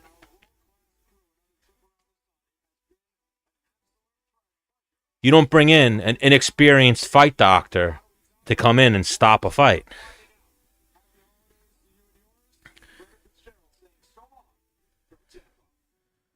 Was shaping up to be a good fight, but definitely I got to go fight of the night.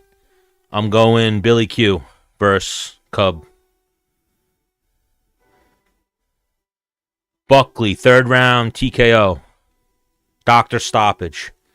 In the words of Conor McGregor, doctor stoppage.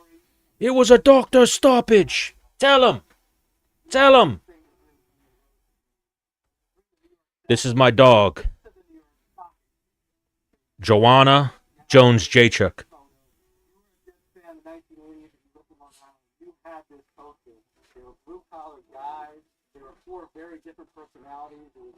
All right, who agreed in the chat? You guys agree with that stoppage? I thought that stoppage was terrible.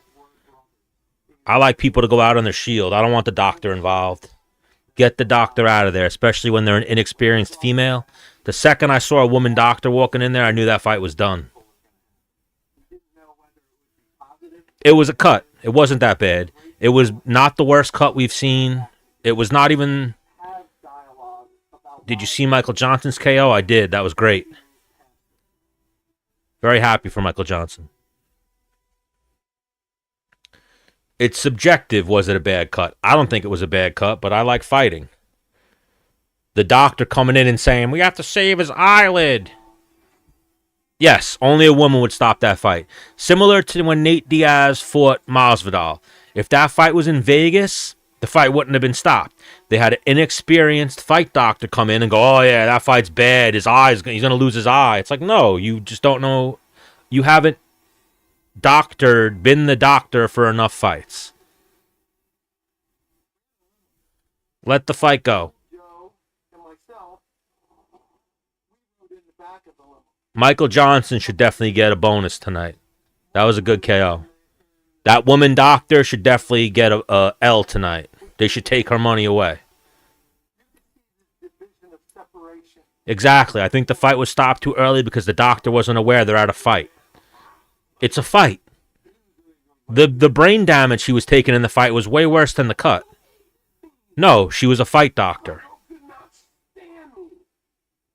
It's the same. I mean, a doctor's a fight doctor. When the fight doctors are doctors. I used to know a lot of doctors in Florida, actually, and I know a lot of the athletic commission in Florida. That shit was terrible. You know, if you guys look up Dr. Alan Fields, he passed away, but he's in the Boxing Hall of Fame. He was like a family friend. He used to be, I think, one of the top fight doctors. Yeah, let him go out on a shield. You know, like, if a fighter complains about a stoppage, you got to look at it like, all right, he could have kept going. He wasn't dominating. He definitely wasn't dominating. The tide was maybe turning a little bit, but Colby was leaking. There was a lot of blood. It was definitely, probably, arguably, he was winning that round, but depends on how you'd score it. The blood was definitely playing a big factor. But nah, Colby was getting fucked up in that fight, but terrible stoppage. Let them fight. You know, I was screaming terrible stoppage when he didn't get rocked. I mean, he got hit with punches. He wasn't rocked. And even the punch was caused when they showed the replay of how the punch got caused. It was like a grazing blow. And grazing shots are the ones that cause some of the worst cuts. You know, it was a cut. What are we doing here?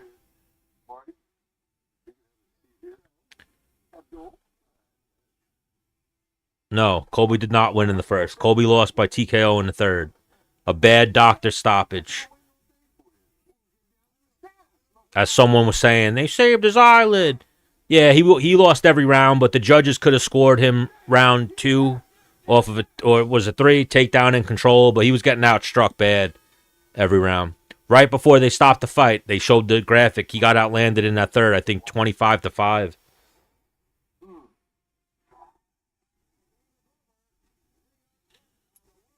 Buckley. You know, even that. Buckley, all Buckley's wins are like subjective to interpretation. He didn't beat the best Colby. He didn't beat the best Wonder Boy. He didn't beat the best Luque.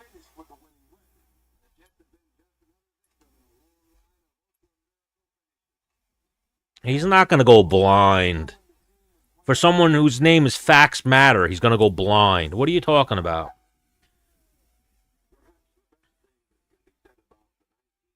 He's going to go blind. They got to stop the fight. He's going to go blind. Do you hear yourself? He's going to go blind. How many years, hundreds of years of combat sports, how many times have you heard about a guy going blind from a cut above his eyelid? They stitched that shit up, and his eye works fine.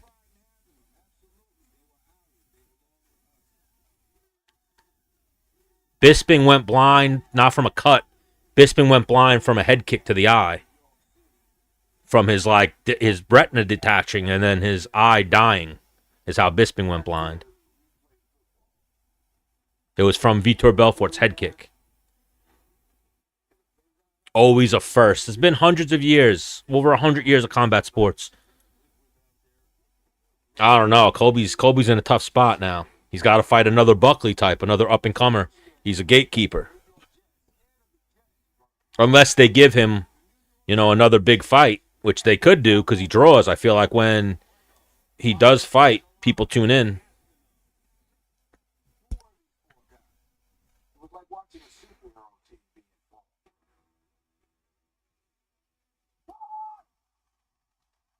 I mean, the announcers suspected the fight was going to be stopped because they saw all the blood. What should have happened there is the doctor should have been more experienced, but the doctor should have came in. The cut man can't work on the cut. Nobody can work on the cut except for the doctor. The doctor should have came in. They should have wiped his eye and said, "Can you see?" And then given him a finger test. Colby would have passed the finger test, and they would have wiped the blood and said, "Oh, you got a cut. Let's keep an eye on it. Let the fight keep going." Instead, the inexperienced female doctor came in and said, "Oh, we got to stop this fight." Then you saw Colby start shaking his head like, "What are we talking about?" The referee then said, pretty much, "That's not how we do things. You want to wipe it away and look at it." And then the lady said, "Oh, he's going to lose his eyelid." I've been around fights my whole life. I've seen 1,000 cuts. You don't stop fights like that. You let the doctor work on the cut, wipe the blood away, and then you give him a little bit of time and you see how he reacts. And you ask the fighter, can you see? Do you want to continue? They did not give Colby that chance. How is that a good stoppage? Terrible. It was a matter of time for the fight to be over, but that fight was not over. If you think that fight was over and that was a great stoppage and that cut was terrible, you should go watch fucking Bingo. You're not a fight fan. And it's not about Colby losing, womp womp. It's about a fight. If that was Cub versus Billy Q or Michael Johnson versus Ottoman, whatever his name is, and they stopped it on the cut, I'd be like, that's a terrible stoppage. The lady's whole demeanor in stopping the fight, I thought was terrible. You're supposed to wipe the cut and say, do you want to continue? I think Brady's going to get I could see that fight, but I think Brady's on a title shot track, especially with Bilal being champion and Bilal being the only loss to Brady. I don't think they have Brady matched up yet. You know, the tough thing with Colby is activity. That cut's definitely going to take a little bit of time to heal. Maybe a man wouldn't have stopped that fight. An experienced fight doctor wouldn't have stopped that fight. Most likely a man wouldn't have stopped that fight. An experienced fight doctor would have wiped his eye and said, can you see? How many fingers am I holding up? Do you want to continue? I've seen Tapology has JDM versus Usman, but the UFC has not announced it. He was definitely still in the fight. They should have asked him, do you want to continue? Do you want to continue? Can you see? Give the fighter the chance. Nobody wants some fat bitch doctor coming in and controlling the outcome of a UFC fight. Premature stoppage. You're not going to convince anyone with a brain who watches fighting otherwise. You'll convince soft people who don't really like fighting that much that was a good stoppage. The announcers saying it was a good stoppage or saying that it should be stopped. If you think Paul Felder or Michael Bisping were in that moment and a doctor walked in and stopped the fight like that, they wouldn't have been like, what the fuck? You're insane. Any fighter would have been upset with that stoppage. He was not given a chance. Should have been given a chance to continue. I did see a lot of people actually calling that Buckley third round finish. So how'd you bet it? That's some Notre Dame shit.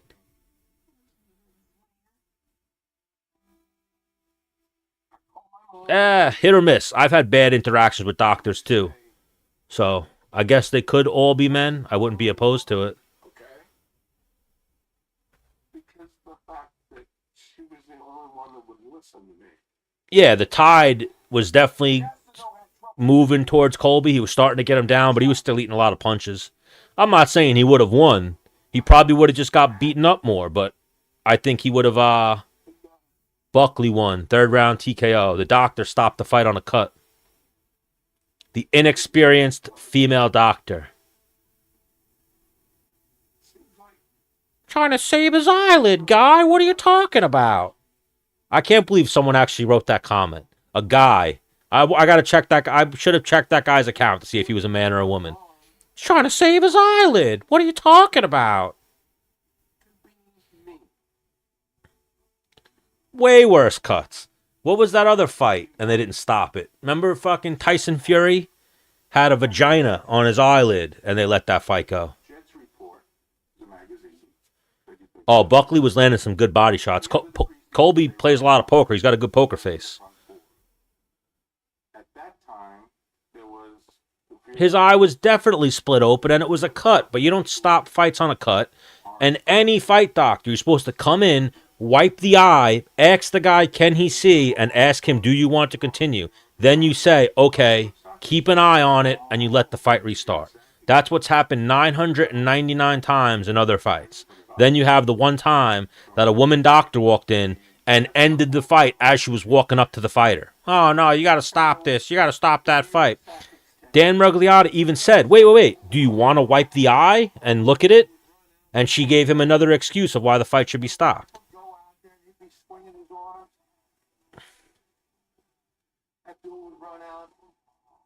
Yeah, it's looking like, especially he didn't have the training camp. Colby is a shell of himself with these last two performances.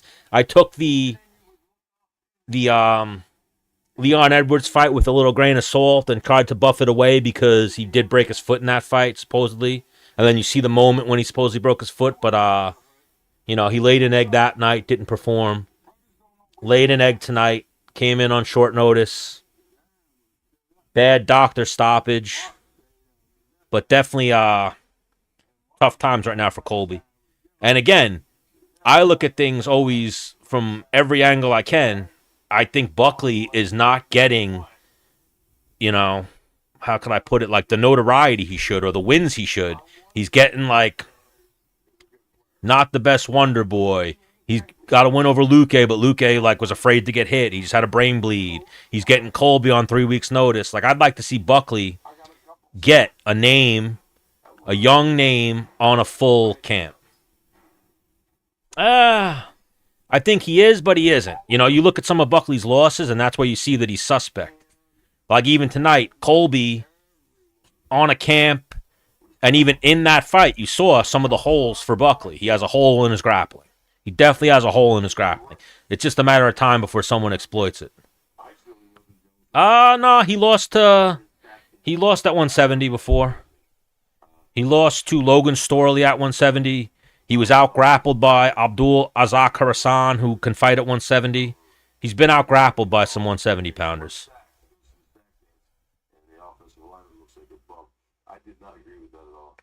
We didn't see the best version of Colby, And Usman probably winds up a striking match versus Buckley. I don't think he's trying to take Buckley down.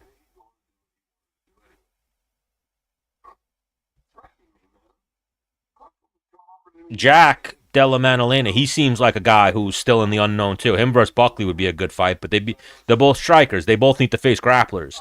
Like, what's his name? Gilbert Burns was beating Jack right up until he got knocked out. Like, if that fight would have went to a decision, Gilbert Burns wins that decision. Great night of fights, though. I was entertained. Disappointed in that stoppage. I hate to see a doctor stoppage, especially by a inexperienced woman doctor. I seen that it says that on Tapology. UFC hasn't announced it yet, but I do think that is the fight they're looking at. Tonight, Usman was giving vibes like that's not the fight. Like he was kind of hinting that he wanted the winner. I mean, the cut was bad. The cut was definitely bad. Should not have been stopped. Let the fighters fight. The doctor does not... Perfect the way to put it. Colby Covington does not need that doctor to come in and save him. And there's no, fighters need to be... No. Colby Covington did not need that doctor to come in and save him. In my opinion, it steals away from Buckley and what Buckley could have did. New Mansa. I wouldn't say robbed, but definitely he was getting fucked up, but he definitely got robbed of the ending of the fight. Absolutely, the fight was stopped prematurely, stopped on a cut by an inexperienced female doctor. The doctor's supposed to come in, wipe the blood away, do a vision test, and ask the fighter if they want to continue. They're not supposed to walk in, see the guy's face bloody, and start shaking their head, know that the fight stopped immediately. There's been a protocol. How many fights have you guys watched? You've seen that that's the way it goes. They wipe the cut, they then look at it, then they make a determination. Not that lady doctor who walked in and was saying the fight's over before she even got within 2 feet of Colby. What's his name? Dan Mergliotta even said, whoa, before you stop the fight, do you want to wipe the blood away and look at the cut? Like I've seen happen in every fight that I've reffed that has had a cut. And then I'll get people in the chat, you were rooting for Colby. Yeah, I was rooting for the fight.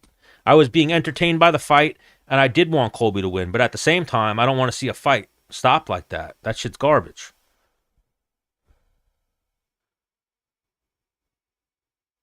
Nah. Silva's cut. Are you saying because of the cut? I mean, Silva had a cut on his eye too, but... Yes, she was acting on emotion. There's a protocol for a cut in a fight. You're supposed to wipe the cut and look at it. Then give him a vision test, then ask the fighter How do you feel? Can you see? Do you want to continue? Not stop the fight without even looking at the cut. Because you saw a lot of blood. Shit was terrible. But yes, how about that one? Usman versus JDM.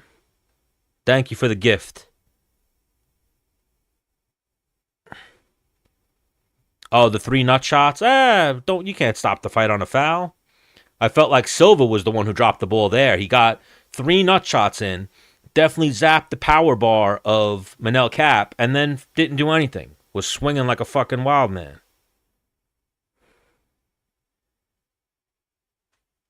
No, she didn't. She stopped the fight before she even touched the cut. What are you talking about? Big, what's his name? Dan Mergliotta said, whoa, whoa, whoa, whoa. Do you want to wipe the cut and look at it? And then before she even wiped the cut, she said, no, his eyelid, no, his eyelid. Then when they wiped the cut, you saw it. It's a little cut on his eye. I've seen way worse cuts in fighting. Way worse cuts. I don't think he's done. He's definitely done. That puts him way farther down the line for a title shot. If he had beaten Buckley, he's 1 or 2 fights away. Now he's what is Buckley ranked? 8th, 9th? I think that's how it should go. Like when you do lose, you kind of trade spots with the person who beat you.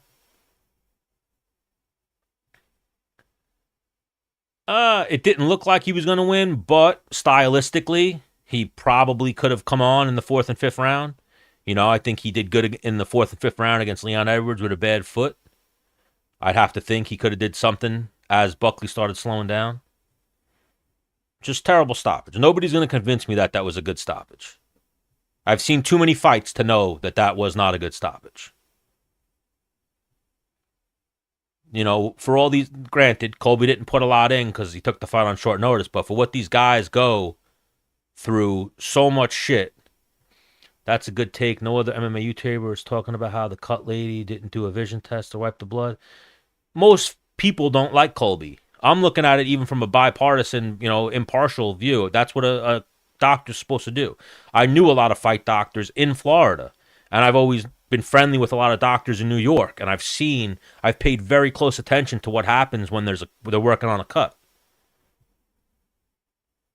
You could say that the doctor stopped him from getting knocked out. That's a possibility, but we didn't see Colby even really rocked in that fight, so that's an opinion.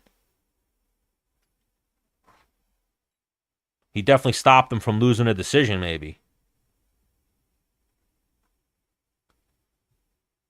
Yeah. So the rule is I'm pretty sure every athletic commission is that a cut man cannot work on the cut in between rounds. The only person who's allowed to touch a cut in between rounds is the doctor. Protocol for the doctor is the doctor's supposed to wipe away the cut, look at it, and talk to the fighter. They're not supposed to make an assessment just based off of their opinion, like what they think and how it looks and there's blood everywhere. They're supposed to ask, can you see? Is the blood getting in your eye? And then give them one of those. I've seen way worse cuts in fights, so he wasn't blind. Who knows how the rest of the fight would have looked. Probably wasn't going good for Colby. He was getting his ass kicked leading up to that. Got a couple takedowns, wasn't doing much with him. I just hate to see fights stopped on a cut. I hate to see a doctor stoppage of any kind, unless the guy's actually wobbled and hurt. Big shot to the body. Let's see what Dana White's saying. I mean, Dana might think it's a good stoppage. The attendance tonight was 18,625, sold out. We broke the gate again for North American records for a fight night, 3.06. Manel Cop did look fast, but Manel Cop's always so tough to watch, bet on. He's very inconsistent. And then he does the hands down, taunting shit. That shit don't fly with the top guys. What's up? It's gonna be a matter of time before that shit costs him a fight. 25, sold out. Let's see who got bonuses. We broke the gate again for North American records for a fight night, 3.06 million. The fight of the night was Swanson and Billy Q. Swanson and Billy Q. Goes to Michael Johnson and All right, I like that. what's up? Yeah. Thank you. Yeah.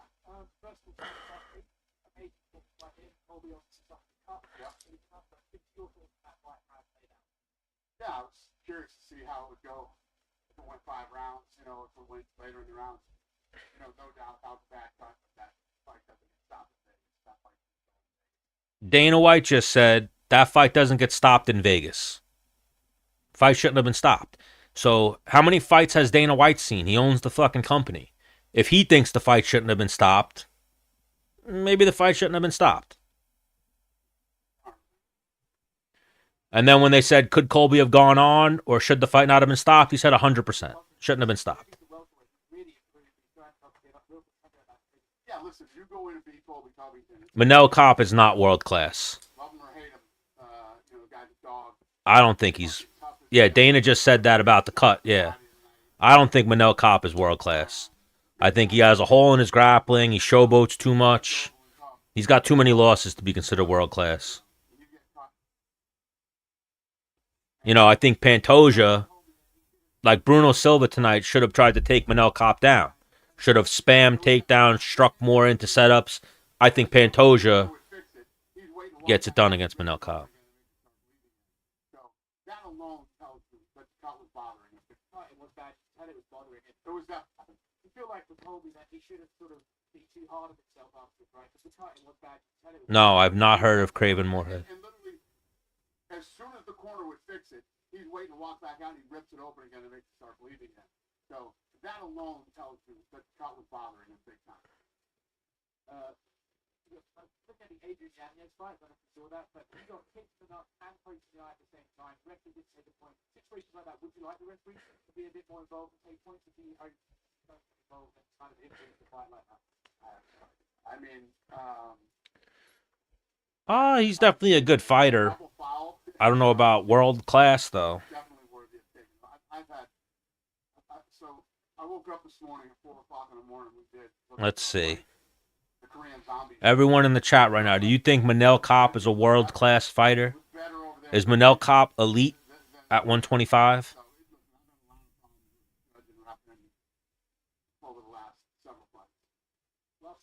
Is Manel Kopp considered elite? Let's see. He's 20-7. So there's at least 7 other people who don't think he's elite. 5-3 in the UFC. You're not 5-3 in the UFC and considered elite. Lost to Matthias Niccolo, Pantoja. There's no shame losing to Pantoja. I know he lost to Kai Asakara. He lost to Haraguchi. So, Haraguchi is elite. Pantoja is elite. I would say Brandon Moreno is elite. I don't consider Manel Kopp elite. Someone would agree with you. They said I'd say so. Wavy Star. Not just this year, but the Spears probably. I mean, that's a matter of opinion. I could see it. He's in the UFC. He fights at the top level, but I don't think I think he loses to the world-class guys. Ilia Topuria is world-class. What we pulled off and what Exactly that. He's one of the best strikers. You could say that. I wouldn't call him world-class. Ilia Topuria I'd call world-class. Ilia Topuria can grapple at a high level, can strike at a high level, has beaten 2 of the greatest featherweights of all time. Colby wasn't winning. He was definitely cheated by the doctor.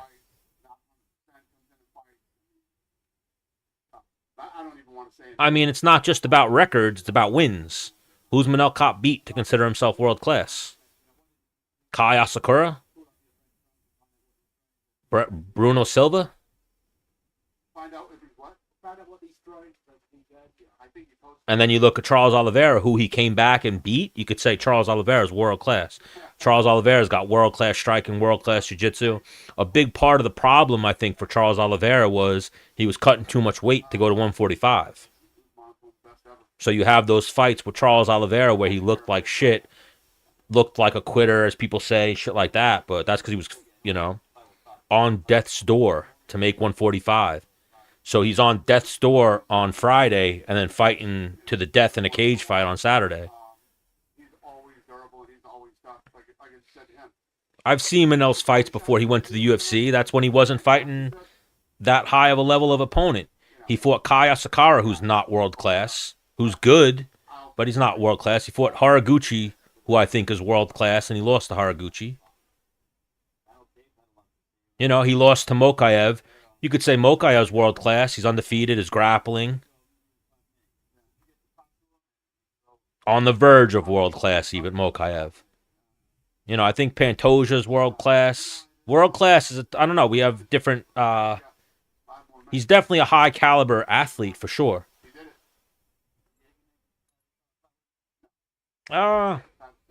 Again, world class. What do you mean by world class athlete? You saying he's fast? He could win races against other world class athletes? I think he's good. Manel Kape is definitely good. I don't want to throw too much shade on him, but like I think world class in fighting is like the top 3 of the division. You know, Demetrius Johnson was world class. Henry Cejudo, when in his prime, was world class. I think they all smoke Manel Kape. You know. As spectacularly as he did tonight, it's just so hard for these guys to walk away. But to be honest with you, it's Yeah, Manel Kape is good. I'm not trying to hate on him. I just don't think he is the definition of world class. It's hard to argue with Khabib because his striking is obviously suspect, but then he was able to win striking exchanges with a lot of good fighters. He was undefeated. His grappling was definitely world class. I would say Khabib was world class. He went toe-to-toe with Mokaev, but he lost. So, you know, world class to me, my definition of, you could say every fighter in the UFC is world class. You know, you could say the top 15 is world class, but my interpretation of world class, like the elite, is like the top 3. You think Khabib beat Poirier? Khabib beat Conor McGregor? I think Khabib stylistically could have won a lot of fights against really good people. He beat the best of his division for the time. He just didn't fight Tony. And history showed us he probably would have beat Tony.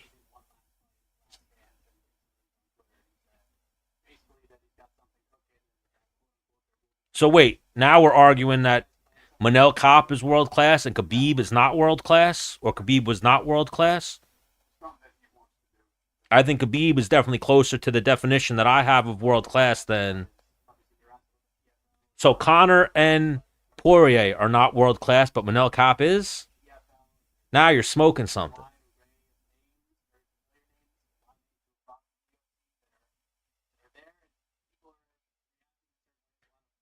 Manel Kape is a very good fighter. Dare I say great fighter at 125. He is not the elite. He is not the upper echelon of the 125-pound division. You know, the upper echelon of the 125-pound division are the guys who have beaten him. Haraguchi, Pantoja, guys who did not have much of a problem with him. You know, and even then, I wouldn't put David Dvorak or Felipe dos Santos or Bruno Silva as world class. They're good. They're in the UFC. They're in the top 15. They're not world class.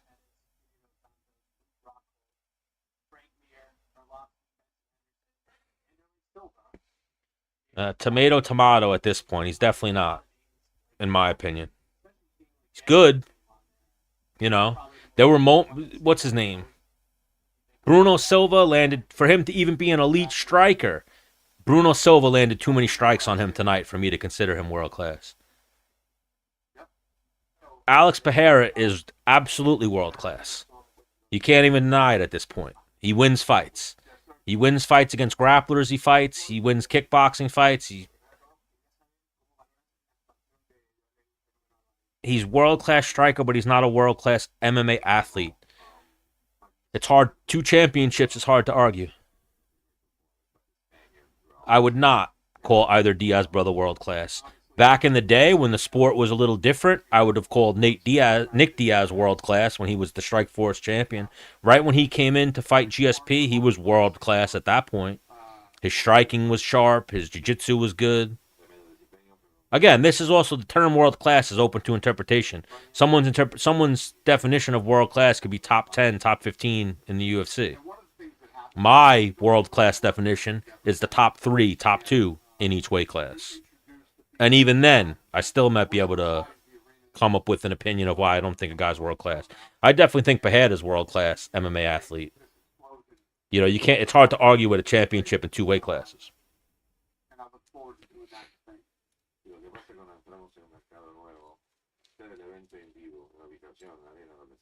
Yes, John Jones is the greatest of all time.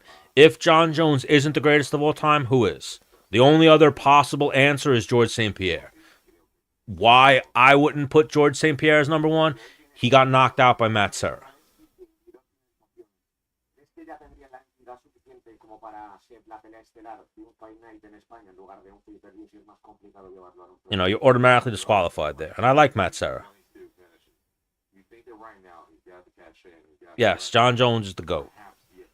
And I think even you see with fighting, you know, once a guy turns 35 in most weight classes other than heavyweight and 205, maybe a little bit at middleweight, you fall off at 35. So that window that guys have is short. You know, like for instance, like Conor McGregor. What was that year when he beat Aldo and then Eddie Alvarez? He was elite right there, world class. Then you see, all right, he fell off a little bit. Khabib had his little moment where it's like, oh, this guy's fucking really good. Bo Jackson. I've heard a lot of people say that Bo Jackson is the greatest athlete of all time. I think Pereira's going to fight Ankalaev. So that will be his grappling test. Unless Ankalaev does some stupid shit and is like, you know what? I'm going to strike with him. I've had success striking other people. I'm going to strike with them. And then you guys see how fighting is. Sometimes the better striker gets knocked out. Sometimes the better fighter gets knocked out with some crazy shit. You can always use as your example Matt Serra versus GSP. And a lot of fights. Doesn't have a ring in baseball. I think we're talking about subjective there. You know, Bo Jackson had injuries that stopped him from possibly doing a ring in baseball, and that's a team sport. Look at what they each individually did. PJ Boy, who is this coward? Who you calling a coward?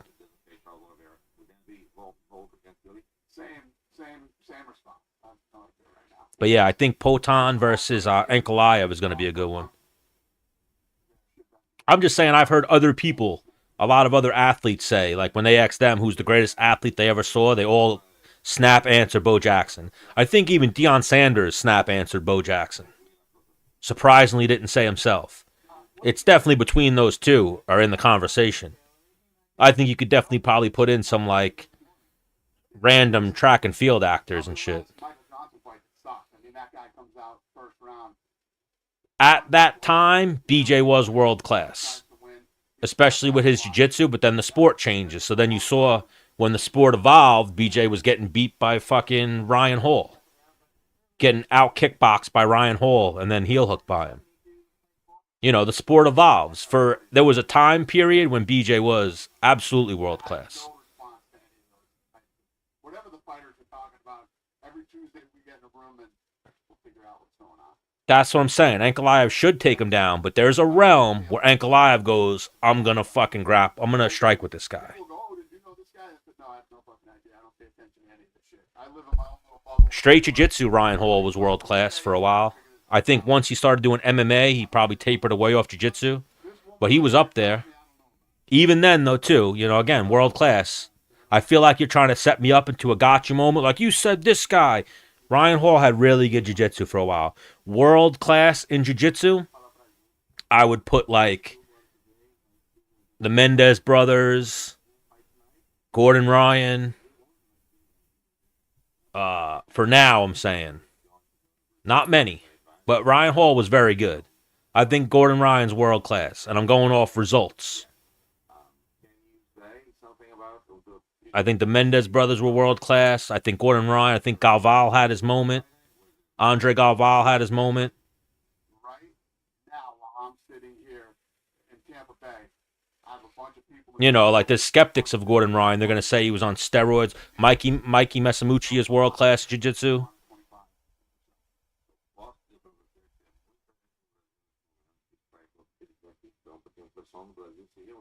The problem with Chad Mendes is Chad Mendes always had a guy there to stop him.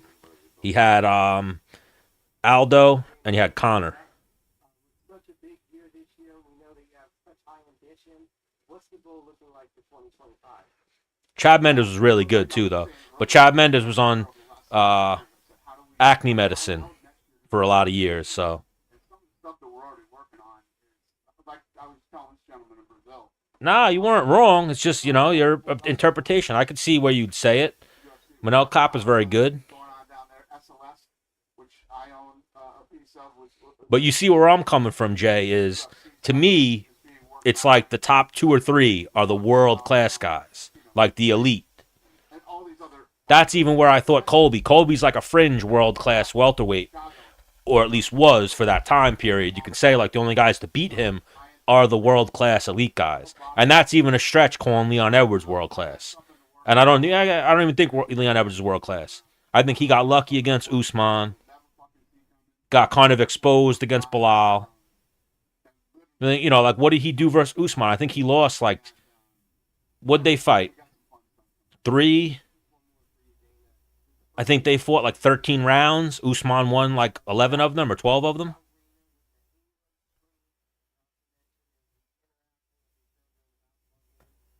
Chael Sonnen's undefeated. Never even lost a round, so. I won't treat you like the guy that asked me that last weekend. I don't think Chael was world-class. He was very good. He was high level. I don't think he was world-class, though. His striking was always a little bit behind. The thing with Chael, though, Chael could find ways to win and could mix in what he had in his tool bag to win fights. Aldo was juicing, absolutely. I think there was a time period when MMA was essentially baseball in the 90s or in the 2000s, where if we're going to actually put asterisks next to everybody, everyone was on something. I thought Colby having Chael in his corner was amazing.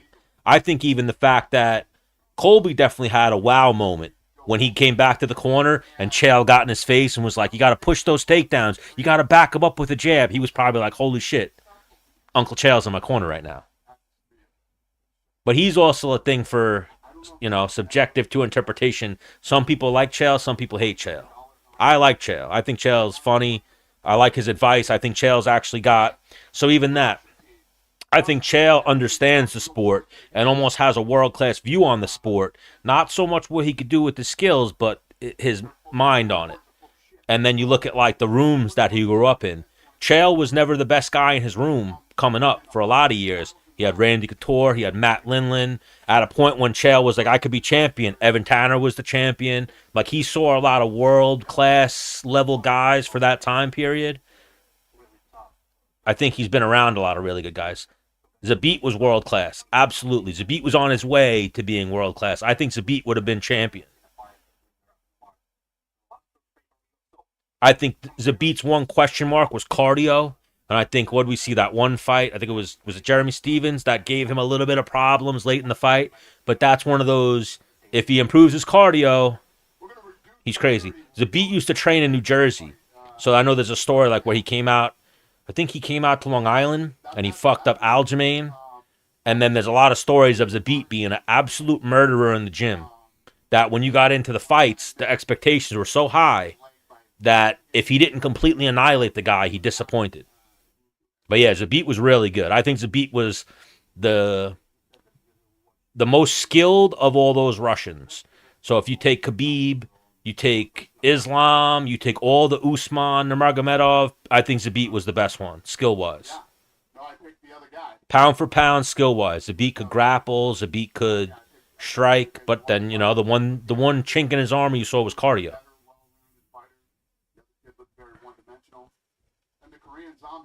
Yeah. I think USADA ended a lot of people's reigns. And then I think, so what happens with that? I grew up in fighting. I know a lot of fighters. I know a lot of fighters that took stuff. I know a lot of fighters that didn't take stuff. And so even the guys who didn't take stuff, what they would have is people contacting them and saying, hey, I know you can't take this, but this isn't on the ban list yet. Do you want to take this?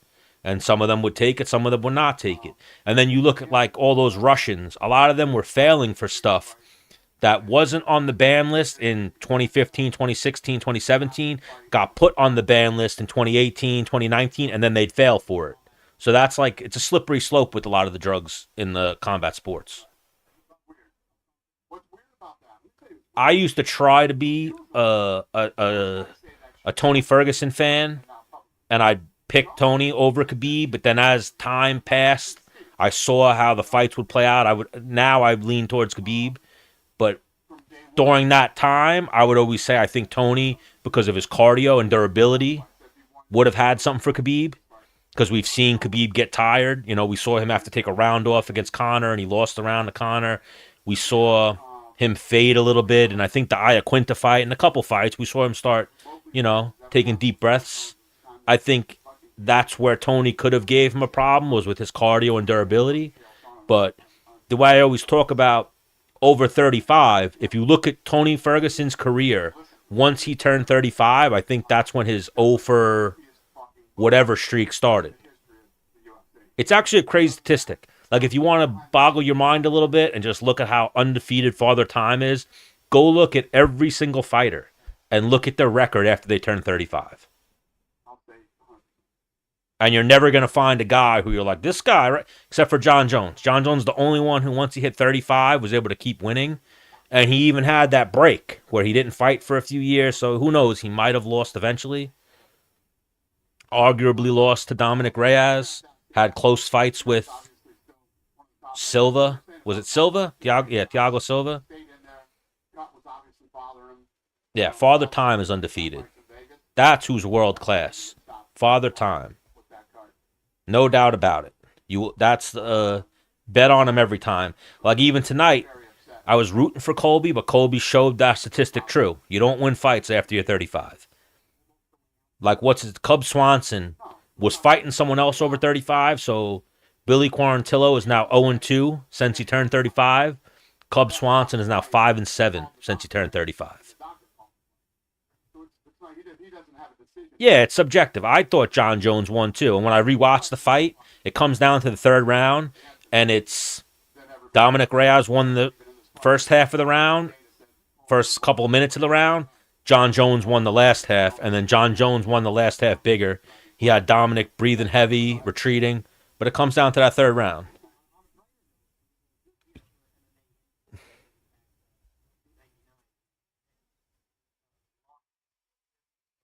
Most far has beaten all the dark horses except for Volk, and his cousin is a 5-time world champion, is now helping him training. Yeah, most far is good. If I worry anything, it's most far striking. I think even if Aljamain would have not grappled with him and struck with him, I think Aljamain would have had a better shot. Like, I think one of the announcers said it, and even Aljamain's corner was saying it, strike with him, and it was because they thought you have a better chance of catching him on the feet than you do on the ground. Like, he's going to make a mistake on the feet. And we've seen other fights where Mosvar has struggled on the feet. The Lopez fight, for example. Bilal is a study. Because Bilal might be world class. We'll know off the next couple fights, but if you watch Bilal, his grappling's really improved. His control's really improved. Like, I think sometimes you see fighters lose and they change their training and they get really good off of a loss. Like, remember Bilal versus Sean Brady? He was an underdog in that fight. I thought he was going to get fucked up by Sean Brady. And then he backed Sean Brady up and fucked him up on the feet. It's crazy. The way some fighters evolve sometimes when they lose. Sometimes you see fighters completely regress with the loss. Sometimes you see fighters turn into these monsters. I think that's what we're seeing with Bilal. I don't know if he's on steroids. He might be on something, but he's beating the test. So if you're beating the test, you're not on anything.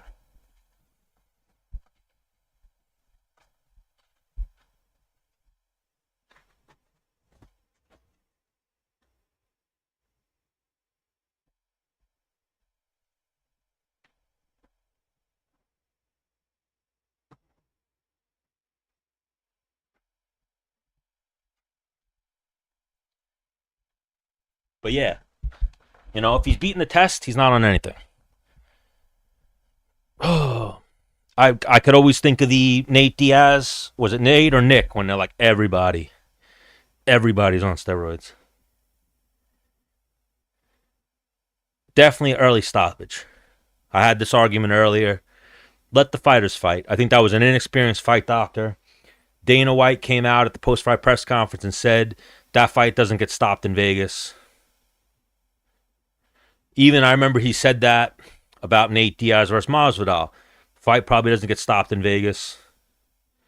You know, a fight doctor, they're supposed to come in, wipe the cut, then look at the cut, then give a finger test, then ask the fighter if they want to continue. They're not supposed to come in before they do anything and say this fight's over and start talking about the fight being over. He did lose a lot of blood, though. There were points in the fight when I was like, ooh, that's... But again, I don't think a fight should be stopped on a cut.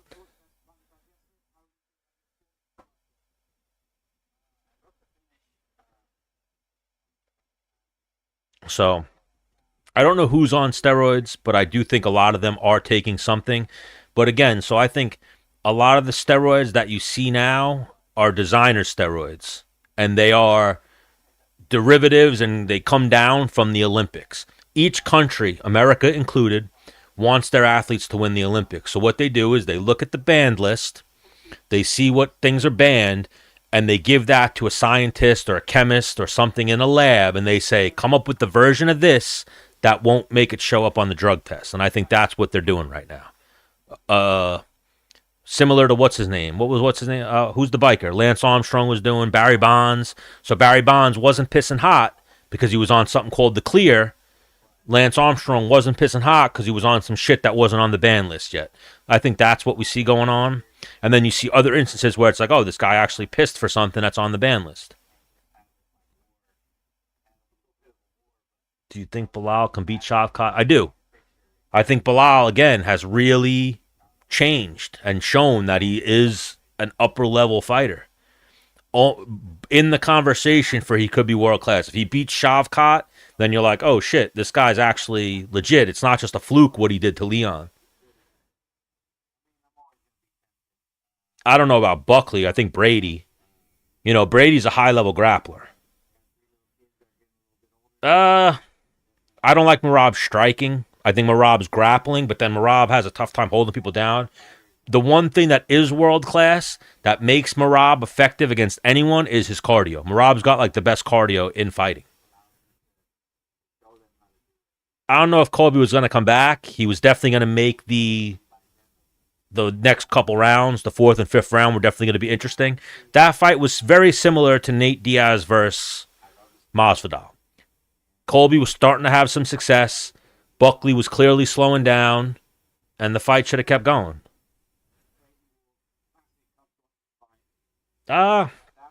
Again, I don't think he's on EPO, but he could be on something that's not banned yet. You know, I think that's what happened with a lot of the Russians. They were all on EPO and Melilodin. They all started taking that before it was on the banned list. Then some of them maybe were still taking it when it got added to the list, and that's why they pissed hot for it. You know, I like Khabib. I've met Khabib. Khabib was cool to me. Khabib's team's always been very cool to me.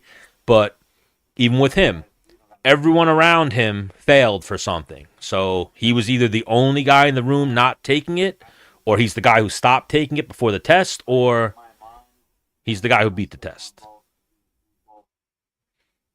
Who is the top 6? Let's see.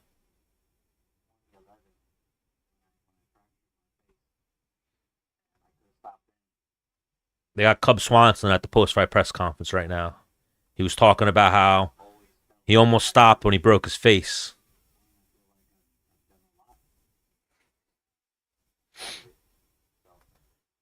Let me see.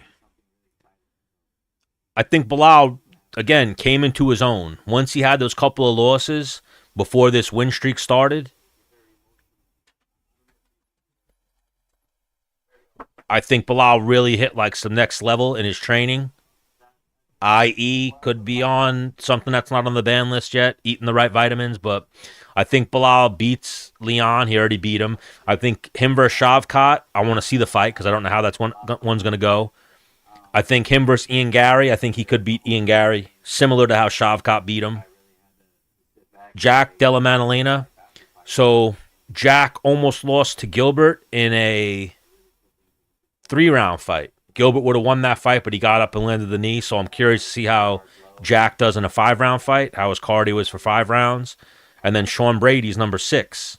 He beat Sean Brady. I think Sean Brady could make some adjustments and come back into that fight.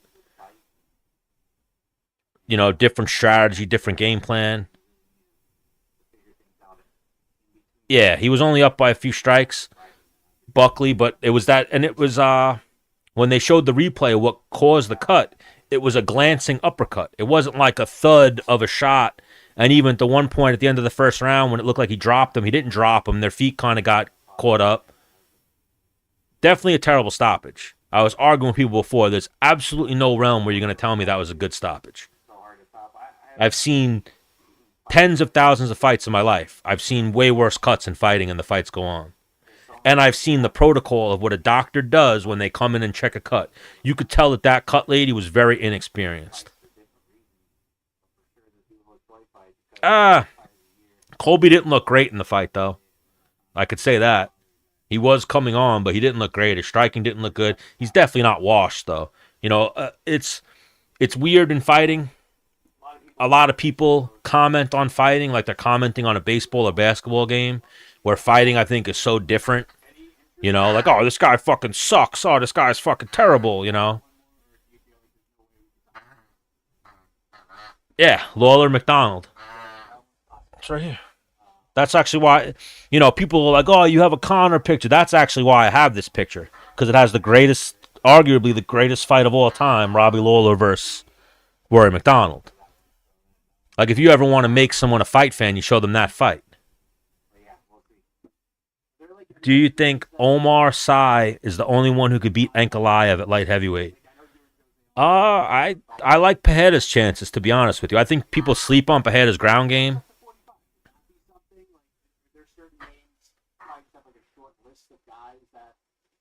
I don't see him winning a title at 170, maybe try at 155. Who, Colby? Colby could make 155. That's one of the things, but he'd be a weight bully, as he says he doesn't want to be, but he could make 155. There's 155ers that walk around higher than him. And I know at one point, like when I met Colby showed me text messages in his phone and was talking to me about the UFC trying to make him versus Dustin Poirier. And he told the UFC, I will follow Dustin Poirier to whatever weight division he goes. I will cut to 155. I will fight him at a catch weight. I will fight him at 170. I'll fight him at 185. And Dustin Poirier would not take that fight. He came out and said, I'm not going to let that guy make money. I get that too, but yeah, I didn't agree with that stoppage. Buckley was clearly winning, but I didn't agree with that stoppage. I think that was an inexperienced doctor. Didn't know what they were looking at. It was a woman too, so she was dramatic with it, like there's blood everywhere. Oh my God. Someone came in and said that maybe she said, or they were saying, oh, well, he's going to lose his eye. What are we talking about here? Take my fucking eye. I'm losing my brain anyway, getting punched in the head. Let me catch up here. I got to look up Umar Sy. I feel like I know the name. It's just not coming to my head right now. Did they rank Asakara number 14? I don't know what you mean by notorious to McDiddy. Oh, all right. Now I do get it. He went from notorious Conor McGregor to McDiddy. That's funny. I see it as, I heard actually Matt Serra had a good interpretation of it on Rampage's podcast, and he said it's kind of a punk move, and I could see that. I get the strategy of it, but if we're coming from, you know, years and years and years of combat sports, if you're in the other corner and you start yelling stupid shit to my fighter, I'm going to fucking try to fight you after the fight. And that kind of was happening. You know, we almost saw Ali Quinta versus Tim Welch in the hallway type situation after that fight. I think it's a little bit of a punk move. I get the strategy behind it, but there's also like a weird, and of course you want to win a fight, there's like a weird respect thing that comes into fighting. That's a little bit of a punk move, but I totally could see the angle of it. Like, all right. Yeah, someone said he was going to lose his eye. He wasn't going to lose his eye. Aldana, was that the one fight too that was a really bad cut? Exactly. There's been way worse cuts. Look at Nate Diaz. Nate Diaz is out here getting in street fights with people. He just tried to fight Islam the other day. Did he lose his eye? Do you remember what that cut looked like? That cut was a whole eyebrow. When they had to stitch that up in the back, Colby's going to get like 8 stitches. Definitely a great fight night. I was thoroughly entertained. He definitely wasn't going to lose his eye, though. Terrible.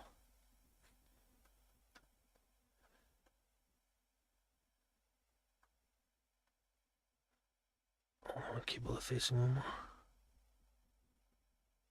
Claudio, who is Ryan Nakamura? I feel like you're going into randomness for me. Is Ryan Nakamura an actual fighter? You know, you said Sai at light heavyweight. I was thinking of the PFL guy. Let me look it up, actually. Ryan Nakamura. He could have won. He could have. It would have been subjective to scoring. I want to see the scorecard, see if a judge was. Well, the third round didn't get completed, so I doubt any judge gave him the second round off of the takedowns and no damage.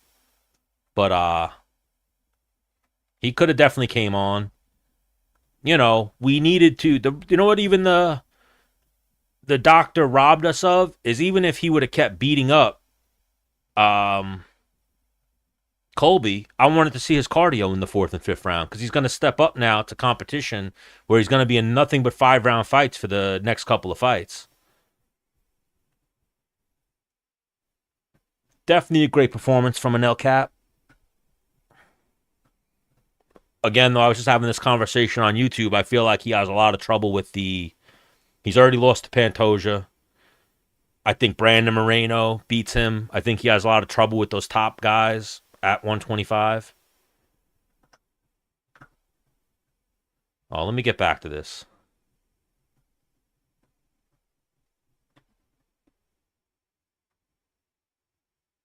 Taira with the camp. Taira Tutsa? Whatever his name is. Let me see. Trying to find. Of course, they're not giving me that weight class.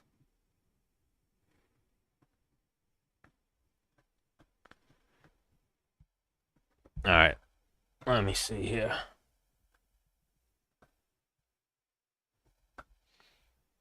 Who beats Pantoja? I do think Markaev could have beaten him.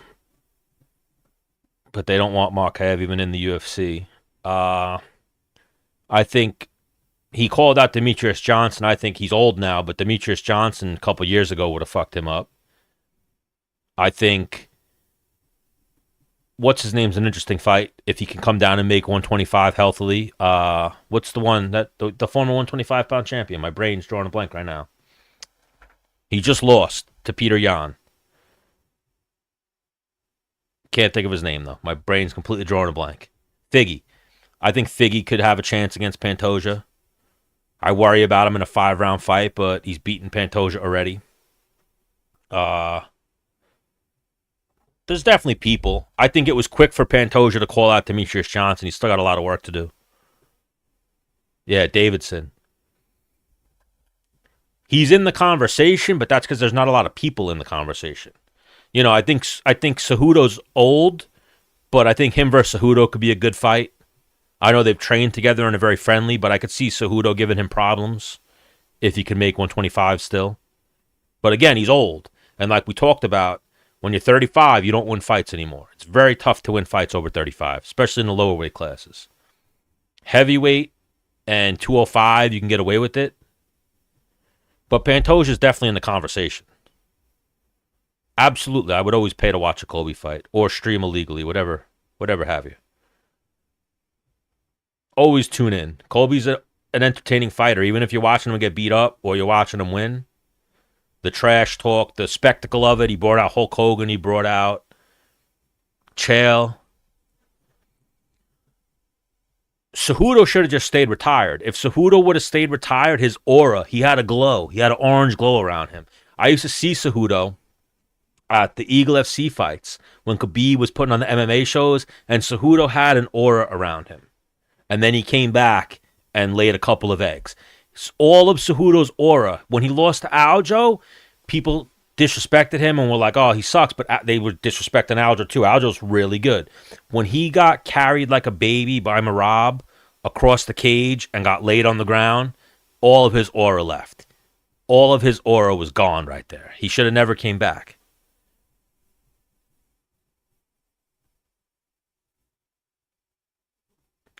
Yeah, I agree. I don't. You know what it is? It's tough with Morkayev. I was talking about it earlier in the chat.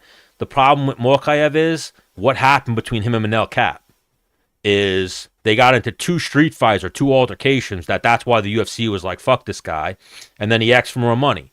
So we've seen with John Jones, we've seen with Cejudo, we've seen with Aljamain, we've seen with Randy Couture, we've seen with Francis Ngannou. Long list of names of people. When you ask for more money or you have a contract and you say, I want more money, Dana White hates you. The UFC hates you. Morkayev was asking for more money. The UFC offered him a contract a couple months ago. They offered him an extension, and he turned it down and said, I'm going to fight out my contract, and I want more money. And then in the in-between time for that, I forget who headbutted who. I think Manel Kape headbutted Morkayev, and then Morkayev, the next time they saw each other at the PI or at the fights, so they had a fight at the PI, then they had a fight in the hallway at the Athlete Hotel, and it was someone headbutted someone at the PI, then they were at a fight, and Morkayev tried to make it like he was friends with Manel Kape, and when Manel Kape got close to him, Morkayev dropped him. So that was the UFC's problem. Thank you for the likes, Danielle. And there was a huge backstory with Cejudo and O'Malley. The UFC dropped the ball with that. Like, they used to train together. There's stories of Cejudo beating the shit out of O'Malley in the gym when O'Malley was on the come up. Like, they had a whole backstory with that, and they totally dropped the ball on that fight. Totally dropped the ball on that fight. They could have did a lot more with the storylines of that, the pay-per-view and everything, and instead they just fed Cejudo to Aljamain.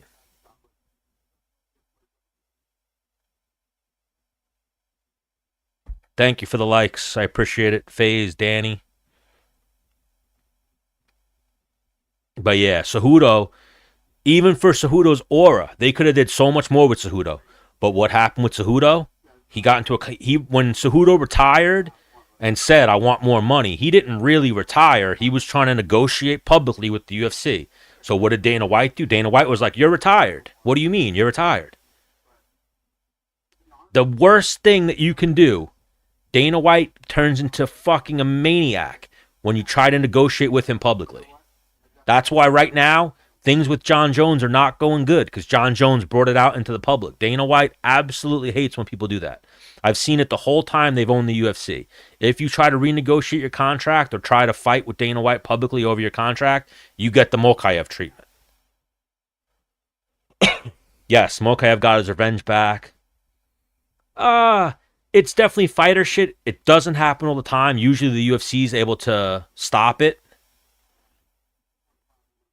The biggest thing was Morkayev asked for more money. Islam takes his contract and fights. Khabib would take his contract and fight. Morkayev, for some reason, said, I want more money, and tried to renegotiate. He turned down a contract extension and said, I'm going to fight out my contract and get more money.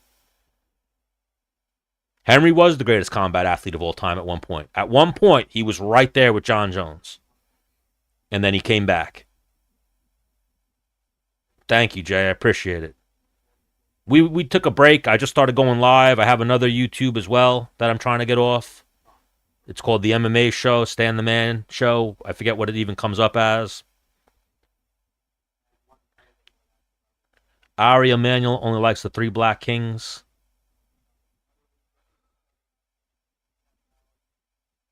I grew up in the sport. I've been around it my whole life.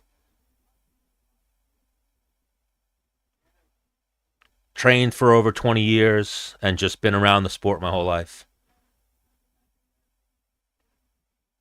No, DJ took salary instead of pay-per-view points. No, DJ asked them for pay-per-view points, and they said, we don't give little fighters pay-per-view points. So what happened there is DJ's pay-per-views didn't sell. The UFC wanted to always make a certain amount of money for events. So they said, we're not giving you pay-per-view points because then we got to pay you, we're going to cut into our profit. So then they denied DJ pay-per-view points. They then tried to make DJ versus Dillashaw. And then DJ said again, I want pay-per-view points or a raise. I want a couple $1 million. They said, we're not giving you anything. So DJ said, all right, I'm not fighting Dillashaw. I'll fight Ray Borg. And he fought Ray Borg.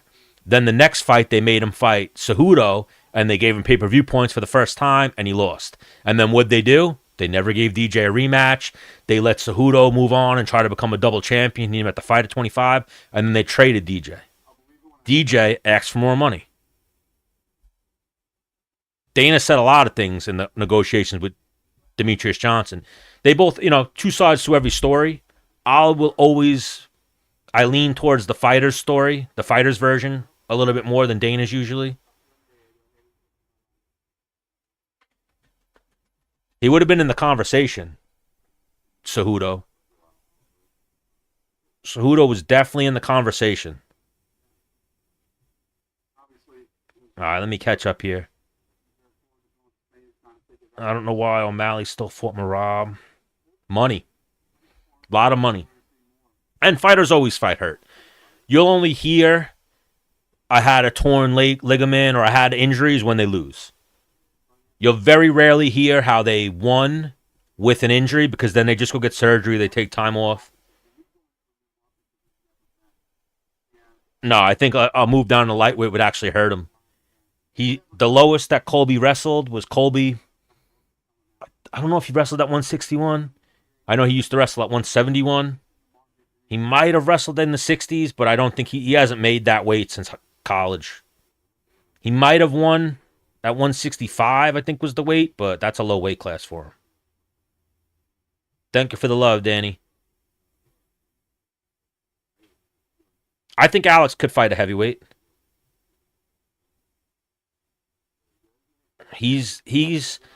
I think Alex is going to wind up in the conversation by the fact that he keeps winning. Alex finds a way to win, always. Look at everything he's done. He finds a way to win. You can question the technique. You can say he has no ground game. You could say anything. He finds a way to win. Jiu-Jitsu is the greatest martial art. Remember UFC 1, 2, 3, 4, and 5? Until people learned Jiu-Jitsu, Jiu-Jitsu showed it was the supreme. I don't think DJ's a snake. I think he got portrayed as a snake simply because he tried to negotiate with the UFC. UFC is almost like the government, if you will, where when they want to make you look bad, they'll make you look bad with the media. He did it to Randy Couture. He did it to Tito. People hate Tito now. People think Tito is such a piece of shit because of how much Dana White shit on him. Tito just wanted more money. But yeah, Henry could have been the GOAT. Henry could have been in the GOAT conversation. Remember, and now mind you, it stopped. Remember, at one point, John Jones was going to Henry Cejudo and having Henry Cejudo coach him. Then he started fighting again, and now he's not John Jones' coach no more. John Jones ain't flying out there to work with them. He's definitely still in the conversation, but again, Father Time's undefeated. I don't think anyone, he should have never retired, Cejudo, but I don't think anyone should ever retire and come back. Once you retire, you're done. Don't come back. The history on that is the same as fighting over 35 or any statistic you can come up with. They're never good. Bro, Henry Cejudo's book. What's Henry Cejudo's book? It's probably a good book. Oh, I respect Dana. I love Dana. I got no beef with Dana. But I just look at it from both perspectives. And I know how it usually goes is Dana wants you to fight for the contracted money. Doesn't want to pay you $1 more. He's a businessman. Every fighter thinks they should be paid more.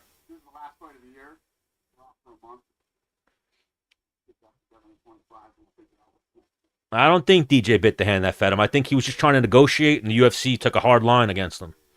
And mainly because he didn't draw. So for them to give him pay-per-view points or pay him more money, it was going to cut into their profits, and they're a business. Ilya, hear me out. Ilya might be one of the best things we've ever seen. Ilya Taporia might be up there with Jones, unless we see him chinned and get knocked out. Ilya might be one of the best fighters we've ever seen. Who else could even fathom someone beating Volkanovski and Max back to back, and not even just beating them, knocking them both out? I don't think Alex ducked Ankalaev. I think Alex just became a champ, a double champ, got rich, and started doing the tour and doing what you do when you get money, taking his time. Remember Ankalaev had the title shot and he lost. He lost it by I forget who he had to draw with, but that fight is what lost him the fight. Oh, Henry's book is probably good. Henry's a good dude. Henry has had a tough life. I've heard those stories. I didn't know he had a book, though. Volk was obvious he won that fight. What fight?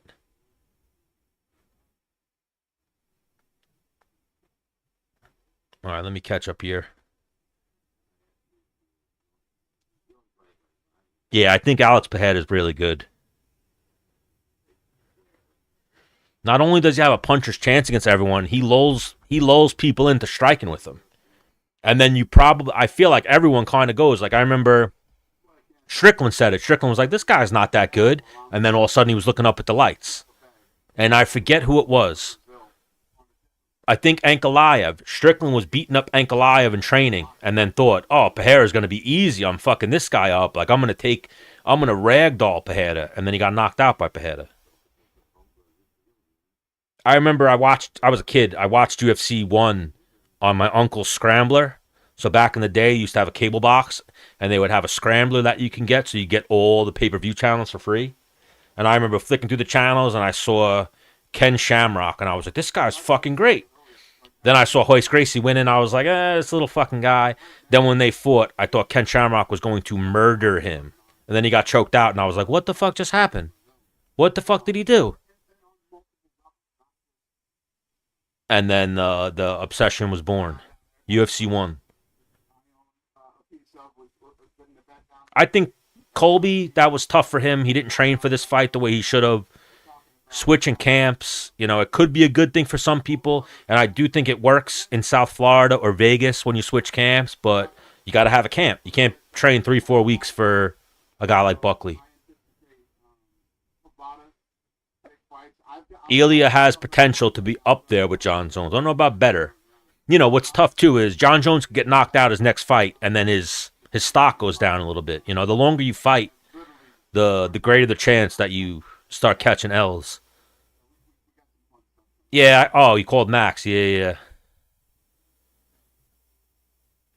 Ankalaev won that fight against Jan. Yeah, but was it a draw? Was that the fight I'm thinking of? Because I think that's the fight. Whenever Ankalaev had the draw, that's when they put Ankalaev on the back burner. And I remember at the post-fight press conference, they asked Dana if Ankalaev was still getting the title shot, and he was like, no. 10th Planet's legit. A lot of people have always hated on Eddie Bravo. I think Eddie Bravo is legit. I think he teaches a unique style. I think he might have watered his system down with so many satellite schools, but jiu-jitsu is jiu-jitsu. I think it's always good to train any type of jiu-jitsu. Oh, yeah, it was a draw, but he was robbed. Yeah. But I remember he got a lot of shit for the way he fought that night. And Dana took away the title shot. Your first card was that one. I have memorabilia from UFC 189. Connor blew the sport up. So I've seen a few instances in my life that blew the sport up. So it was a novelty. Then I will actually credit Tito Ortiz versus Frank Shamrock. That fight grew the sport a little bit. It was, I think, UFC 22, and that kind of legitimized the sport a little bit, made some people start to pay attention, but they couldn't get on pay-per-view. What Shamrock versus Tito did is they made people go and clamor to get the home videos and get the VHS when it came out into the video store. Then the UFC bought it at UFC 30, started legitimizing it, but they were losing money. Then Tito versus Shamrock grew the sport a little bit because Shamrock had the WWE fame, WWF fame. Then the Ultimate Fighter. The Ultimate Fighter blew it up. But then it was still total novelty. People had no idea what UFC was, no idea what MMA was. Then started growing a little bit. You could say Chuck Liddell had a little hand in it, and Randy Couture and that whole rivalry, but it was the Forrest Griffin, Stephen Bonner fight blew it up. Then the next big wave was Conor McGregor. So if it was at a 5, when Conor McGregor came in, it went up to a 15-20. Then the next biggest wave was the ESPN deal. So I remember the ESPN, the first ESPN show, which was Cejudo versus Dillashaw. Their UFC's following was like 8 million or something. They went up to like 30 million almost overnight. And the sport, I feel like, had it almost like quadrupled from getting the deal on ESPN. And then I've seen it slowly just keep growing, keep growing, keep growing. Kron versus Mitchell. I think Kron just didn't evolve. Yes, John Jones should absolutely face Tom Aspinall. How long and where you train at? I don't train anymore. I used to train. I would do some boxing still occasionally. I now move up. I live up in the mountains, if you will, or in the sticks in upstate New York. I live not too far from Mike Tyson's old gym, Customados. I haven't gone there yet, but that is where I've wanted to pop in. I have a lot of shitty jiu-jitsu gyms around, but I grew up on Long Island. I trained with Renzo Gracie affiliate gyms. I used to train at a gym called Long Island MMA. They had a bunch of UFC guys. We were like friendly with the Serra guys. They would always come to our pro class. When I was younger, I moved to Florida. I trained at American Top Team on and off for a few years. I trained with a lot of good boxing coaches. So something you have in New York, especially when I was a little kid, you have the PALs. So I don't know if you ever heard of Howard Davis. He was a gold medalist in the Olympics. He then went on. He was the head boxing coach at American Top Team. He was from the Freeport and Brentwood PALs. I used to go back and forth between those when I was a little kid. Everywhere. I've gone out to California. I trained the art of jiu-jitsu. I used to train at the Ruka Training Center whenever I go out to California a little bit. A lot of places. Bounced around to a lot of gyms in Florida.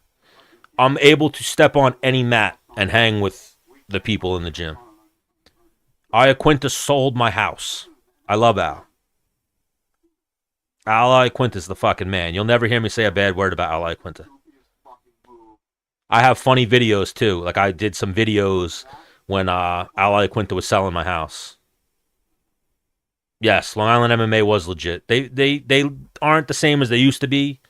They still have a lot of really good fighters, but they don't have guys at the UFC level right now, but they could in the future.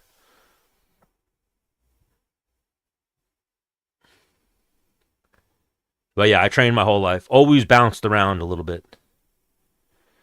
I was on the Conor wave until he ducked Frankie and fought Mendez. He definitely ducked Frankie Edgar. He absolutely ducked Frankie Edgar. Pride was the greatest thing ever.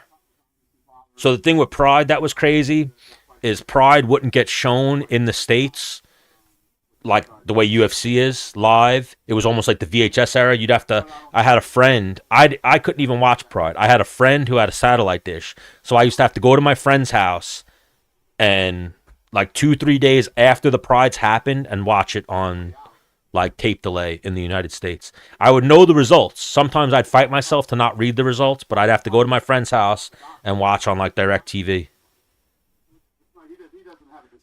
But yeah, Conor versus Chad Mendez, that's one of the greatest cards ever, UFC 189.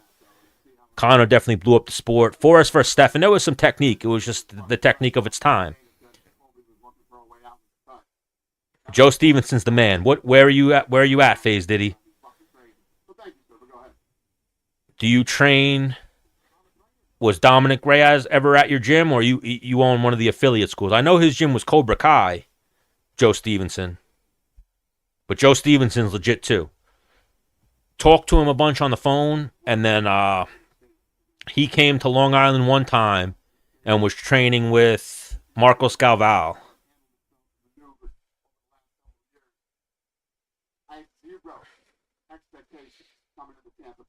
I don't know if Conor was a plant, but I think the UFC just knew strategically how to get him to superstardom. Similar to what they're doing with, what's his name? Paddy Pimblett right now. The only problems they did with Paddy Pimblett, and even I think Paddy Pimblett overshined, like, what's his name? Bobby Green shouldn't have shot that takedown. No idea how he triangled Bobby Green, and Bobby Green had zero defense for it. But the one problem they did was they gave him Jared Gordon. They slept on Jared Gordon, who's a friend of mine. I love Jared Gordon. Jared Gordon was better than the UFC thought he was for Paddy Pimblett. I think Jared won that fight, too. People were hating on Colby before the fight. Nobody cares about Colby. Everyone hates on Colby. Short notice, 36. His striking looked a little sluggish. The whole Pride entertainment aspect of it was fucking amazing. Like UFC does not compare to Pride. Pride used to be so exciting. That Japanese lady, when she would start screaming, used to get me so hyped. Like I think Kai Asakara had that lady introduce him or had the recording. Top Team was amazing. I was in Coconut Creek. I was in West Palm Beach. And then I bounced around to a bunch of other, like they have I think like 25 satellite schools. Every single one of them. Like that's something I was saying with Colby. You can go into South Florida and walk into what is like a hole-in-the-wall gym, but it's not a hole-in-the-wall gym. You could walk into a random gym, and you'll find a guy who had 20 fights in Strikeforce or in the UFC and is a black belt and is legit. And you're like, what the fuck are you doing here? It's like, this is my school. You get a lot of that in Florida. So like Colby, he said he was training or frequenting Fight Sports. If you look up Fight Sports, it's Cyborg Abreu and Jay-Z Cavalcante. Jay-Z Cavalcante used to be one of the staples of American Top Team. He's one of the guys who left American Top Team, formed the Black Zillions, then left the Black Zillions and formed his own gym. That's Fight Sports. So it's like it's all splintered off of American Top Team, but South Florida's popping as far as MMA. Similar to Vegas, but I think even Florida's got just so much more going on with gyms and quality gyms. And I don't want to say hole in the wall in a bad way. I mean like random little gyms that you'll pop into and you'll be like, holy shit, like this is a legit gym. There's a lot of that in South Florida. Definitely wasn't prime Colby. I felt bad watching it because I could just, I could see what the writing on the wall was and I was rooting for him, and then a bad doctor stoppage. So yeah, definitely a tough one. Yeah, Colby hating on people is an act. He's definitely, you could see, he has a little bit of doucher in him, but the Colby I experienced was a good dude.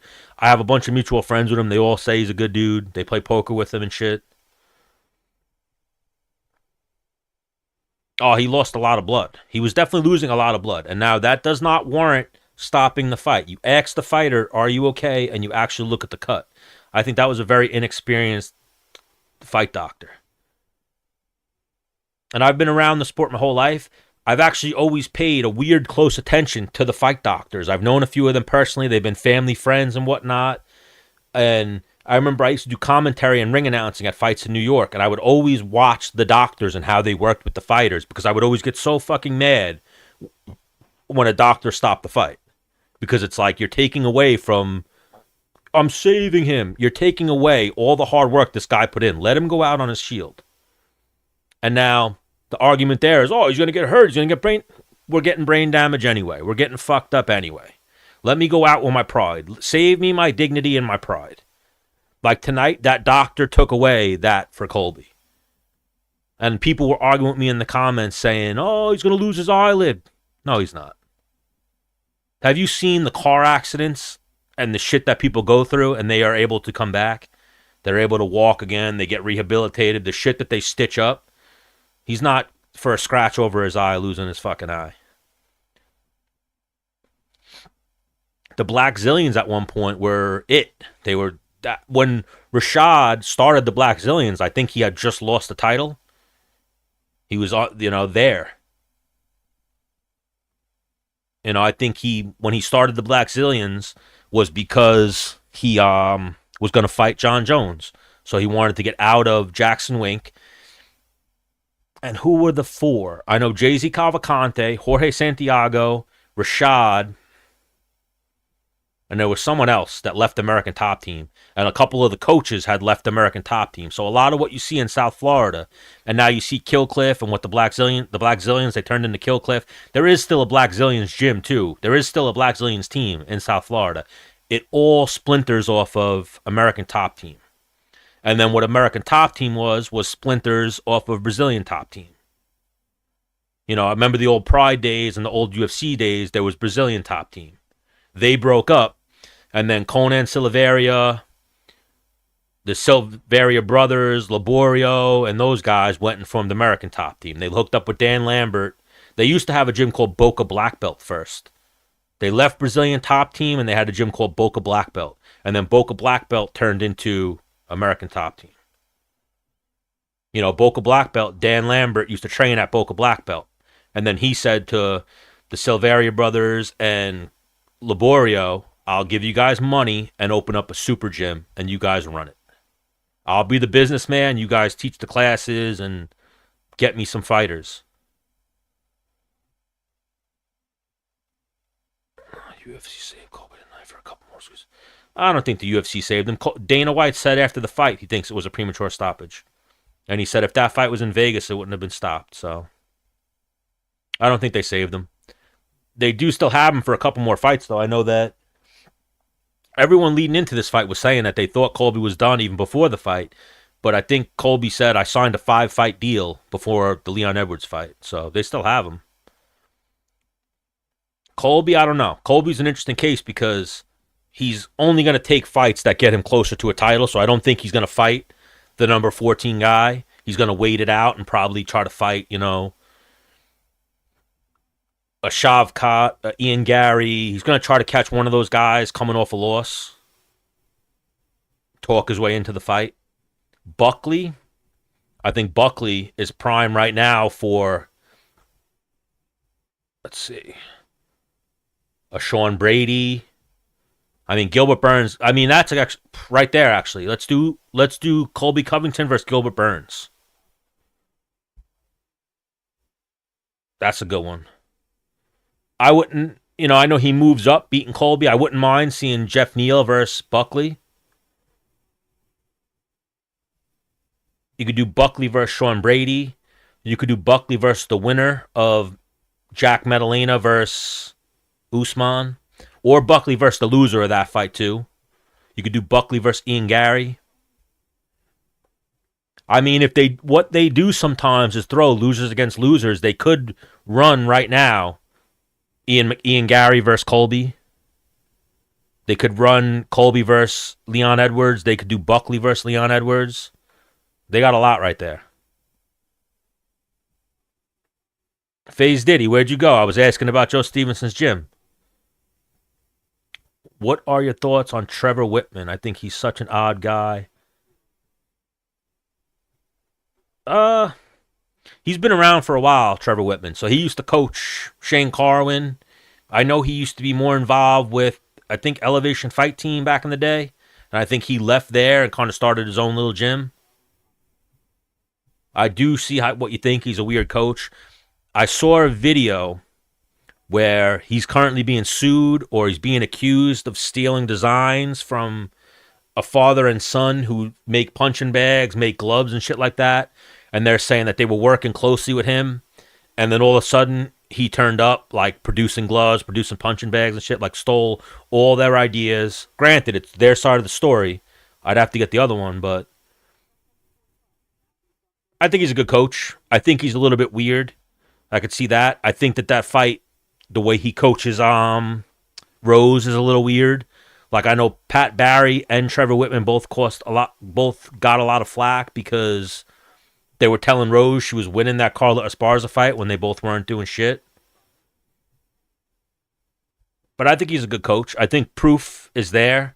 I don't think Usman should have left Killcliff, but again, same way Rashad left Jackson Wink because he had to fight John Jones. I think Usman left Sanford at the time because he had to fight Gilbert, and shit gets a little weird. You know, it makes you almost, I don't want to say respect, but it's crazy with American Top Team, they'll have two guys train in the same gym at the same time and then fight each other for the title. They don't give a fuck. And I think that's the better way to do it too. We do it every day in practice. If we can go out and get money, let's go out and get money.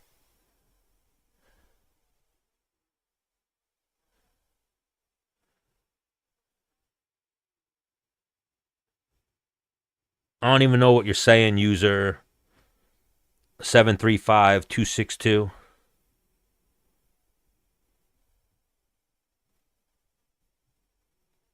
I'm curious. And then I did hear the thing with Trevor Whitman. He used to be a kickboxer, Trevor Whitman. And just coaching and the fighters showing results.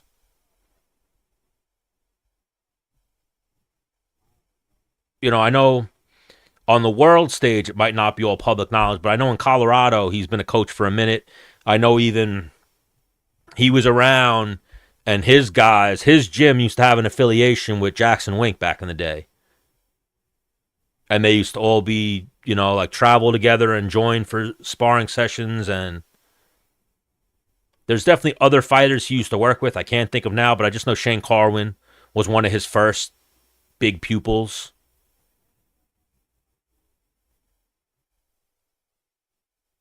And then, you look at it now, you have Usman, Gaethje, Rose. I know he had Drew Dober for a little bit. I think he was coaching Brandon Moreno, I want to say. He's definitely coached a lot of good fighters, and they don't leave going, this guy's fucking terrible. They leave saying, oh, all right, he's pretty good. And who knows? I've never been in a room with him or seen him coach, but some guys are just wizards. Like, they see a couple things you do, and you're like, oh, shit. Like, I've actually heard that about Firas Zahabi. That, like, you don't know how good Firas Zahabi is until you actually work with him, and then you're like, oh, wow, this guy might be the greatest coach I've ever worked with. So, I'm curious to see what comes of with Trevor Whitman and the gloves. Like, I know he tried to give the gloves to the UFC, and then Dana White said Trevor Whitman wanted too much money. I'm sure Trevor Whitman's thing is, my gloves are worth that much money. But then, again, I told you there was a story that came out about people saying that Trevor Whitman stole their designs. So just Trevor Whitman just being in it. I think he was a combat athlete from many moons ago. Kind of like Ray Longo, if you will. Like, he had a kickboxing background, was around the sport, and a lot of times, too, you don't have to be a fighter to be a great coach. Like, there's a coach, his name is Roland Estrada. He is a boxing coach from Big Six in Rhode Island. He's produced like 20 national champions, world champion boxers. He used to work with Demetrius Andrade. His son was, I think, a world champion. Matt Godfrey. Oh, what's that girl's name? Kaylee something, a female champion. He's coached a lot of high-level boxers. He never boxed at all. He's an eye doctor. He's like an whatever the fuck it's called, an eye doctor. Pat Barry was a legit kickboxer, definitely. And then he fought in the UFC. He was like a blue belt in jiu-jitsu. That was his grappling, but he was a good kickboxer, Pat Barry. Big heavyweight. I'm pretty sure at one point Brock Lesnar used to bring Pat Barry in to be like one of his sparring partners. For that time period, a lot of guys, like today, everyone's more well-rounded. Back then, you can get away with being a little bit more one-dimensional. And Pat Barry comes from that school, that time period. But yeah, Pat Barry was legit. Definitely a legit kickboxer.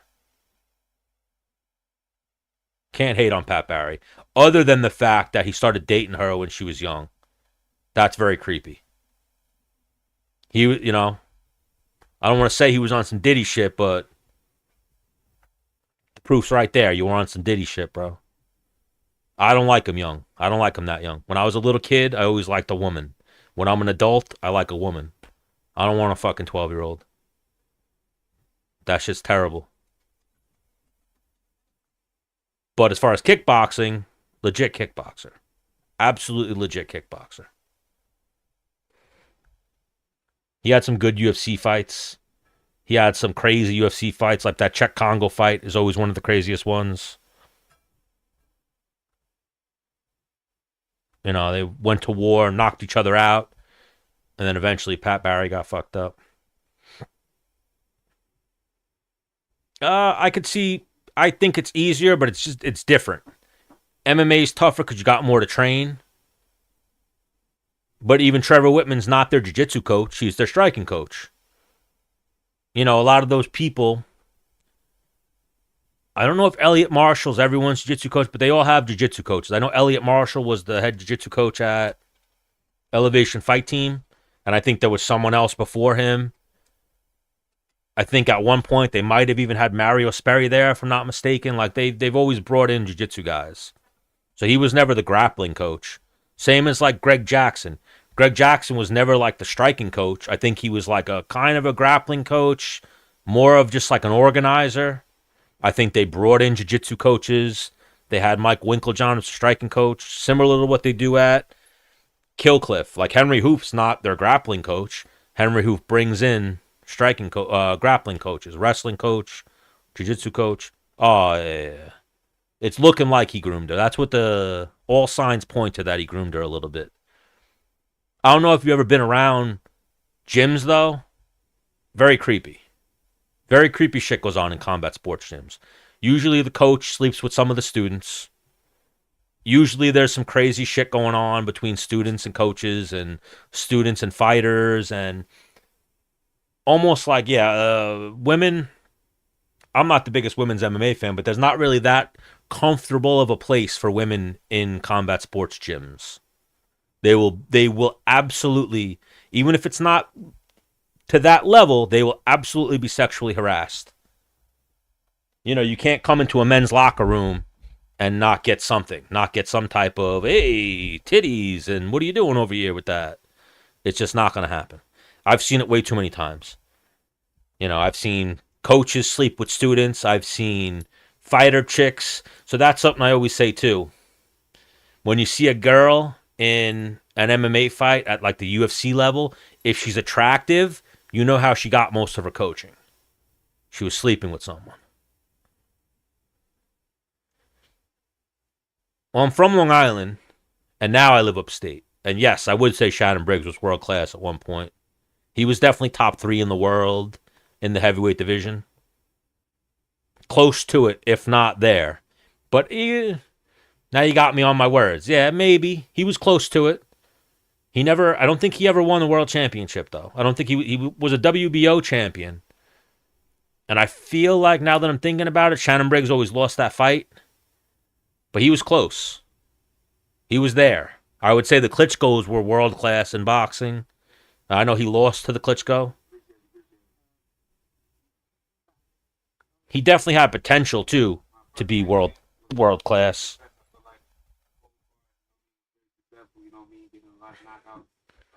Yeah, that could be a gay guy at the gym. That's just working statistics, numbers. There's bound to be a gay guy at the gym.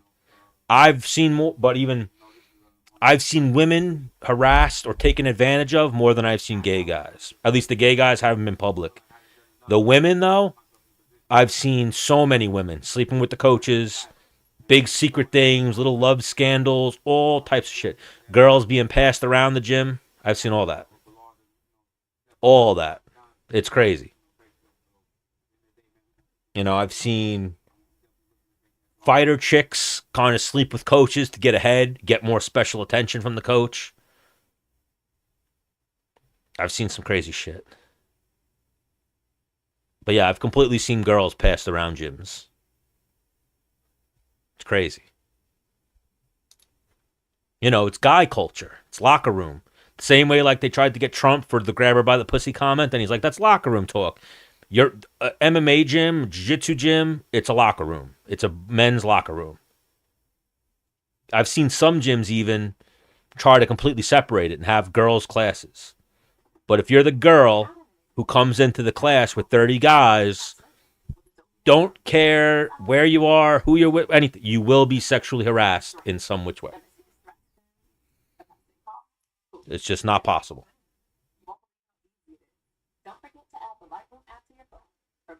It is not possible to not be sexually harassed by the men in the gym. They can't help it.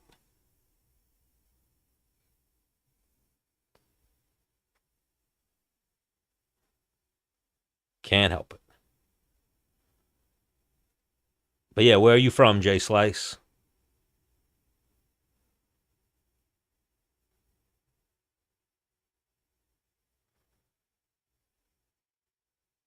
So what do you guys think about that fight tonight? Premature stoppage or Colby Buckley should have been stopped because of that cut?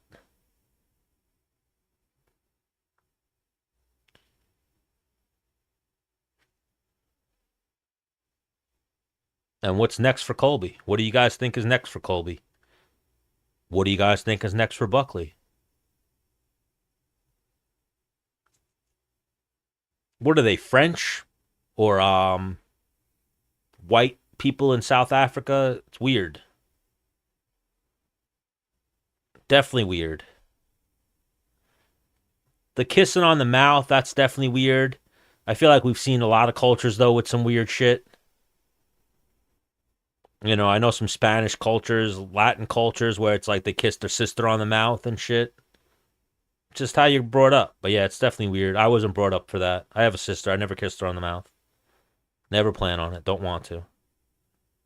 But yeah, Dreykus and his coaches are a little weird. Who was that was going after him for that? Was it Strickland? Saying like, why don't you kiss your fucking coach? And then kept calling him a F word. I don't want to say it because then I'll get a strike. And yeah. So even not only do they like getting tossed around the gym, the girls, but then they're in a room full of alphas. Most of them are alphas. Even if there's an alpha in the gym and there's 20 guys that are under him, whatever, when they leave the gym, they're the alpha. They're probably the alpha in their household. They're probably the alpha in the next room. So yeah, I've seen it time and time again. Oh, Orange County's a great place. I've been out there before. They're closed now, but they used to have the Ruka gym out there, and Art of Jiu-Jitsu is still there in Costa Mesa.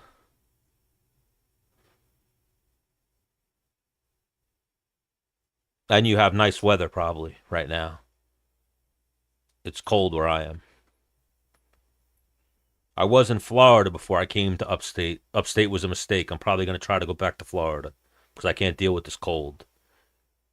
It's very cold for 4 months out of the year. I just heard my heater kick on. Shit's fucking cold here.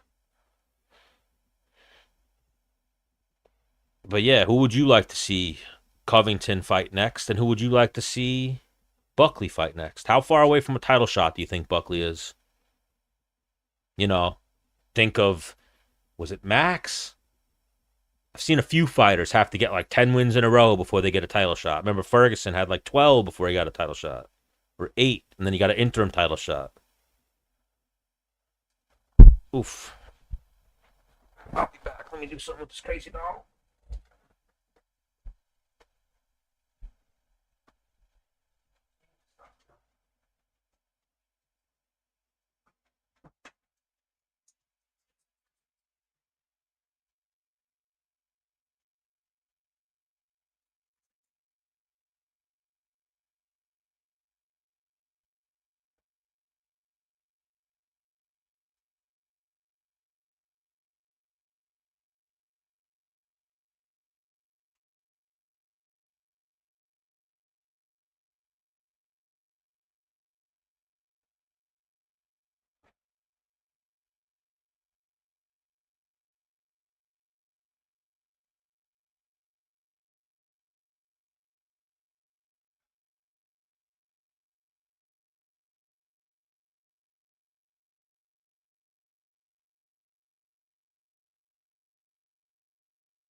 Still got people here.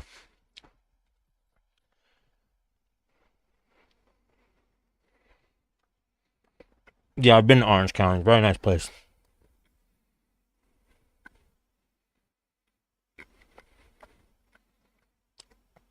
After all the shit that's been talked, they definitely need to do Colby versus Ian Gary before. You know, if Colby loses another one, that fight's out the window.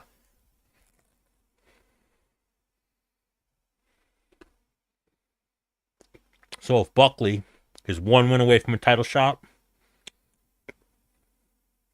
he fights the winner of Madalena versus Usman, thinking that they're going to do Bilal versus Shavkat.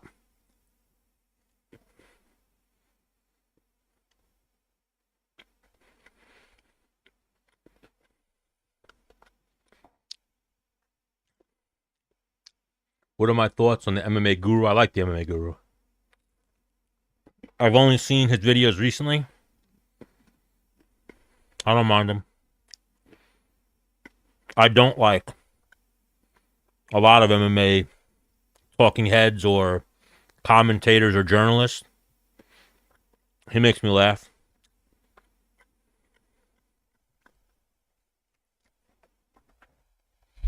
You know, I hate the ones that are like, so you fought tonight and the arena was cheering for you. How does that feel? Like, can you describe the feelings? Can you talk about the feelings of being in a fight tonight where you fought somebody? I hate those type of journalists, and I feel like he's not that.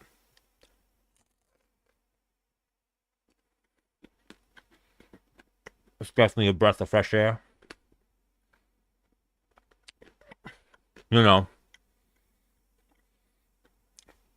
I could see where he rubs people the wrong way, though. Because fighting, you know, you got to talk to somebody the way you talk to them face to face.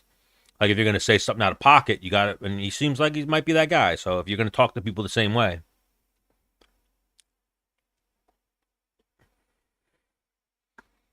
Like me, let me get money. Blow me up as a streamer. I will lose it all when I take a troll's comments and I go, where's your address? Let's link up. And I will go fucking fight a troll. I will go fight someone over beef on the internet to the death.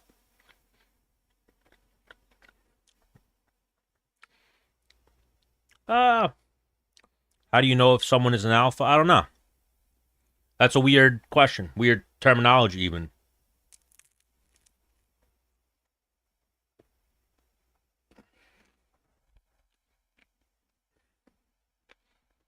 I guess kind of like their vibe or how they are around people. You know, like what's the definition of an alpha? I'm not sure.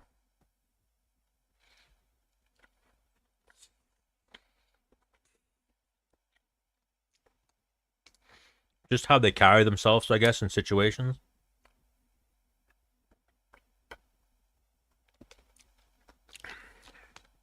How old are you, Jay Slice?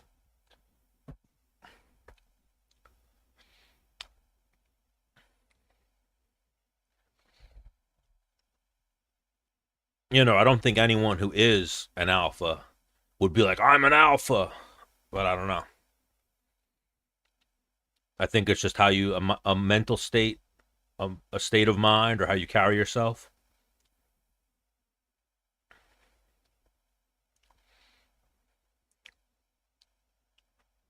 But yeah, I'm on my YouTube at least 5.5 hour stream. So it's a great night of fights. I agree with Dana on the fight of the nights and the bonuses. And even that, let's get into that. How the fuck are the bonuses still like 50 or 75,000? That was what they were 15 years ago when the company was $40 million in debt. How are the bonuses still the same when the company's worth $4 billion? That's definitely a weird situation they got going on with the bonuses. But tonight, Michael Johnson, Dustin Jacoby. Jacoby definitely deserved one for that finish. And then fight of the night, Cub Swanson and Billy Q. I feel like Cub Swanson should get a double bonus for that one. Definitely should get. I know they got away from the knockout of the night, submission of the night, fight of the night and they just give 4 bonuses. I feel like Cub should get 2. Yeah, I don't like Ariel Helwani.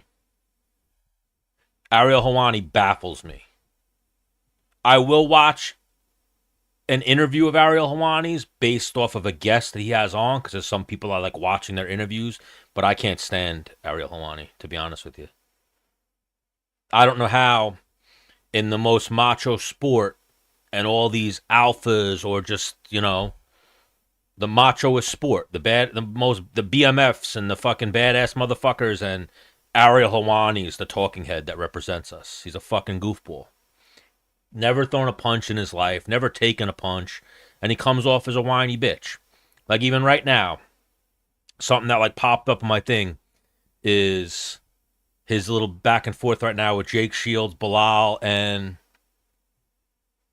Ariel. And Ariel being like, you know why I can't have them on my show? It's because Ali won't let them on my show. It's because Ali thinks you're a fucking bitch. That's all it comes down to. Ali thinks you're a two-faced jerk-off.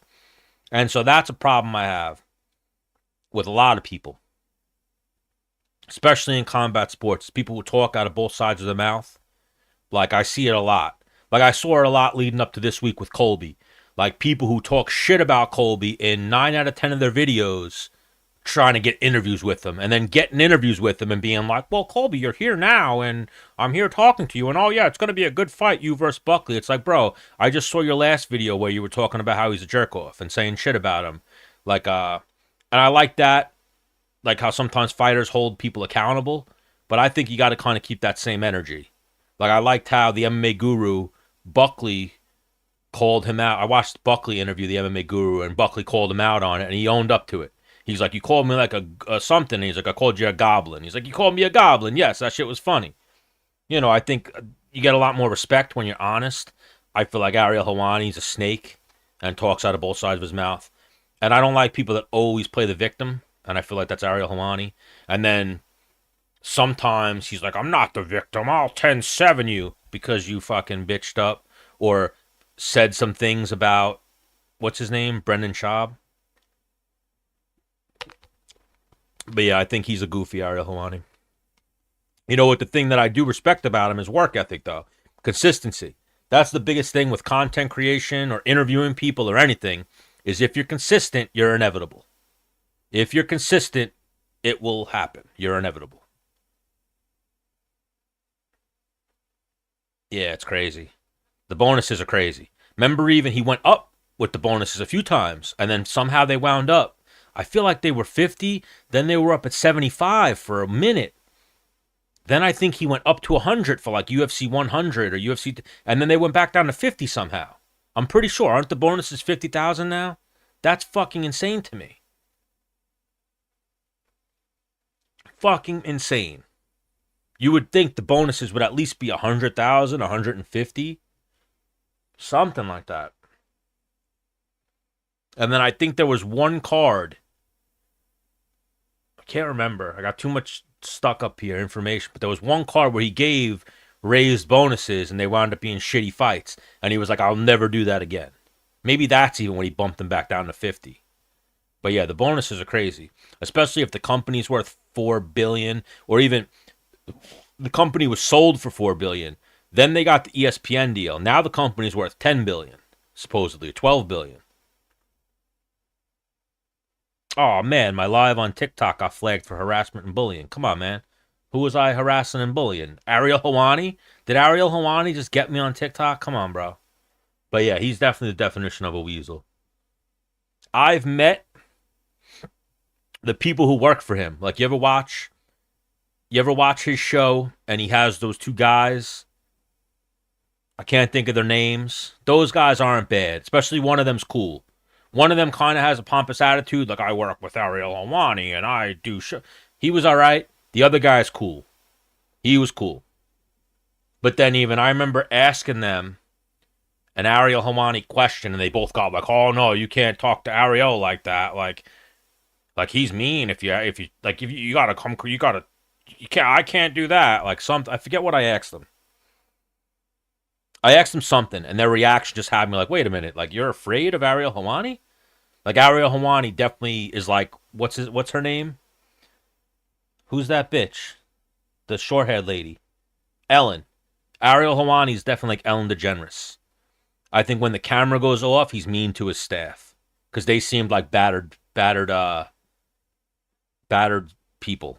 I don't want to say battered wives, but battered people. Like he yells at his staff and calls them morons. He gets views because consistency. That's all it is, consistency. He's been around for a very long time. He used insider information, if you will, to get a couple of nice scoops, and people just go to him for their MMA news, and mainly consistency. Number one thing, consistency. That's the only thing I've ever heard from any content creator or anyone I've ever spoken to when you ask them how to do it. They say consistency. Consistency is everything. You know, you listen to like the famous streamers of today, and they'll give you the blueprint, if you will. They say start today and you have 1 viewer. Next week you'll have 2 viewers. The week after you have 4. The week after that you have 8. And then you just keep that multiplication going up. That's what Ariel Helwani did. Ariel Helwani, though, too, at the infant levels of when the sport was blowing up, was consistent with it. Started a long time ago and has been very consistent with it.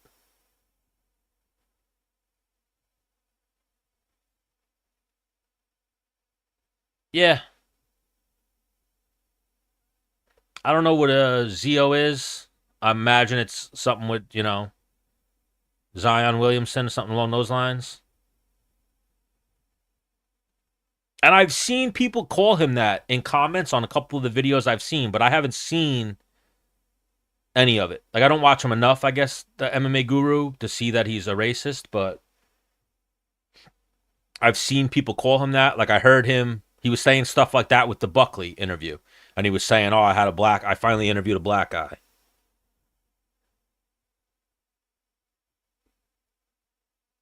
So they were at 75, I remember, for a minute.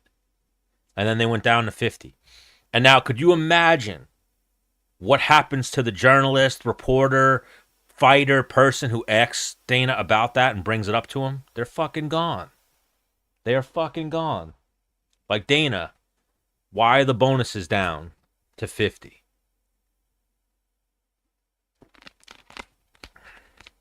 Crazy. That company's worth $10 billion now on the backs of the people you're giving the bonus to. And so what would that be? A couple $100,000 a show if he upped it? Right now it's $200,000 a show. It's almost like a slap in the face when he lowered the bonuses to say, like, you guys will never unionize, so I could do this. Even when fighters trying to negotiate contracts and kind of get blackballed, like Mokaev, if there was a union, Mokaev would still be fighting in the UFC. He would have got his money, and he would have... They need to come up with some type of situation like that, but they're never going to all get on the same page.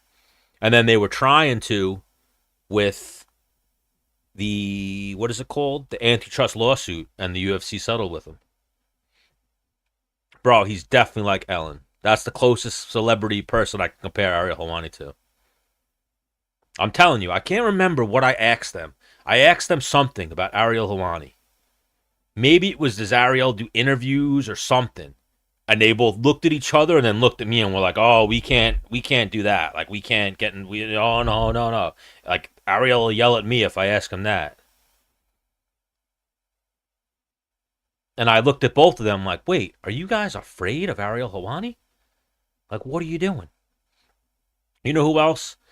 I had a friend who one time got into like a altercation with, what is his name? Who's the guy with the gray hair? The MMA journalist.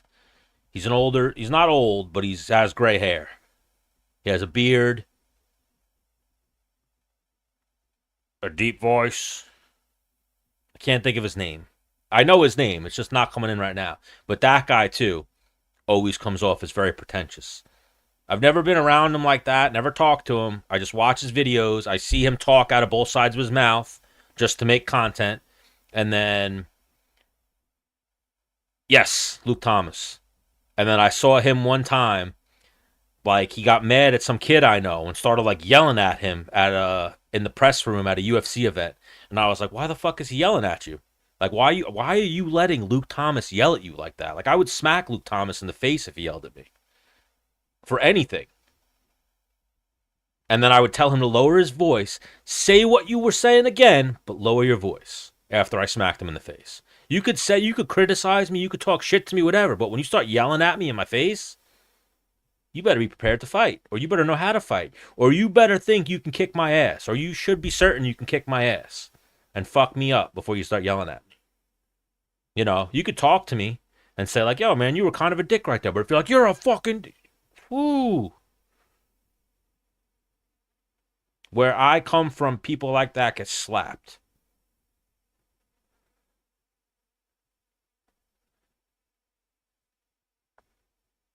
Lonzo Ball, LaMelo Ball, and Jello Ball were the greatest high school basketball team of all time. I like LaMelo. The other ones I'm not a fan of. But LaMelo could ball. You know, I follow basketball a little bit. We can go there, too, and then I'll get a good understanding of you. Who's the GOAT? Is it Michael Jordan or is it LeBron James?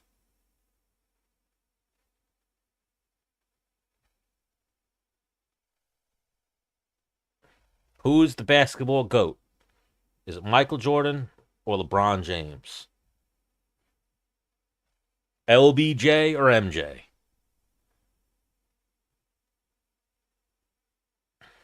Yes. Definitely MJ.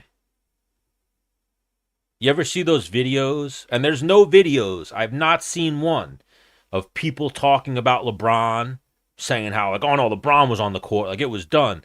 People talk about Michael Jordan like he's God. Like, they call him Black Jesus. There's nobody who calls LeBron James Black Jesus. And then I think of how many people ate on LeBron's watch. Granted, his watch was 20 years, but, you know, there was a time I don't think there's been any other three-peats in basketball other than the 2 times Michael Jordan did it.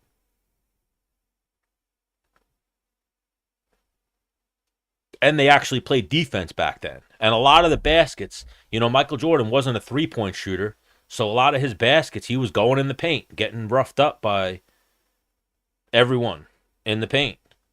Versus the style of play now where it's like, let's just spam threes and either we have a good night or we have a bad night. Shooting fucking logo threes. But yes, MJ's the GOAT. But I watch basketball. I like LaMelo. He's a little goofy looking, but I'm sure people would say that about me too. But MJ didn't go to Diddy parties, and then one of the greatest things I ever heard about MJ is people asked him his stance on politics. I think it was about Donald Trump even in 2016.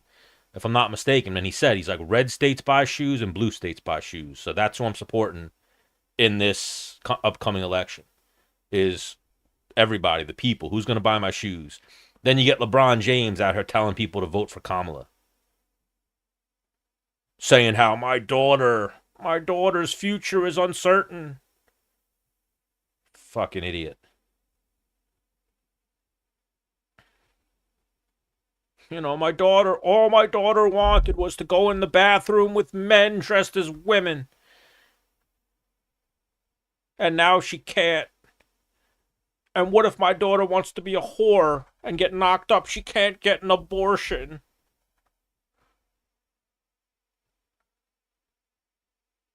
Do you think we ever see those tapes? The GOAT is not LeBron James. The GOAT is MJ. Do you think we ever see the Diddy tapes or get any of the names that are on the Diddy tapes? We didn't get nothing with Epstein. As soon as they came out with certainty that Bill Clinton was on the Epstein tapes, we never heard another thing about them.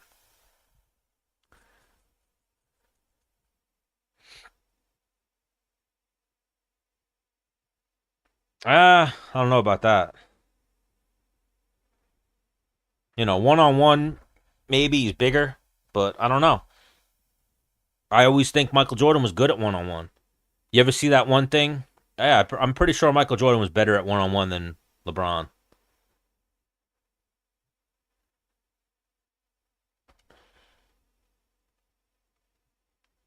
You ever see that one thing? It's actually one of my favorite things. When they were old, they were already retired, and they went to the maybe the 75th annual thing, or where they were honoring the players, and Michael Jordan saw Magic Johnson, and Magic Johnson tried to be friendly with him, and Michael Jordan was being friendly, but Michael Jordan's like, wear your shoes out. We can go play one-on-one right now. And they were both like 50, and he was ready to go.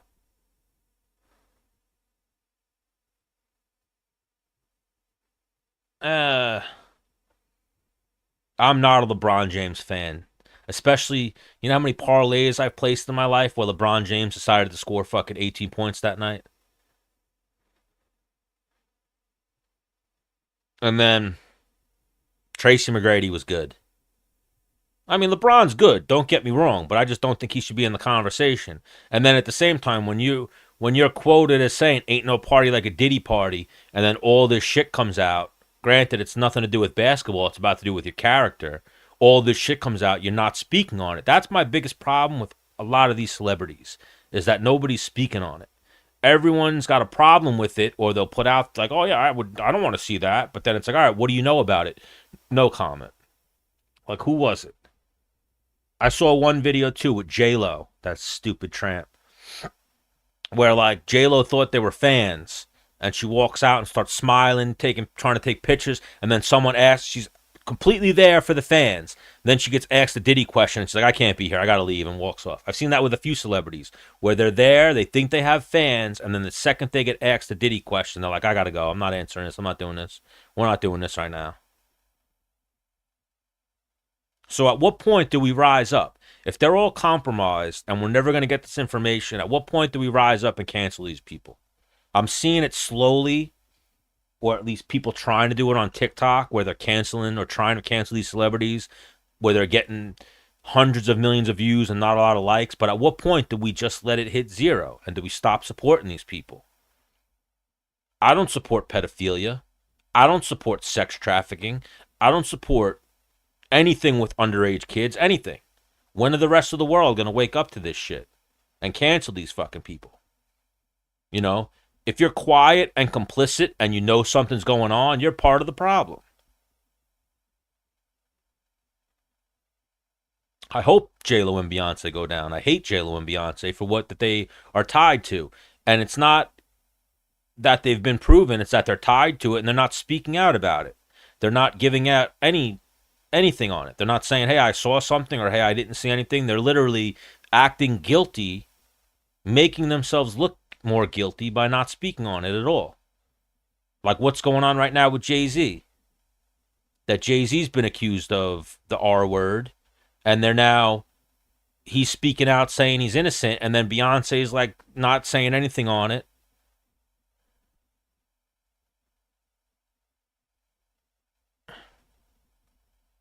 Yeah, but some of the influencers are definitely compromised. Like I've seen, what's his name? Who's that one guy? I'm actually a fan of Aiden Ross. I've seen Aiden Ross going to the Michael Rubin parties and shit.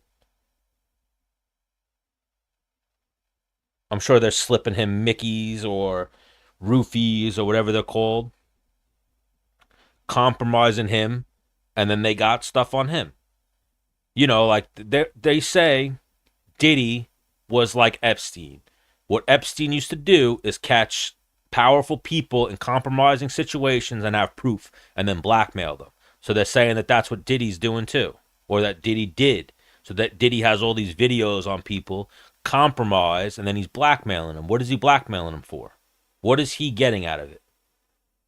Control, to where when there's a presidential election, I tell you who to vote for? Money? Is he embezzling money from them? You know, like I've heard so much about how they did stuff to Justin Bieber.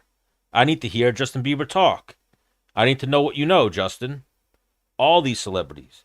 I think the silence is being complicit, and that means you're part of the problem. No, I do not think the world is flat, but do I actually know? Have I actually done the research in it? No. I've been told that the world is round. I've seen videos and things with the curvature of the earth. But then when I've heard people tell me or watched videos on why they think the earth is flat, you're like, oh, all right. But no, I don't think the earth is flat. I've seen, what makes me think that it's not is the curvature of the earth. I don't think we've been to space.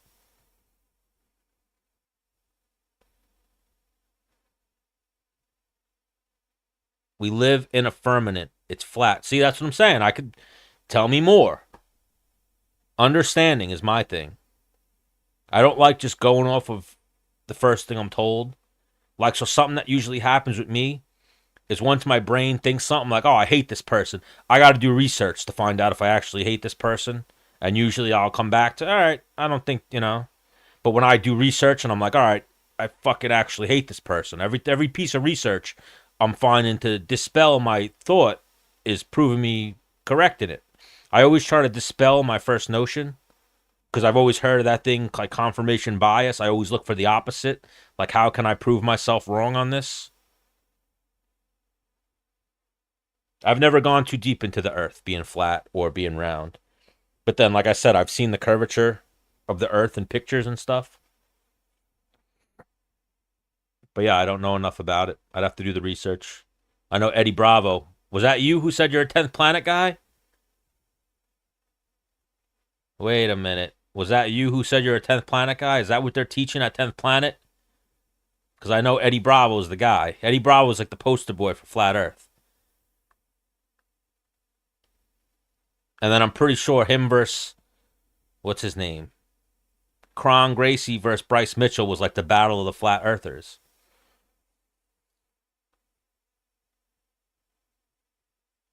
Why do so many political leaders of the world go to Antarctica, but the masses can't take trips there or explore there? I know people live in Antarctica. Or no, that's Alaska I'm thinking of. Oh, that's great.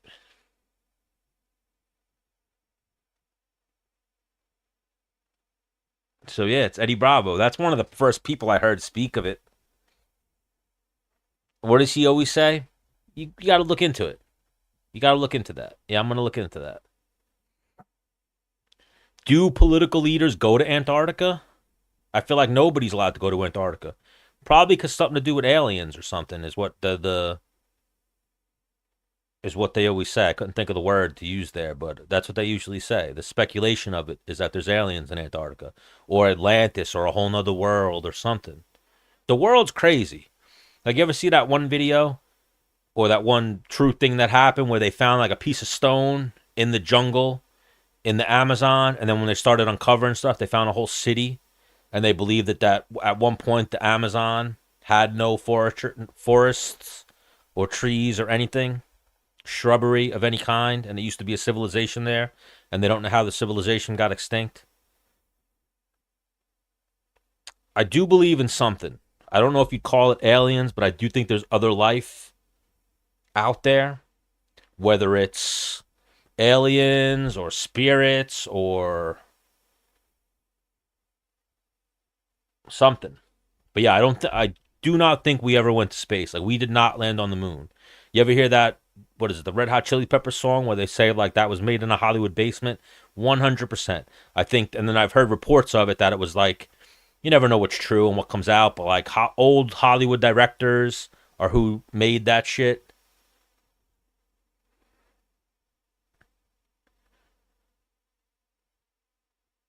Yes, I think there's definitely something. There's definitely other life forms out there not human, or not human as we know it. I think I have had some type of ghost or supernatural. You know what it is? You never know. I've had like the feeling, like, oh, but what is that? I've heard stories of supernatural experience and people talking to the other side and things like that. Yeah, we didn't go to the moon. We definitely did not go to the moon. Does anyone in this chat, you think we went to the moon? I don't think we went to the moon. That shit looked so terrible. That's like the worst, what's it called? The worst cinema bullshit, graphics, whatever you'd call it, I've ever seen. Those videos of us going to the moon. And so we went to the moon. What year was it? 69 or whatever year we went to the moon, but we haven't been back since. We don't go there anymore, but we went back there back then. Get the fuck out of here. So you're telling me all these advancements in technology and all this shit has happened since then, but we haven't gone back. We don't go back. We've never gone back. And then you ever see those bullshit videos where like, oh, we sent a robot car to the Mars. Bullshit. Bullshit. That's them telling us what we should think and what we're supposed to believe. What do you think of the drones right now? I think the drones are our government or a private contractor of some kind. And they're going to sell us that it was aliens or sell us that it was another country. I think it's a test of social media and the people right now. And they're trying to see how much we talk, what we think things are, what we're, our reaction to it. They want everyone to be like, oh my God, I'm so freaked out by these drones. But everyone's like, eh. You see people in New Jersey started shooting guns at it. And then Trump came out with a tweet or whatever his thing is and said, I don't know what's going on with them, but shoot them. Shoot the drones down. And then there was some weird shit. How come they only come out at night? Where are they launching from at night? We have all these satellites. They have so much fucking shit. They know everything that's going on, but we don't know what these drones are. Fishy. It's either our own government or it's someone doing it with our government knowing what they're doing.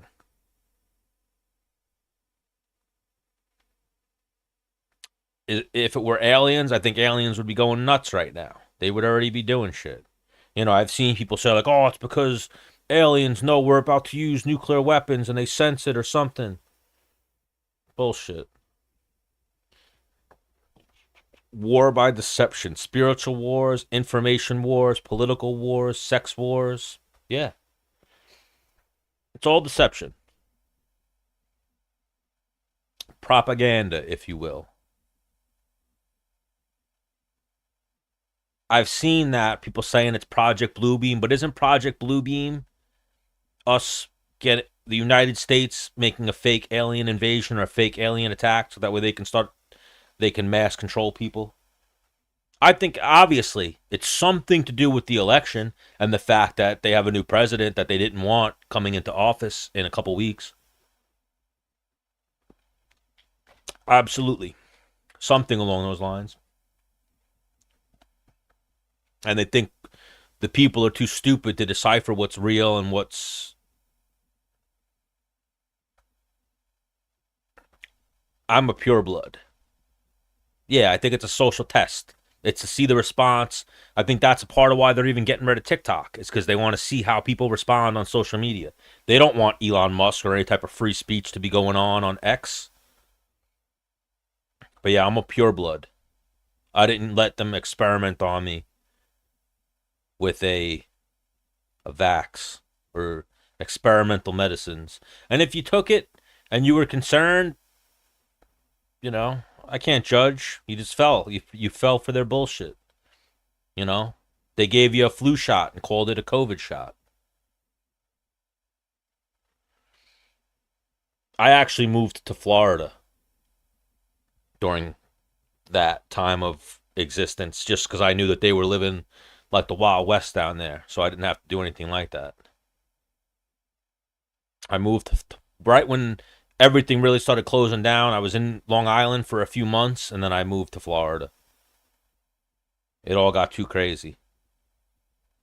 What is it called? Texas, too, apparently was good, right? I think Texas shut down, though. Like Florida, I don't know. Did Texas shut down? I know Florida closed for like a week.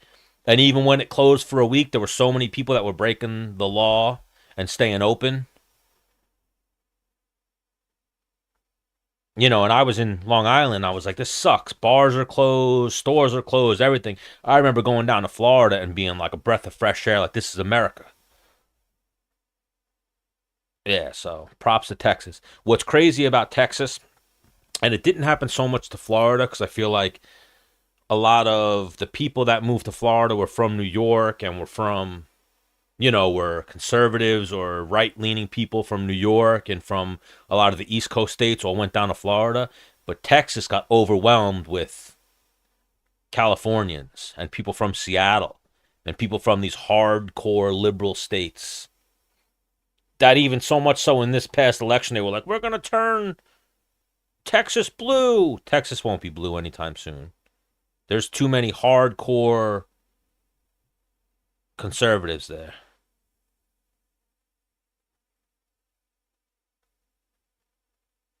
Yeah, the mask shit was fucking insane.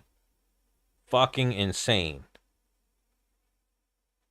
If it's the craziest, deadliest virus and we're all gonna die, you're telling me a fucking shirt over my face or a cloth mask is gonna save my life? Yeah. Crazy times. Like, how old are you? You said you were young? Both of you guys. Are you guys young? That's what's crazy is the difference in opinion or thought process between the ages. Like, I'm older. I'm 38 now, but I had a lot of people that were like, oh, no, no, no, I gotta get the... Yeah, so you're young. So you're dealing with real crazy people. Like, college kids were insane during COVID. Like, insane. Oh, man. See what happened?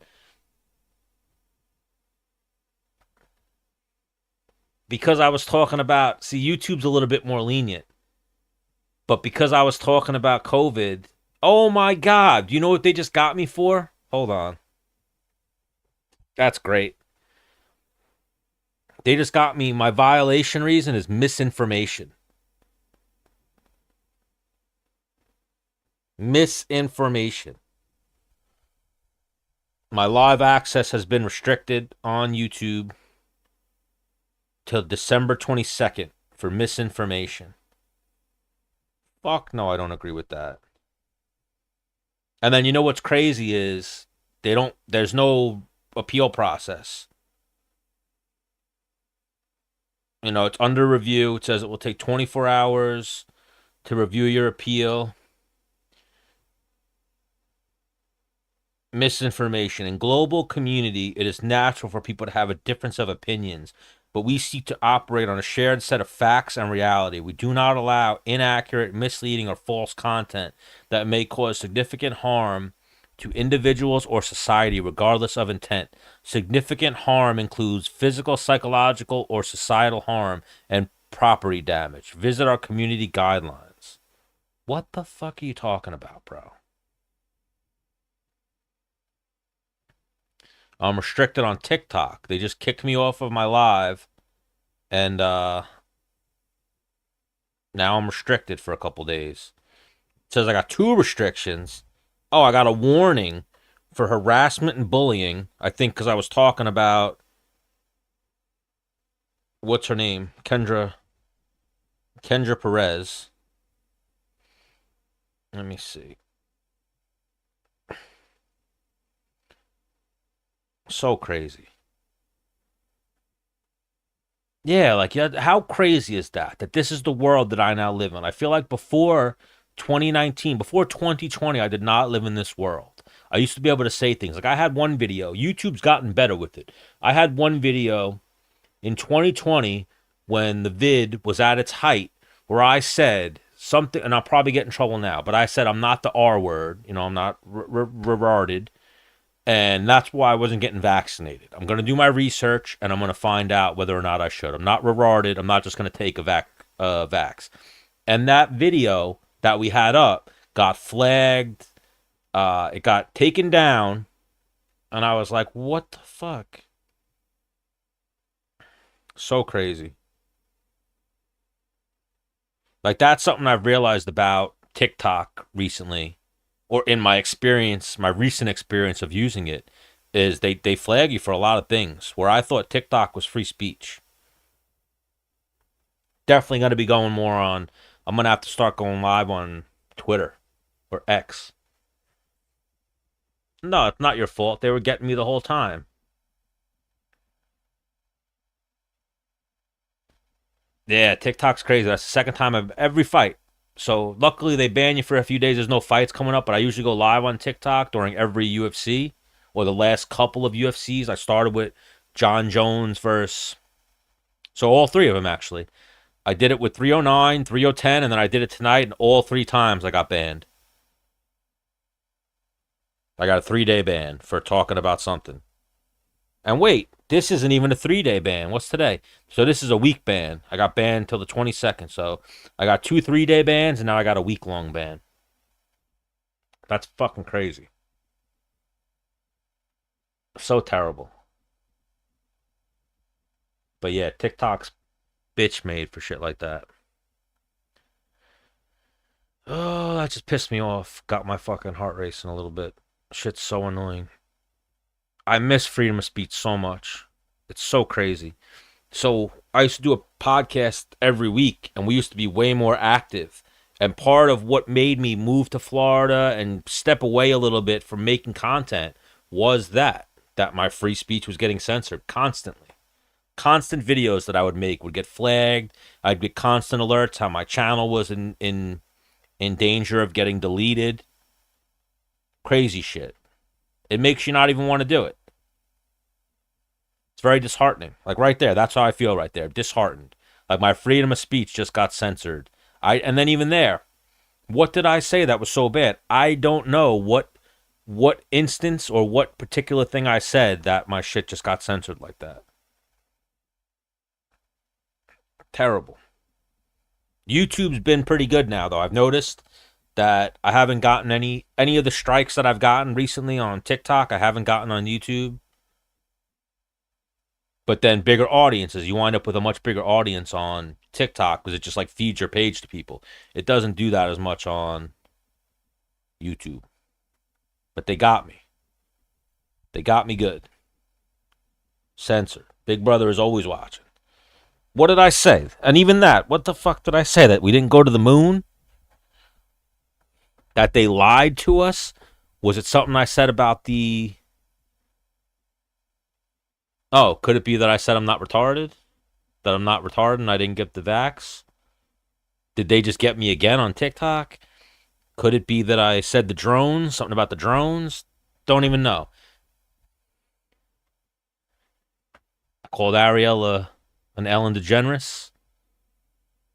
Terrible, though. But yeah, that's even part of why I got into this. So I've been into it on and off for a few years. My problem's been consistency. Like I told you, the way Ariel Helwani is super consistent, and that's why he's inevitable. My problem's been consistency. And even like right now, if I told you my other channel, you can't even find it. I'd have to like send it to you. It's called Stand the Man or the MMA Show. I don't know what it comes up as, but I'm trying to start another channel where I just put up MMA content, interview fighters. Definitely in the next year, I wanted to start rattling off interviews and getting very consistent with content.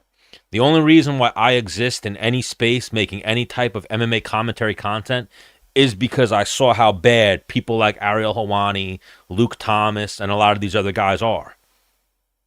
I used to have a podcast on Spotify, but no, I should start putting my stuff on Spotify. But you know, like I was telling you with any streamer, you just got to be consistent, and you'll start one week with 1 viewer, next week with 2 viewers, then 4. You just gotta, and if you're consistent, you'll find your audience. But I only make this stuff because I've seen how bad some of the other MMA journalists or content creators were, how they talk out of both sides of the mouth. And for lack of a better way to put it, they're, you know, bitch made. Bitch made. I've seen Ariel, how he carries himself. A lot of these guys. Never would call myself a fan. Never thought like, oh, this is good journalism. This is something I want to watch. So I don't follow. A lot of times I'll put my YouTube on, just play, like autoplay. And I guess because I watch MMA shit, I don't watch Ariel Helwani. I don't subscribe to any of Ariel Helwani's channels, but YouTube always recommends me Ariel Helwani. Always.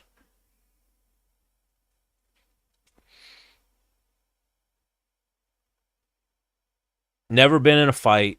And just the way he talks to fighters. And even now that he's on this high ground, like he's like, I'll 10-7 you. He made a video recently with a picture. It came up as a thumbnail on my thing, and I didn't watch it.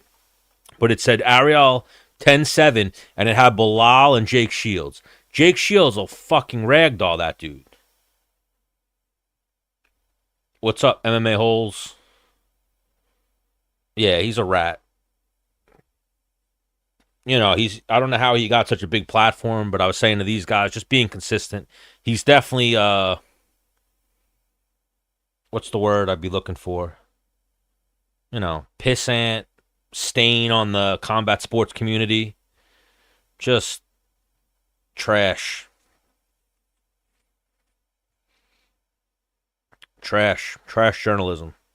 But if you're consistent, you'll find your audience.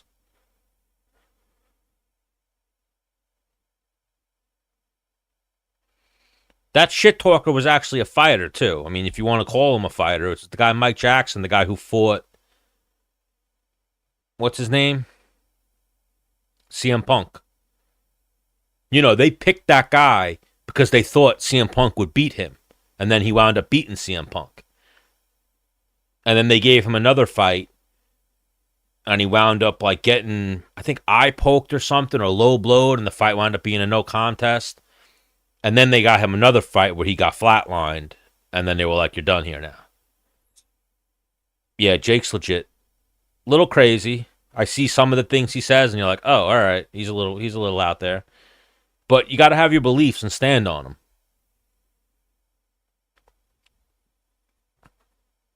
So Jake, my old friend Dennis Bermudez, and my old wrestling coach, this guy Kyle Sermonara, they're good friends with Jake Shields, and even they've done shrooms with Jake Shields and hung out and party with him. I've never hung out or party with Jake Shields. I've met him in passing once or twice. He was cool.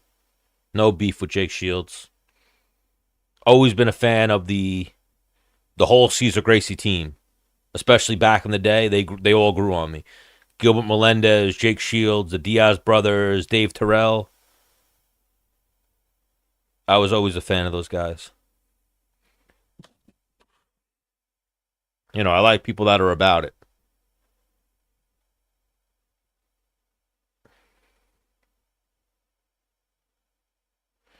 Jake's striking was the problem.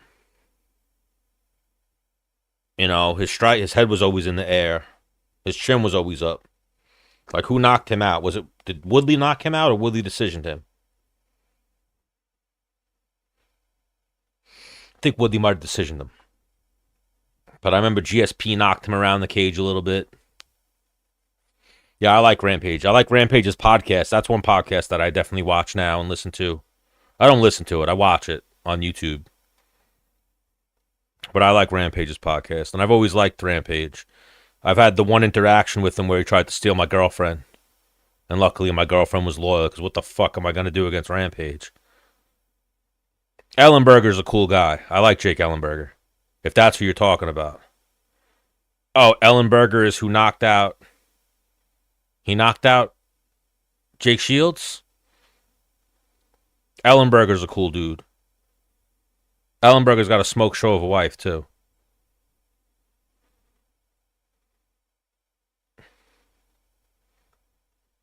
There was a point when Ellenberger was right there, too.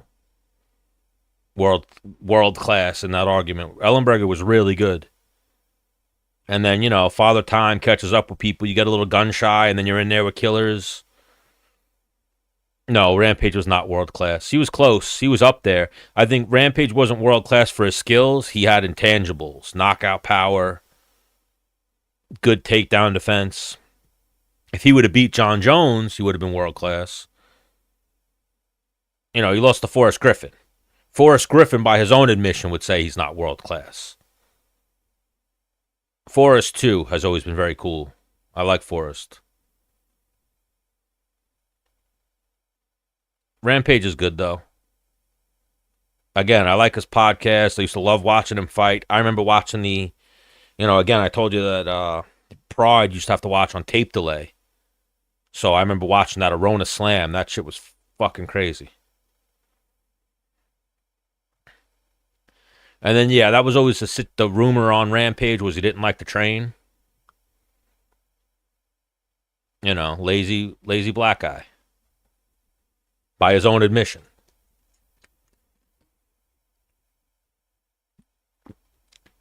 And then he was really into Japanese women. I think his wife or his ex-wife, and I think his kids are half Japanese. I think he met his girl in Japan and then brought her back to America, if I'm not mistaken. But yeah, he's funny, Rampage. Remember, he did the A-Team. And I feel like Rampage was poised for bigger things and could have did more even in fighting and did more in movies. And then he went crazy. Remember his story? He was probably on drugs. But remember the story wound up being that he said he drank too many energy drinks and he went crazy and drove his car through town and was like driving on the sidewalks and crashing into cars and shit. He was in like I think a Monster energy drink Hummer or a UFC Hummer. And he went crazy and he had like a standoff with police and he was held at gunpoint and crazy shit.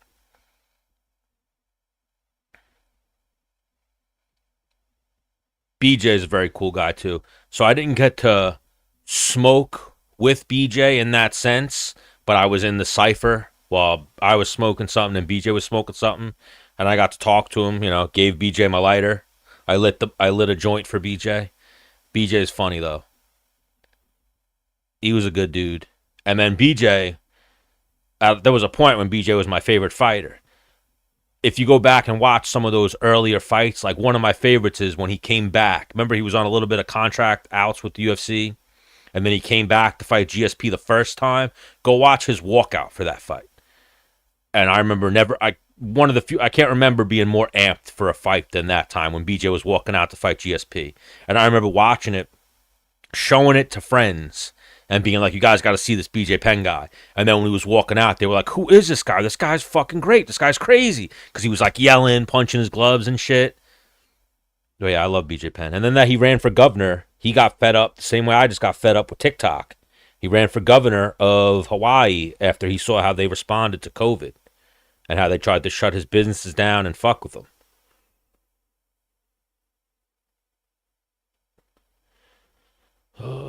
But yeah, BJ didn't like to train was the rumor. And then I always laugh. A statement that always stuck in my head is BJ Penn when he found jiu-jitsu. He was like, I could run Hawaii with this shit. Like, I got to keep learning this shit. I could run all of Hawaii.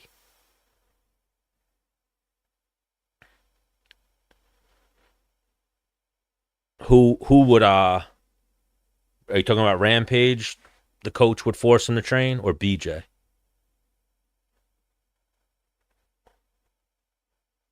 Oh, so he took too many dick pills. That's funny. Tony Ferguson was drinking and driving, and he crashed his car, and then I'm pretty sure he tried to say he wasn't drinking and driving, but I think he got arrested for a DUI.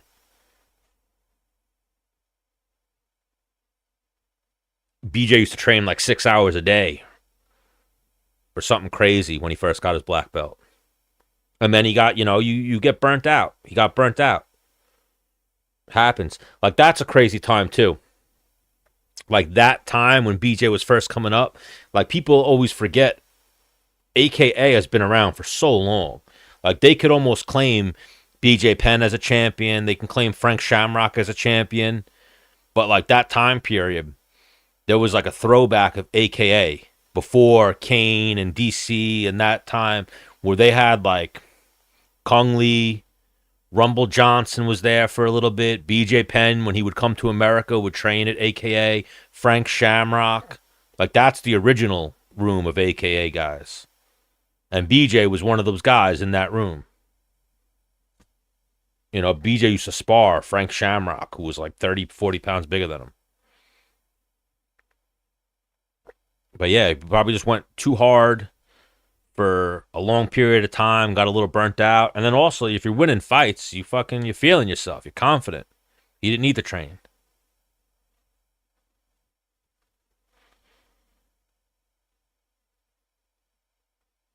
Tony's wife took him to therapy and on the way. I'll believe it. Tony's crazy. Yeah. I've told this story before on a YouTube video, maybe like the last fights. But I met Tony one time. And so I used to, when I lived in Florida, back in like 2008, 2009, I had long hair. So people would call me, and this was at the time when Tony Ferguson, Michael Chiesa was on The Ultimate Fighter, and he had won The Ultimate Fighter that season. But people would call me either Clay Guida or Chiesa. They'd be like, Guida, get on the mat. Chiesa, you go with him. And then when I went to Ruka one day, Tony Ferguson was there, and he was booked to fight Michael Chiesa. The fight never happened for whatever reason. The fight fell out. But at this point, he was booked to fight Michael Chiesa. So I went, oh shit, that's Tony Ferguson. So I went, Tony, when you want to get some rounds in with the bootleg Michael Chiesa? Said it just like that, joking. His striking coach I knew. This guy, Muay Thai Anthony. My one friend used to do jiu-jitsu with Tony and was kind of like a jiu-jitsu coach for Tony when it wasn't Eddie Bravo. And Tony Ferguson was down in his gym bag. He peeked over at me and then went back to his gym bag. Peeked over at me, went back to his gym bag. And I'm standing there like with the two guys laughing. And then all of a sudden Tony came out of his gym bag, did one of these, walked up to me. This is my face. He got this close to my face and was like, that depends. Can you take a punch? Made the whole room awkward. And I'm nose to nose with Tony Ferguson now. And I look over at his Muay Thai coach, and his Muay Thai coach was like, don't worry. He's not going to do nothing. And I was like, yeah, I can take a punch, actually. I got some rounds for you. And then he was nose to nose, started backing up and was like, okay, we'll see. And then gets his bag and walks away. And then I'm like, did I just almost get into it with Tony Ferguson? Like, what the fuck? Was he joking? Like, I was joking around. And then his coach was like, nah, Tony's just a really intense guy. Really, it's really intense. Don't worry about it. And then I then tell my friend Lee, like, bro, set that up. We'll fucking train with Tony. I definitely got work for Tony. And then we went to a Bellator fight that was I was in Costa Mesa at the time. We went to a Bellator fight that was in Fresno. And we were going to stay for the night. And then when we were driving to Fresno, that was the day that Tony hit us up, like, yo, let's train. And then, it was 5 hours out of the way, so I was like, oh, we can't train today. What about tomorrow? And they were like, oh, Tony's about to head up to Big Bear tomorrow, so today was the day, if anything. So I never got to train with Tony. But I could have been in a situation where if I would have said the wrong thing, I might have fought Tony right there. Like, we might have got into it. He's definitely a crazy person. And then my friend who used to train with him used to tell me stories that the guy's fucking nuts. Like, some days he'd be like, hey man, I want to do some jiu-jitsu.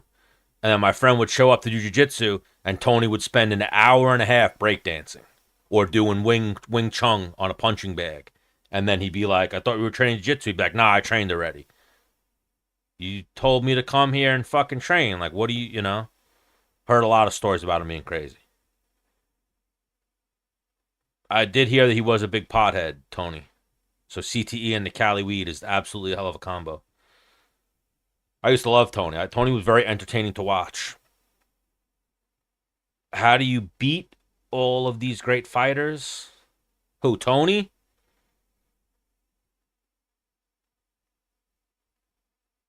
But yeah, Tony was really good at one point. Tony, I'd almost compare him. I think he was better technically, but I would compare the cardio to like a Marab, where it was so much better than all the other fighters that you could make them look horrible. And when you put a pace on them and gas them out, you start looking like a superstar because the guy in front of you is exhausted. Like, I don't know, like even right now, if you guys, me, anybody, if you're not in shape, you go do 30 seconds, a minute, 2 minutes, one round on a punching bag, you're fucking exhausted. Imagine if your whole sensory system is fucking stressed and you have this guy coming at you. I meant to say, how do you meet all these great fighters? Just growing up in the sport. I've met them either at fights, in gyms, and just through friends, I started training. I started boxing when I was 7. And in the PALs, like I used to meet boxers and stuff, like name boxers, like Riddick Bowe is like a family friend. Just a bunch of random boxers. And then, like, you ever see that one story of Mickey Conlin, where the guy put plaster in his gloves and fucked up his face and went to jail for years, Louis Resto? I used to know Louis Resto. Like, I've been close to a lot of moments in combat sports history. Like, when I was a kid, I trained with the guy Darryl Williamson, I think his name was. I used to spar him and train with him. He's the guy who went on to beat Mike Tyson, fought Vitaly Klitschko. But I started in boxing gyms, and then I started training jiu-jitsu when I was 13 with a guy who got kicked out of Renzo Gracie's for fighting and having beef with Matt Serra. And then Matt Serra became fucking Matt Serra. So I was just always around it. You know, like I could tell you guys candidly, don't have many people in the chat, but the few that I do have. So you've heard of Phil Baroni? I always laugh even when I say it now. So do you guys know who Phil Baroni is?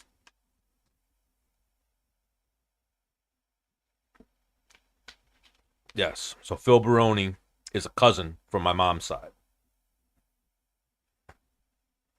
So that's a whole crazy story too. So Phil, oh yeah, Phil's locked up. So Phil fought in the first Zuffa fight.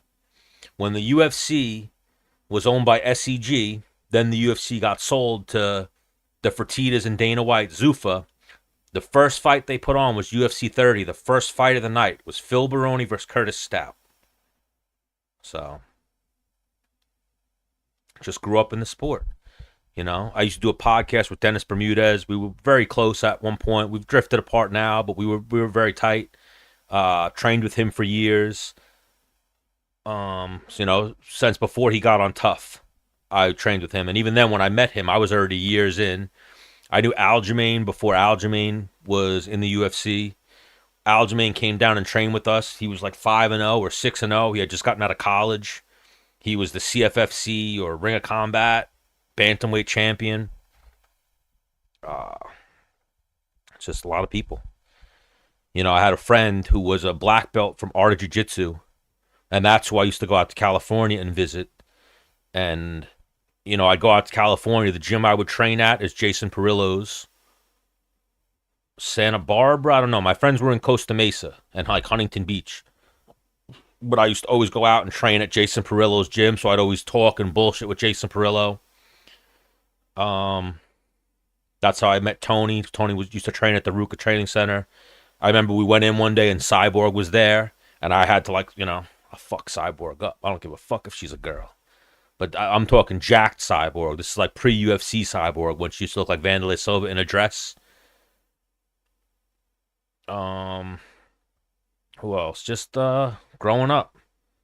You know, like I met Mark Coleman.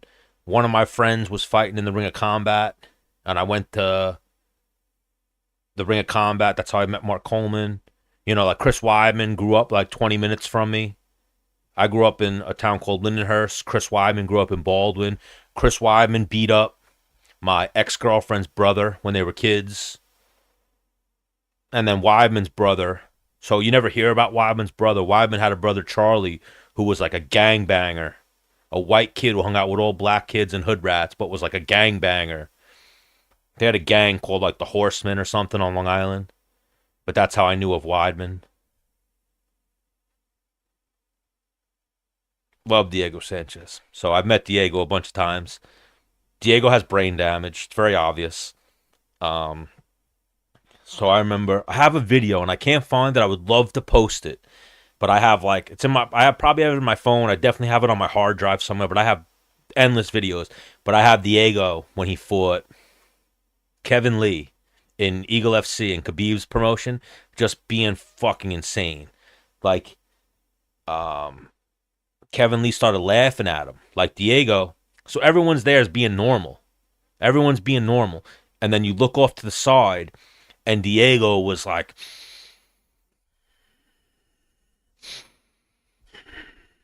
breathing and taking and then shaking. And then he kept looking at Kevin Lee. And then he started pacing. And then he started talking shit to Kevin Lee. Like, what are you smiling about? Smiling. I'll knock that smile off your face, motherfucker. And talking all crazy. And you're like, holy shit. Like, are they about to fight? Then they went face to face. And Diego started doing more weird shit. And then when they walked away from each other, Diego snapped. Diego started throwing chairs over and was like, I'm going to kill this fucking guy. Like, fucking, and started, like, doing, like, crazy. And he just kept saying, what are you smiling about? What are you smiling for, motherfucker? What are you smiling for? And then he fought Kevin Lee. He almost was going to beat Kevin Lee. Somehow he was like doing good in the fight, but then he lost to Kevin Lee. But then at the end of the fight, we walk in to see him. Like, you know, he was friends with Dennis, acquaintances with me. We walk in to see him, and he was like meditating. And then we walk in, and Dennis is like, Diego. And he goes, "Is that my wife? Is that my wife yelling my name?" And me and Dennis look at each other like, what the fuck? And then he goes, "My wife, where is she? My wife, are you here?" And then his wife was on like the other side of the curtain. She's like, "I'm here, Diego. My wife." When she started answering him, he was still yelling like, "My wife, where are you?" Like as if he was hearing voices in his head or something. And we just looked at each other like, yo, this guy's fucking gone. Like Kevin Lee fucked this dude's brain up or something. At that point, I remember just completely thinking this dude's got CTE. This dude 100% has brain damage. And then he fought a couple times after that. But I have funny stories with him. I have funny stories with Khabib. I met Khabib a couple times. The only one I've never met really that I can think of is Conor. You know, I've been around Pajeda. Doesn't speak English, so I don't know. You know, like you ever see Filipino Cruz, Panillo Cruz, whatever his name is, the big dude who's always with Pajeda. I've always had fun and joking interactions with him, but you know, Pajeda never spoke English, so. Khabib was cool, but he was a little standoffish. You know, he's definitely a weird dude. You could see he jokes with people, but then he wasn't really very jokey with me.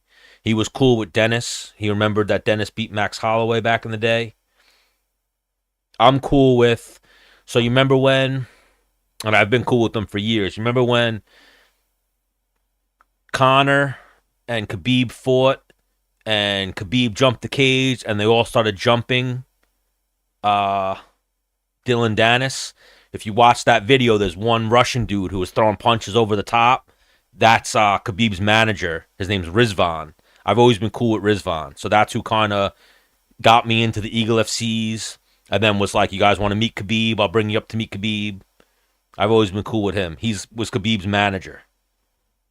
And I became cool with him from just bullshitting with him and talking to him at like the first couple of PFLs. You know, like people always shit on Ali. Ali's a good dude. I like Ali. Ali Abdulaziz. You know, this shit happened with Conor. So like the whole MMA world, similar to Colby.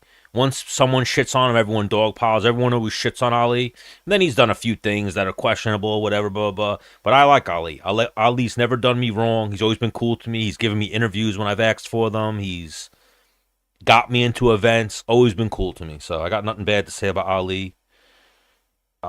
Just Conor. Conor's the only one I can think of that I never fought, or not fought, never been at fights and never seen, never bumped into. You know, I've been cool with Adesanya. I know a couple of Adesanya's teammates. I know people that have trained with him. Always been cool with Volkanovski. I've interviewed Volkanovski a few times. And then, so I was like virtual friends with Volkanovski. You know, I'd always we'd exchange Instagram messages back and forth and shit. I'd interview him and shit. And then when I met him at one of the UFCs at Madison Square Garden, I met Volkanovski. And he like, you know, I was talking to Dan Hooker and one of their coaches, who's the Hickman brothers, who would always work with them. And all of a sudden, Volkanovski kind of gathered who I was, and he like poked me in the side and was like, "Oh, you're what's up, man? Stand the man, right? You're a big motherfucker, aren't you? Look at this fucking guy. I didn't know this guy was this big. Look at this fucking guy. I'd have to fucking throw some leg kicks at this fucking guy." Very cool. I liked Volkanovski. But I just remember him like poking me in the side and being like, "Oh, you're a big motherfucker. I didn't realize you were this big." Mainly knowing a lot of the coaches. You know, like I said, I started when I was a little kid. So you wind up, I've been in so many gyms and trained with so many people that I've always been a name drop away from someone entertaining my conversation. And whether that be, you know, I'm very good friends with Dennis, or Phil Baroni's my cousin, or I used to train with Howard Davis, or I used to train with the top team. I used to train, you know, with this person, with that person. It used to be. Now the community got a lot bigger. I did, actually. Not for that reason, but I got her number to try to set up an interview with her. You know, like the Joanna interview, it's funny. So I'll never shit on John Morgan. Simply because John Morgan's wife is so nice to me. And she's such a sweetheart, and I love her. Can't say a negative word about John Morgan's wife. She's like a PR lady.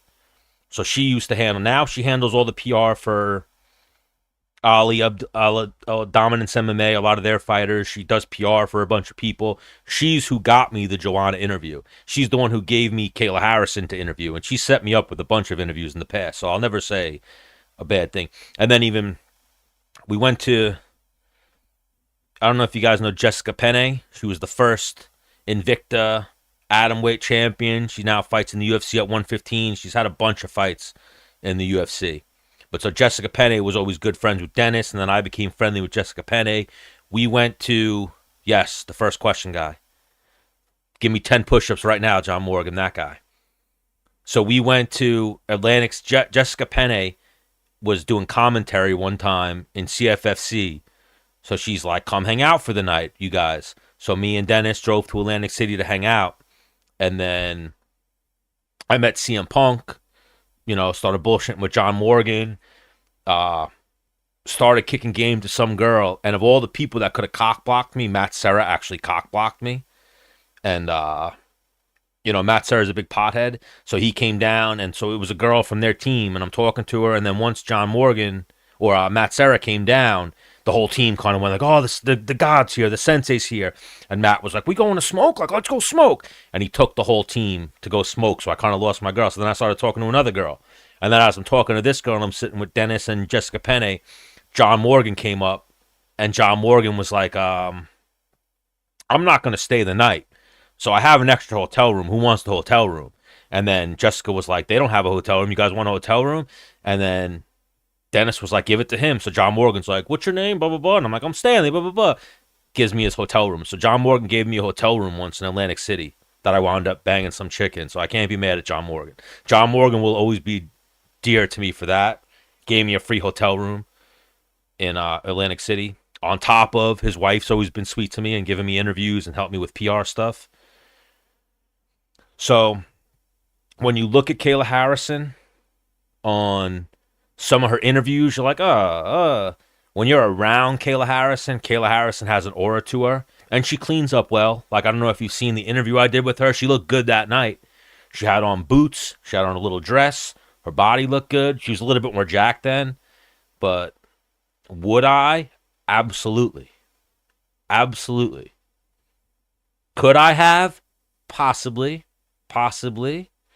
I didn't pursue it. I could have. But then, where are we at? So I'm deep into this live stream. I don't know how many people are going to dig deep into this and watch it. But so, she was definitely banging someone else at that time. And whether it was this person or whether it was someone this person knew or whatever, but I'm like, we're then leaving the Eagle FC and we're like trying to grab people to party with.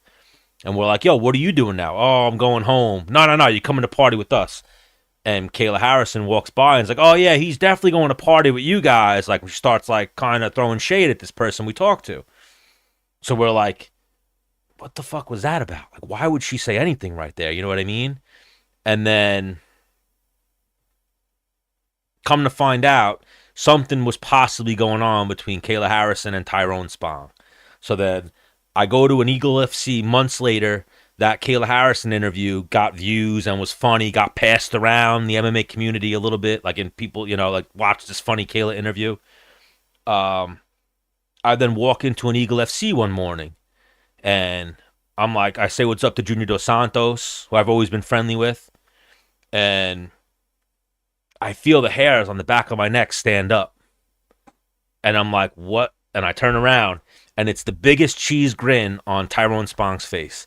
And he's like, you know, he's Dutch or whatever he is, Burmese or Sermonese or something. So they're like serious. So he's like, I need to talk to you. Let's go outside. Has anyone ever said let's go outside to you? When you watch movies or anything, let's go outside means we're about to fight. Like, we're going to take the walk outside right now. Tyrone Spong just said this to me. So immediately I went, oh, fuck. Like, my mouth caught up to me. Like, I'm about to get fucked up. Like, Tyrone Spong's telling me to go outside with him. Like, what did I say? What did I do? I don't know. I'm about to die. So I start, I'm like, fuck, this is it. I'm not going to not take this walk. I have to take this walk. So I start walking. He's leading the way, and I'm just thinking the whole time, 30-second walk. We walk, and there's a whole a corridor right there. He doesn't stop at the corridor. He keeps making me walk. So I'm like, oh shit, like, we're going outside. Like, I'm fucking fighting Tyrone Spong right now. I started thinking in my head, I'm going to try a double leg. I'm going to try a single leg and try to fucking, hopefully people break it up or I can get him to the ground. Probably wouldn't have. We get to the outside, and he turns around and he goes, you're funny, bro. You are funny, bro. I saw your videos, bro. I saw the video with Joanna and Nikayla. He's like, that shit was funny, bro. I was laughing. People sent me that out. And I'm like, my anxiety's coming down. And I'm like, holy shit, I'm going to live. Like, he's not going to kill me. And then he goes, let's make a video right now. We're going to send it to somebody. And he goes, I want you to talk like I'm telling you to say this, but I'm not telling you to say it. I'm going to look at you like I'm going to kill you, and you're going to say it, okay? And I'm like, okay. And he tells me, he's like, say how you're not going to flirt with girls no more. You're not going to make videos. You're not going to do that no more, okay? So then I start making a video, and I have Tyrone Spong, like, looking at me, like, angry. And I go, I'm not going to flirt with girls no more when I make comment. Like, I'm going to make videos. I'm not going to flirt with women no more. I don't know if I was flirting with you. Like, I don't know what, like, I'm not going to flirt with girls no more when I make content. And I'm thinking he's going to post that video or something. I never heard about the video, never saw the video. I'm assuming he sent the video to Kayla. That's what then made me think, like, oh, something was definitely going on with them. We then were supposed to interview Kayla one time, and that was like my first question. Like, did Tyrone Spong send you a video? And then the interview got postponed, and we never got around to it. So I'm actually going to try to get an interview with her, and that's a question I'm going to ask and probably get a laugh with her. Is I'm going to be like, did Tyrone Spong send you a video of me telling you that me telling the MMA community that I won't flirt with girls no more when I'm interviewing them? Something like that. But I had to take the walk with Tyrone Spong, thinking I was going to die, and make a video with Tyrone Spong about how I won't flirt with MMA community girls anymore, or won't flirt with girls anymore when I interview them. Some shit. It was somewhere in that context. Again, I had to take the walk with Tyrone Spong, so I was like, in like a weird fucking, holy shit, I'm alive. Like, I didn't fucking die right now. Like, to me, there's few boogeymen. Not afraid of anybody. Tyrone I'm afraid of, Prime Mike Tyson or Mike Tyson, I wouldn't want to take that walk with. I did not want to take that walk with Tyrone Spong. My height and weight in my prime, I'm like 6'2", lanky. I used to weigh like 185. I would have competed at like 55. My life flashed before my eyes. I went like Ghost White a little bit. So, you ever see that one fight online where it's Tyrone Spong versus Michael Dute, where Michael Dute drops Tyrone Spong in the first 10 seconds. Tyrone Spong pops up, and then Michael Dute runs at him, throwing fucking punches, and then Tyrone Spong just puts his thing out, and then fucking wallops him with a right hand. That's what was flashing in my head the whole time we're walking. I was like, I can't Michael Dute him. Like, what the fuck am I going to do here? What the fuck am I going to do here? He's going to post and drop me with a right hand. Like, what the fuck am I going to do here? But yeah, Tyrone Spong's the man. So even a funny thing, I interviewed Tyrone. I had a podcast, the Menace and the Man Show. We interviewed Tyrone once. And I was like, Tyrone, you gamble? He's like, I gamble all the time, bro. So I'm like, we're going to make a bet one day. And this is at the beginning of the show. Then by the end of it, we start talking about fights. And I'm like, how about this? I got a bet for us. Don't know why I thought Justin Gaethje was going to beat Khabib. I don't think he could win every fight. I thought Justin Gaethje would have beat him. And I'm like, I'll take Gaethje, you take Khabib. What are we betting? A body shot. Done. I body shot him. If Justin Gaethje wins, he body shots me if Khabib wins. So then, obviously, Khabib won. So then every time I've seen Tyrone 10 times since then, He tells everyone in the room, I'm letting, like, the room could be everything else going on. The second he spots me, he goes, everybody, I'm letting this man live. I'm letting this man live. I could kill him right now, but I'm going to let him live. I like him. No, he lets me live. He hit me once, but he didn't give me a full, there's a video out there online where one day I saw him it was Sanford back then, but he's like, after 10 times of him telling everybody he lets me live, one time he sees me and he's like, hold on, let me give you a little bit, just a little bit. And he starts like hitting me with body shots, and with each body shot, he's like up in the power. And I'm like, bro, I don't want to play this game. Then he goes, okay, one time, little bit. And he hit me with, I want to say 50%, a good body shot. I ate it. But then I saw his face change when I ate it. Like, hold on. If I go any harder, I'm going to break your fucking rib. Like, I'm going to hurt you. So I'm not going to, And I was like, thank you. I don't want to go there. I will go there, but I don't want to go there. I was always able to take a body shot. But yeah, he's the scariest dude. When everyone's in the room, he's the dude people are afraid of. I've seen it firsthand. Like, you ever see that one season when it was American Top Team versus Black Zillions? And the guy stood up to him. I think it was Nathan Coy. When they were trying to use the Black Zillion sauna. And then they start using the sauna. And then Tyrone Spong's like, fuck that. They're not using our sauna. And he goes in and he's like about to fight the whole fucking team. And the guy, Nathan Coy, says, like, if you're going to tell him to get out of the sauna, we'll just barricade the door. And Tyrone Spong flips and is like, who the fuck are you talking? Like, you talking to me? They had to save that guy from Tyrone Spong killing him. Like, if you told me today, Tyrone Spong's killed a man, I'd be like, I believe you. Probably has. But yeah, I have a lot of funny stories like that. Just grew up in the sport, been around it. So. But I appreciate you guys for staying up with me, talking. And this is the thing, too, why I like doing combat sports commentary or anything like that. I like talking about fighting. Love talking about fighting. I love arguing with people. I love bickering. I love giving a nice little back and forth. Yeah, he's fucking scary. You said Tyson. I don't know if you met Tyrone, but Tyrone's fucking scary, too. I don't want to even get started in that. The whole Tyson versus Jake Paul fight. I've met Jake Paul. I went to Jake Paul versus Nate Diaz. I was trying to smoke blunts with Nate Diaz, but I didn't get to smoke a blunt with Nate Diaz. But I have a great video where I was like, Nate, where's the blunts at? And he goes, yeah, where the blunts at? Where the blunts at, bro? Where the blunts at?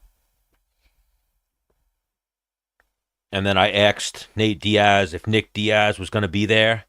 And he's like, I think he is. I'm not really sure. If he's here, you let me know.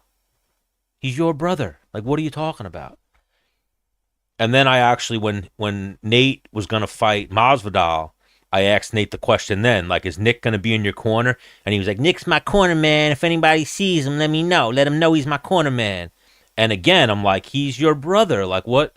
I think there's definitely some disconnect between the two. I think Nick's out doing his own thing. And Nick's the crazy one where Nate really is in the class making balloon animals for the kids. Nate's definitely way more put together. But yeah, that fight too. Him losing to Jake Paul had me, and then fucking Mike Tyson losing to Jake Paul. It's like, what the fuck? It's getting to the point where I need somebody. You ever see that one thing? I forget the kid's name. The one Nelk boy. The Indian Nelk boy, when he said, he's like, I mean, no offense, but I really want to see someone knock you out. That's where I'm at with Jake Paul. I don't want him to fight Tyson Fury. I don't want him to fight, Rand. I need him to get fucked up. Love Craig Jones. Craig Jones is the man. Him too, I've always been cool with. Salim, yes, Salim interviewed Jake Paul, and he says, he's like, I really want you to get knocked out. And then they all start laughing about it, like Salim just told him honestly, like, I really want to see you get knocked out. That's where I am with Jake Paul now. Really need to see him get flatlined. So Craig Jones is one of the funniest people I've ever seen. some of the shit that he could say with a straight face, and I guess it's Australian people, their humor, whatever. But I've always had a cool relationship with Craig Jones. Met him 2 or 3 times, but it's been quick, like catching up and high and by, and then internet friends with Craig Jones. Interviewed him a few times. He's so fucking funny. Like, he told me one time, he's like, my goal in life, he's like, the funniest thing I could ever do in life would be if people look me up and Google me and they see that my MMA record is either 1-0 or 0-1, and then they look at the opponent and it's a girl. He was like, that's the only MMA fight I'll do. I'll fight a girl.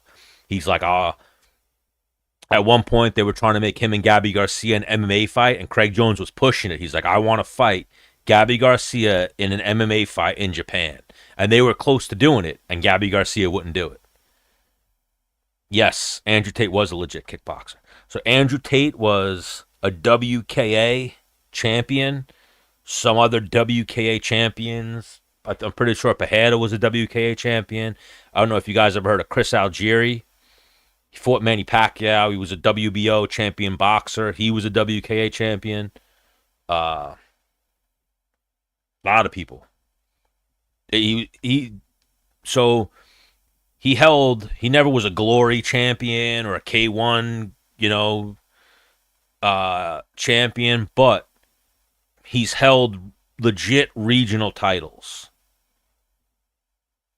Definitely was a legit kickboxer. Was he a world champion? Was he beating the champion in his weight and glory? No. Could he have competed with them? Maybe. But yeah, Andrew Tate was a legit kickboxer. I know at one point I remember seeing something along the lines of, and this is after he was big Andrew Tate content creator, he had a problem. He had like a detached retina, so that's why he stopped kickboxing. But if you look back at his actual kickboxing before he became a internet celebrity content creator, yeah, he was a legit kickboxer. Tristan, too, was a heavyweight, like I think an ISKA or a WKA heavyweight champion kickboxer. So now, again, they're legit kickboxers. Are they world class, as we like to say? No. But they were legit, definitely. They've held titles that other legit people have held. A part of that, like we used to have a joke on Long Island, though, too. Like, a part of that is like you're the world champion of a bar. Like you'd fight in front of 50 people and you're a world champion. You get a world title, but are you really a world champion? No. You're that sanctioning body's world champion. But legit sanctioning body, WKA, ISKA, IKF, all these, they're random sanctioning bodies, but they're the same in kickboxing as like WBO, IBF, WBC, and boxing. Definitely legit. I like both the Tate brothers. That might be what I say now to get my TikTok or my YouTube banned, but I think they're both funny. I like that they both stand for free speech. If they are guilty of the crimes they're accused of, then yeah, they're scumbags. But as far as their internet personalities, I think they're funny. I like that they're both kickboxers, come from a combat sports background. And I think you kind of see what they stood for and things they say is, from that same line of combat sports athletes, same combat sports mentality. Yes, thank you, Jay. I appreciate it. I'll see you next time. If you can, try to find it. I'll keep posting videos so it starts coming up. But it's, I think, the MMA show, the Stand the Man show, something like that. I have another YouTube that I'm trying to get up, but I appreciate you being here. You're the man. Thank you for joining me.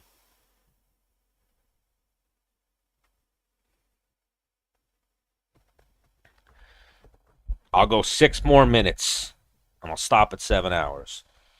So, longest stream I've ever done. I've seen these people do like subathons and crazy long streams.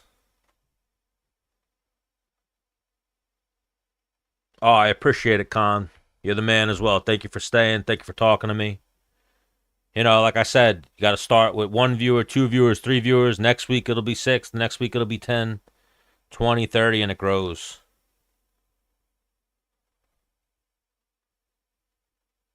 Okay, I appreciate it. Where are you from? I know Jay Slice is the Flat Earth 10th Planet guy.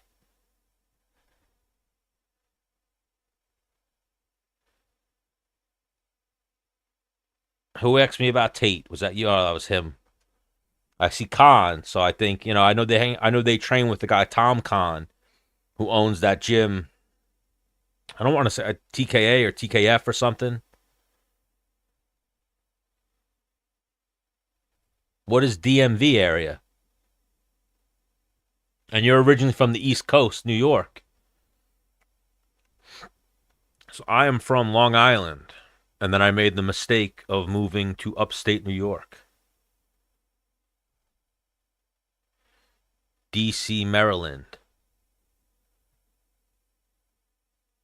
Okay, and you're from Brooklyn. Yeah.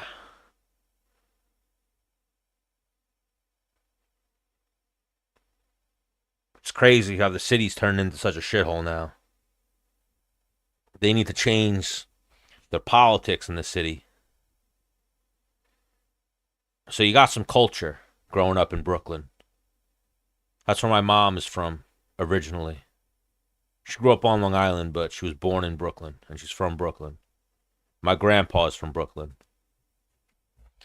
You get culture there because you're on top of each other. I grew up in the suburbs, if you will, or Long Island. I guess they call it the suburbs. I know people from the city call, people from Queens and the city, they call Long Island the sticks. Now I'm in the sticks. Upstate New York is the sticks. Yeah, when I was a little kid, I was just having this conversation the other day with my grandma. I used to have a grandma in Little Neck, a great grandma in Little Neck. So every Sunday we'd go out there for like Sunday dinner, like Goomba Italian style Sunday dinner, and some of my fondest memories. Me and my cousins, a couple of my older cousins my age, we'd run around. They used to have like big fields of bamboo in that area of Queens. And yeah, we used to run around, fight other kids, hit each other with bamboo, do little kid shit.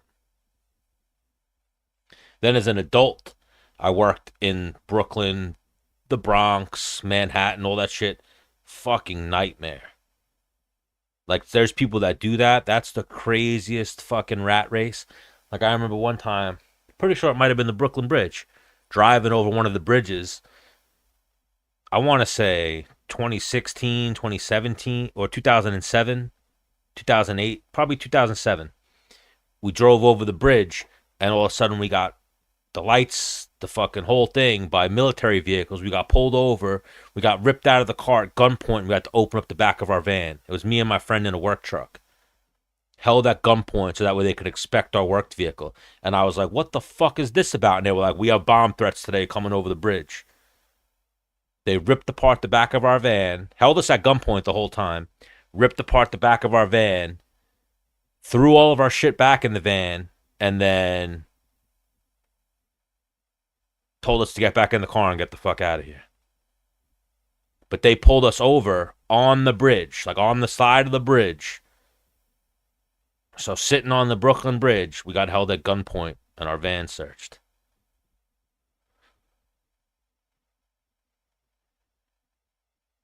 Yeah, New York's crazy. When you come from Long Island, similar too, because it's so overpopulated. That's what moving up here was supposed to be, like moving to the sticks and kind of having like a slower paced life. But up here, it's way too. So everywhere is 20 minutes away. Like if I want to go get McDonald's, if I want my one little cousin always texts me like, "Oh, I'm getting Taco Bell." If I want to go get Taco Bell, it's 40 minutes, 20 minutes there and 20 minutes back. By the time I get home, my food's fucking cold. So my closest McDonald's right now is like 15 minutes away. My supermarket's 10. I have two supermarkets like 13 minutes away. The supermarket I go to is 15 minutes away. Like a movie theater, fucking anything, 15, 20 minutes away. Versus what I'm used to, 10 minutes, 5 minutes, 24-hour gas station, stores, 5, 10 minutes away. So yeah, it's definitely a change of life. Big change. Do you go to the casinos in DC? I know that there's a casino my ex-girlfriend actually works at. One of the casinos in DC.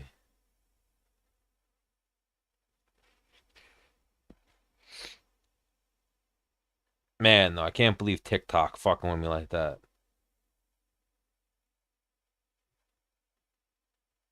The craziest thing too is I know that they're gonna uphold their ban on me. They never answer my appeals.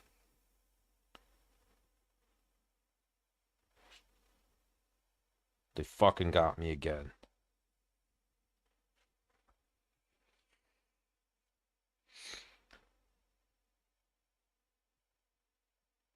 But there we are.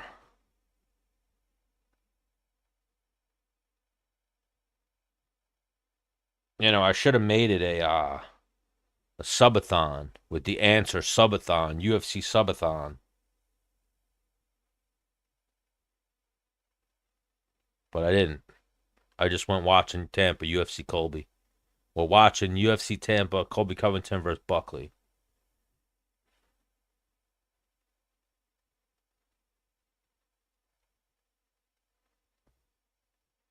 But we're there, Con.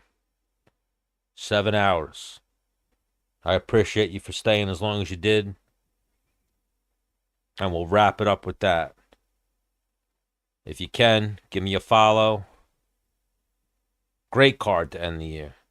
It sucks now, though. I'm going to be going through withdrawals. But again, keep a lookout for my other content. Stan the Man show, the MMA show. I'm going to keep posting and get more shit out there.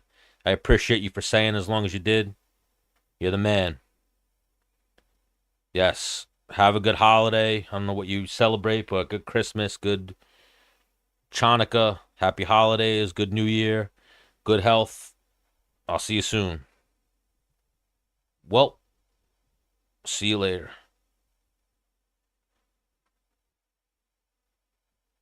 Your stream will stop. Let's add it there.